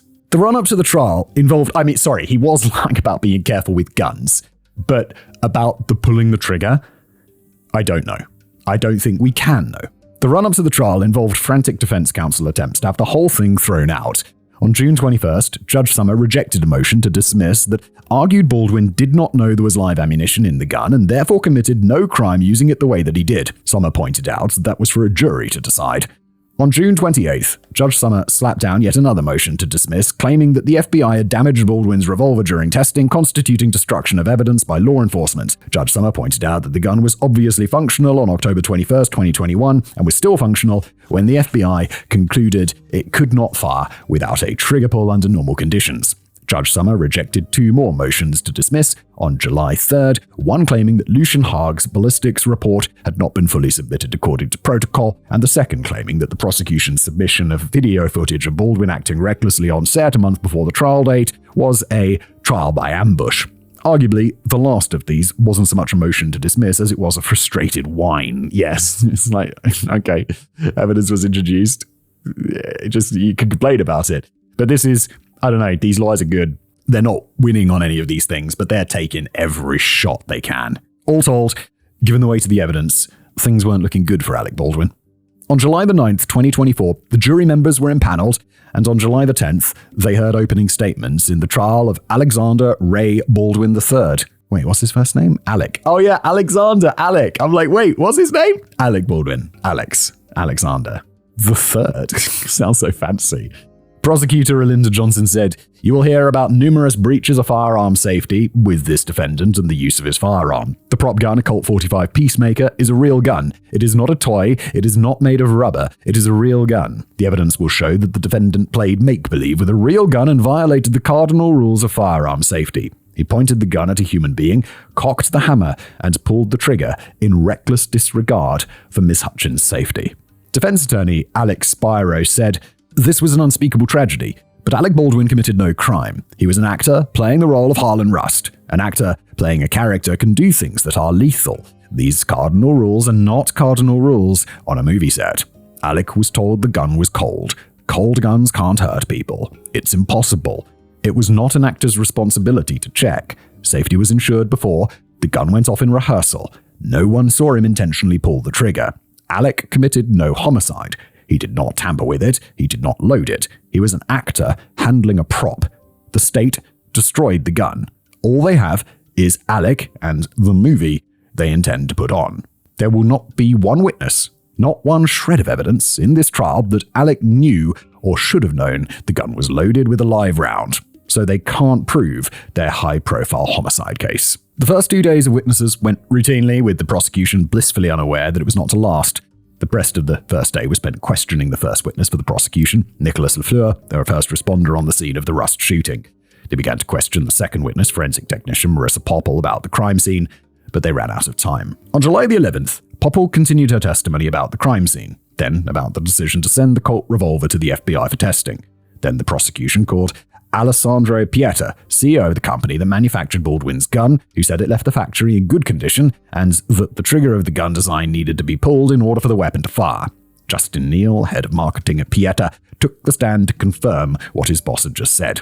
Then Corporal Hancock was called to testify about the initial interviews she had with Baldwin, Gutierrez Reed, and Halls on the day of the shooting. That concluded the second day. Then the entire trial imploded. Okay. Are those lawyers who are literally digging at everything going to find some sort of technicality? Let's see. I really am not familiar with this case. I don't think Alec Baldwin's in prison, so I guess he gets off. Or gets a not a slap on the wrist. I don't know what he gets. Let's find out. On the evening of July the 11th, Alec Baldwin's defense team found out that 2 boxes of ammunition Troy Teske had dropped off at the Santa Fe's sheriff's office 4 months earlier in March. The prosecution had not shared this information with the defense team during the discovery process. A major no-no in a criminal trial. The defense needs to be aware of all the evidence the prosecution could possibly present, and vice versa, so both legal teams can adequately prepare their arguments and give the defendant a fair trial. Yep, there's that technicality. And so, burning the midnight oil, Alec Baldwin's attorneys drafted up a 7-page motion to dismiss the case with prejudice. The defense team claimed that by not sharing the Teske ammo, the prosecution had committed a Brady disclosure violation, or in other words, they did not disclose evidence that could potentially be beneficial to the defendant.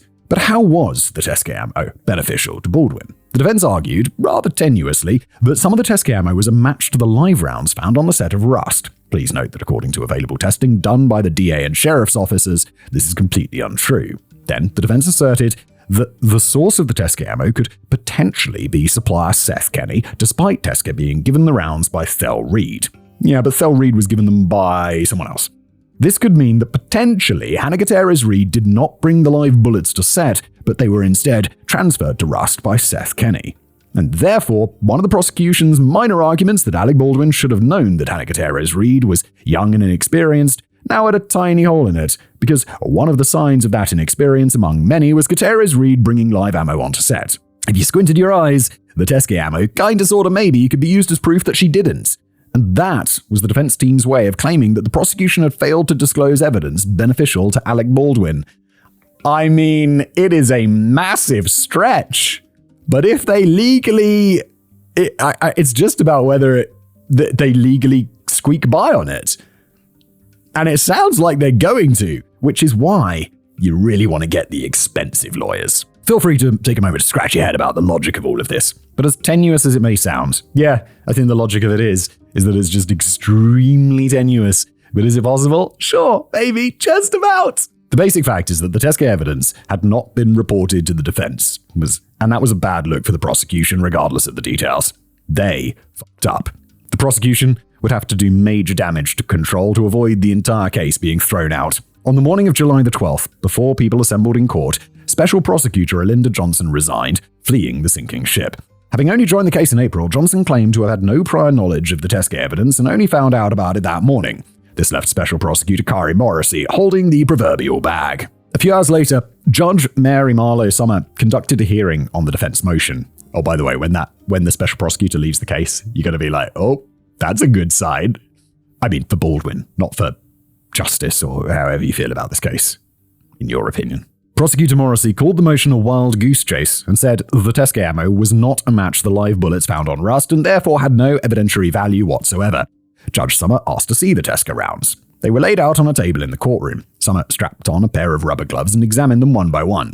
Most of the rounds did not resemble the Rust bullets in the least. Different calibers, different manufacturers, but a few of the rounds did have starline casings and silver primers, like the Rust bullets. Wow, they've really done it, haven't they? Forensic technician Marissa Popple said that they did not match the Rust live rounds in chemical composition or shape or shape of the projectile and were unlikely to be from the same batch. Defense attorney Alex Spiro pointed out that they had never gotten the opportunity to run testing of their own. Yeah, because they weren't given the evidence. Oh my God, it's so clever. His lawyers are so clever. Prosecutor Morrissey argued that even in the unlikely event that the Teskey bullets were a match, Troy Teskey himself had said they came from Thel Reed. Morrissey said a match made it even more likely that Gutierrez Reed had brought her dad's live ammo to set, not less.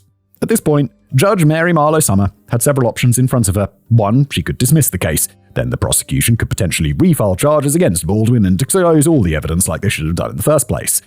That sounds like the right move. That sounds like very much the right move, although it's just going to delay things.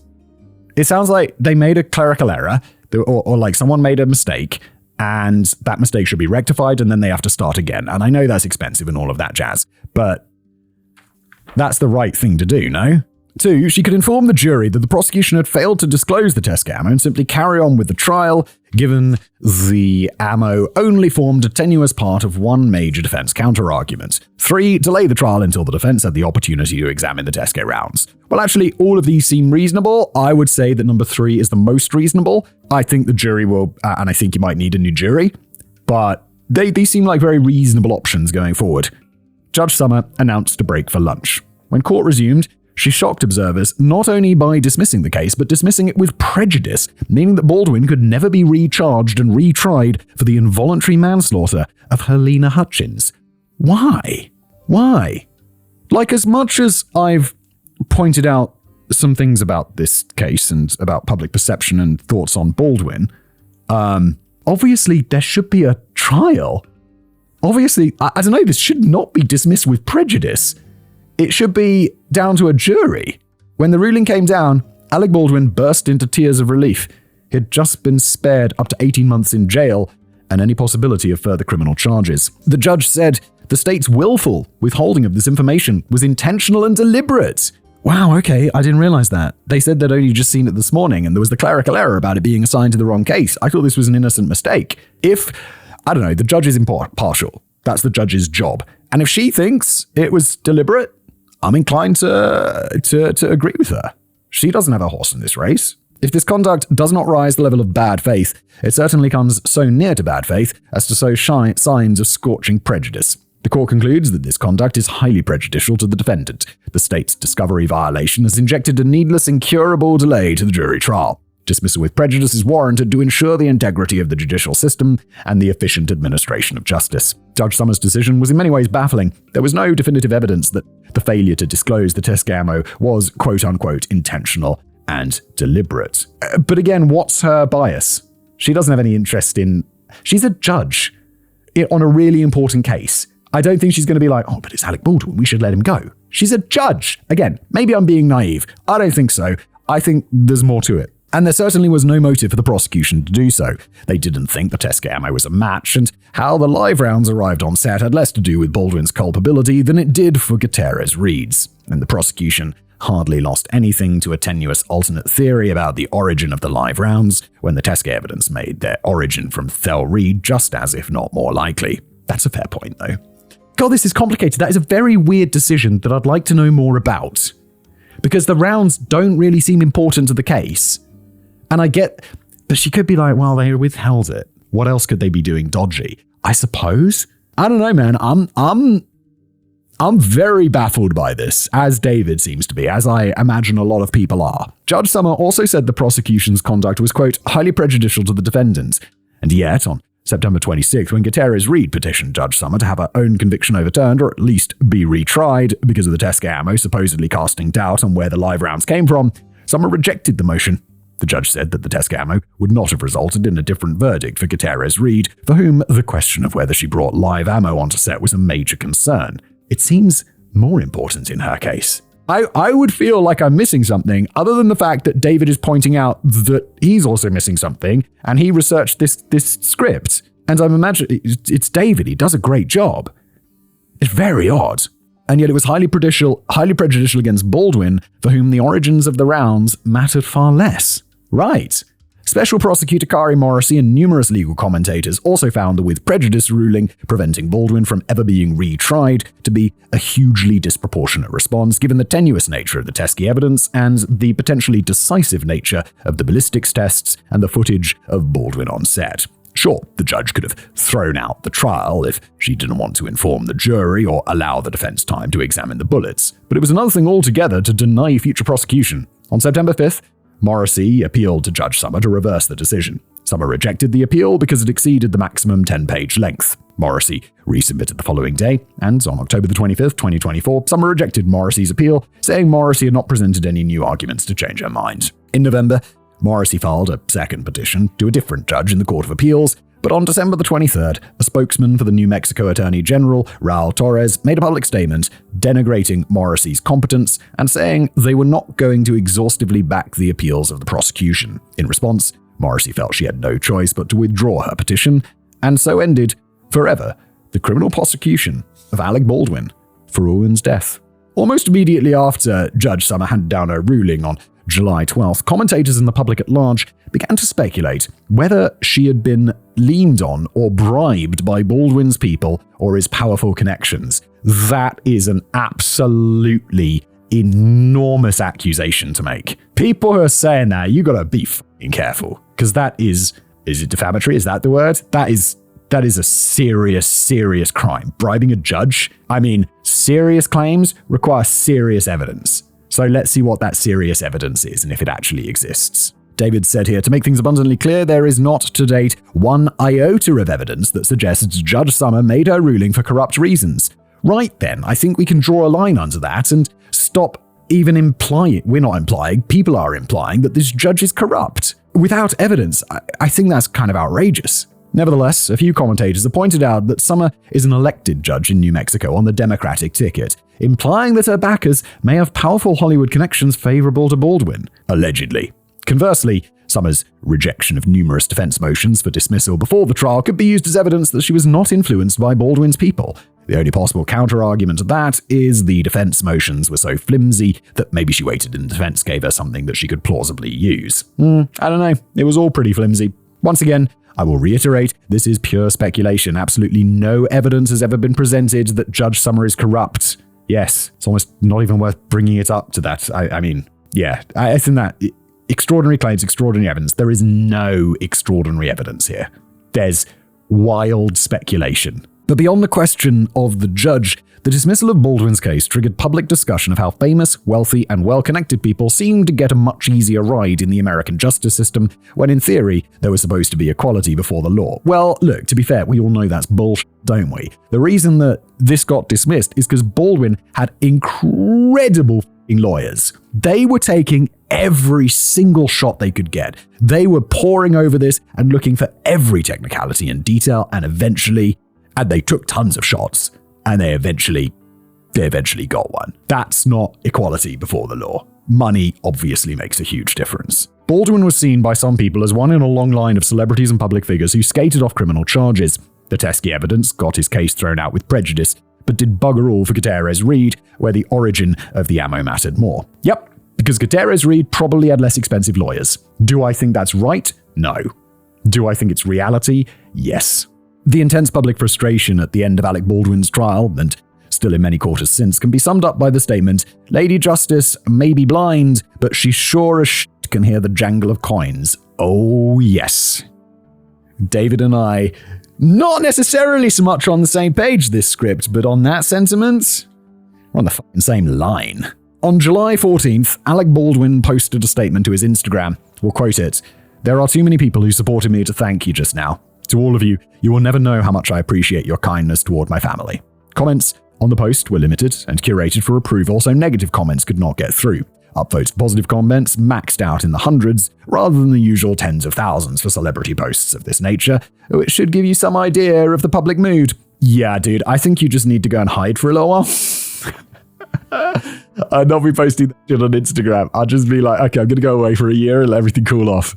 I got $70 million in the bag, baby. On July 16th, 4 days after the trial was thrown out, Halyna's widower, Matt Hutchins, announced he would be reviving legal action against Alec Baldwin for his role in Halyna's death. The wrongful death lawsuit had been settled in 2022 between Hutchins, Baldwin, and the movie producers, but that did not rule out further avenues of civil litigation against Baldwin as an individual and an alleged perpetrator of negligence and manslaughter. I'm genuinely surprised. Matt Hutchins is a lawyer as well, so he probably got that in there. But if I was Baldwin's lawyers, who apparently, seemed to be shit hot, I'd be like, you didn't want to also limit Baldwin's future liability there? Maybe it was possible, I don't know. I'm not a lawyer.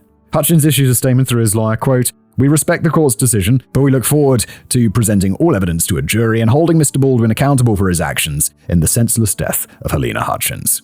Meanwhile, back in June, on the advice of Gloria Allred, Halyna's parents and sister had fused their lawsuit against Baldwin with that of script supervisor Mamie Mitchell. The same day as Matt Hutchins' statement, Allred told the media, "The judge's decision is a devastating blow for the family, but it does not change the fact that Alec Baldwin killed Halyna Hutchins on the set of Rust. It does not change the fact that he fired a loaded gun while pointing at a human being."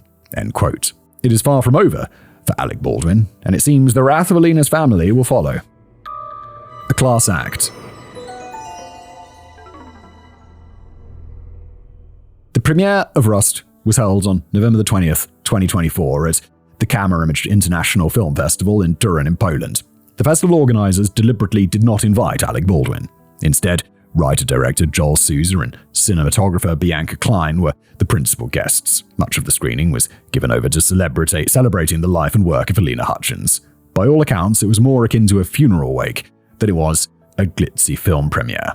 Halyna's mother, father, and sister did not attend. Her mother, Olga Solovey, released a statement to the media, quote, "It was always my hope to meet my daughter in Poland, to watch her work come alive on screen. Unfortunately, that was ripped away from me when Alec Baldwin discharged his gun and killed my daughter. Alec Baldwin continues to increase my pain with his refusal to apologize to me and his refusal to take responsibility for her death. Instead, he seeks to unjustly profit from his killing of my daughter. That is the reason why I refuse to attend the festival and for the promotion of Rust, especially now when there is still no justice for my daughter." There's lots I don't agree with there. There's lots I agree with. Number one, Alec Baldwin, if he hasn't apologized to her fucking mother, maybe you should, mate. I get that you're not legally, criminally responsible for this. I get that maybe in your mind you're not responsible for this, but you played a part in it. And I think there should be, I don't know, I'd feel pretty bad.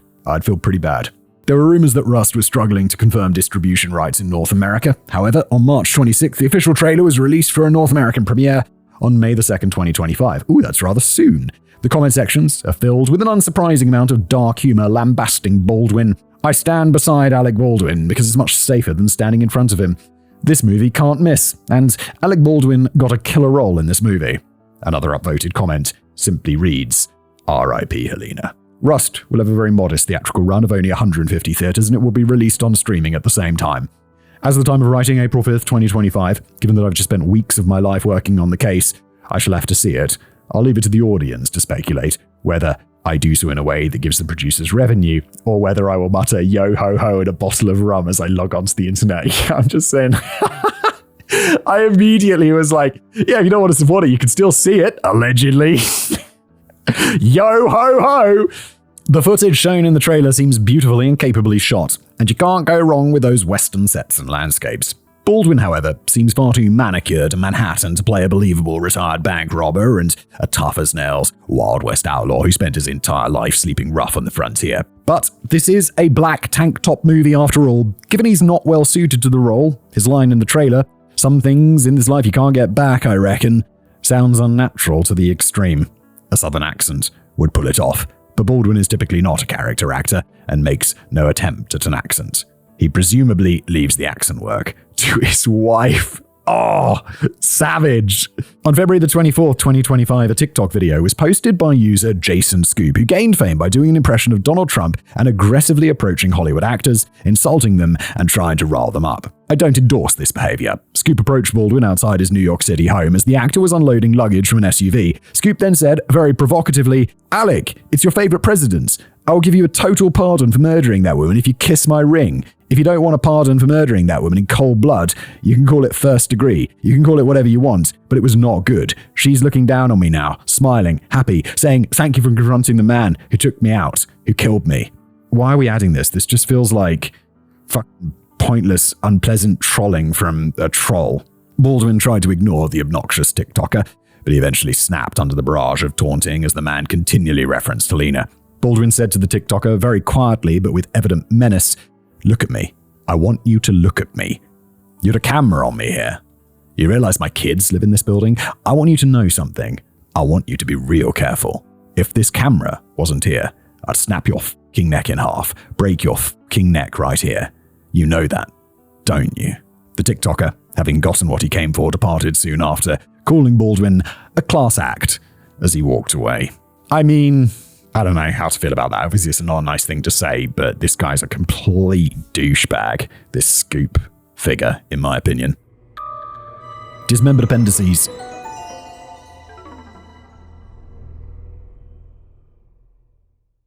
Number 1. My heartfelt thanks to Simon for plugging my channel, Doc Baker, in this episode. I did that 2 days ago, David. I recorded this over 3 days because it's so big. I started this episode, the weather outside wasn't that nice. Then the weather got nice and I broke my toe. Starting in a very different place. And for the plentiful advice, feedback, and moral support behind the scenes, you're welcome. He may not remember, but it was actually in an email back in November 2023 that he encouraged me to start a channel. I don't remember that, but fantastic. If he hadn't done so, I likely wouldn't have made the attempt. Legends. Well, what can I say? 2. Hannah Gutierrez-Reed took a plea deal for bringing a gun into a Santa Fe bar, the Matador, 3 weeks before the Rust shooting. She got 18 months probation to be served concurrently with a jail sentence, meaning virtually no punishment, just a firearms offense added to her record. She's due for release in September 2025. Number 3. On January the 9th, 2025, Alec Baldwin launched a civil rights lawsuit against the New Mexico DA, the special prosecutors, and the Santa Fe County Sheriff's Office for malicious prosecution, civil rights violations, defamation, and abusive process. Central to the lawsuit was the failure to disclose the Teskey evidence. Special Prosecutor Kari Morrissey responded by saying, quote, "We look forward to our day in court." Number 4. On March the 11th, 2025, a documentary on the Rust shooting, backed by Matt Hutchins, called Last Take, Rust and the Story of Halyna Hutchins, was posted on Disney+. It's a fairly balanced approach to the story, with numerous interviews, and it takes no prisoners with regard to Baldwin, Gutierrez, Reed, Halls, and the producers of the film. Dave Halls, in particular, is notable for what appears to be, in my view, genuine display of remorse for Halyna's death. As you should feel. But in the final 30 minutes of the documentary, it's a bit disconcerting in my opinion, because amongst the loving tributes to Halyna, it is structured rather inappropriately as a puff piece for the upcoming film. It's a bit odd, okay? Number 5. In June 2024, Alec and Hilaria Baldwin announced that they were doing a reality show focusing on their family life for TLC. It was filmed in the run-up to Baldwin's manslaughter trial. At the time, commentators speculated that Baldwin did the show to give Hilaria an ongoing source of income and a platform should he go to jail. Is that really necessary? An ongoing source of income? It's Alec Baldwin. He's got money in the bank, yo. I don't think Alec Baldwin's living paycheck to paycheck. The first season of 10 episodes premiered in December 2024. The Guardian called it, quote, a new low for television, and The Telegraph called it a saccharine pity party, and Vulture called the first episode one of the darkest and most bizarre hours of television in recent memory. Although I plan to see Rust one day, I refuse to inflict the reality show on myself. But from the clips I've seen, it mostly consists of Hilaria being insufferable and Baldwin putting up with it. One clip I saw was Hilaria openly complaining that she was too naive when she married Baldwin and was foolish enough to sign a prenuptial agreement. Sounds like a happy union. Jesus Christ, that's a thing to say. A son lost his mom in the most unthinkable tragedy. This is never something to forget, and we're trying to parent through it. And that brings me to the final piece of trivia. Trivial, but interesting. Call it a bit of karma. At one point, in a red carpet interview for Extra, Hilaria was talking about the possibility of a second season. Baldwin interjects by saying, "The Hilaria show, it's going to be great. You're a winner." Annoyed, Hilaria turns around and dresses him down, utterly emasculating him on television, saying, "Oh my God, when I'm talking, you're not talking. No, when I'm talking, you're not talking. This is why we'll have to cut him out of the show." Pause the video at the moment Baldwin looks at the camera if you ever want to know what it feels like when someone dies a little inside. That is savage. And that is the end of today's episode. It was a long one. I really have to pee, so I'm just going to wrap it up there. Thanks for being here.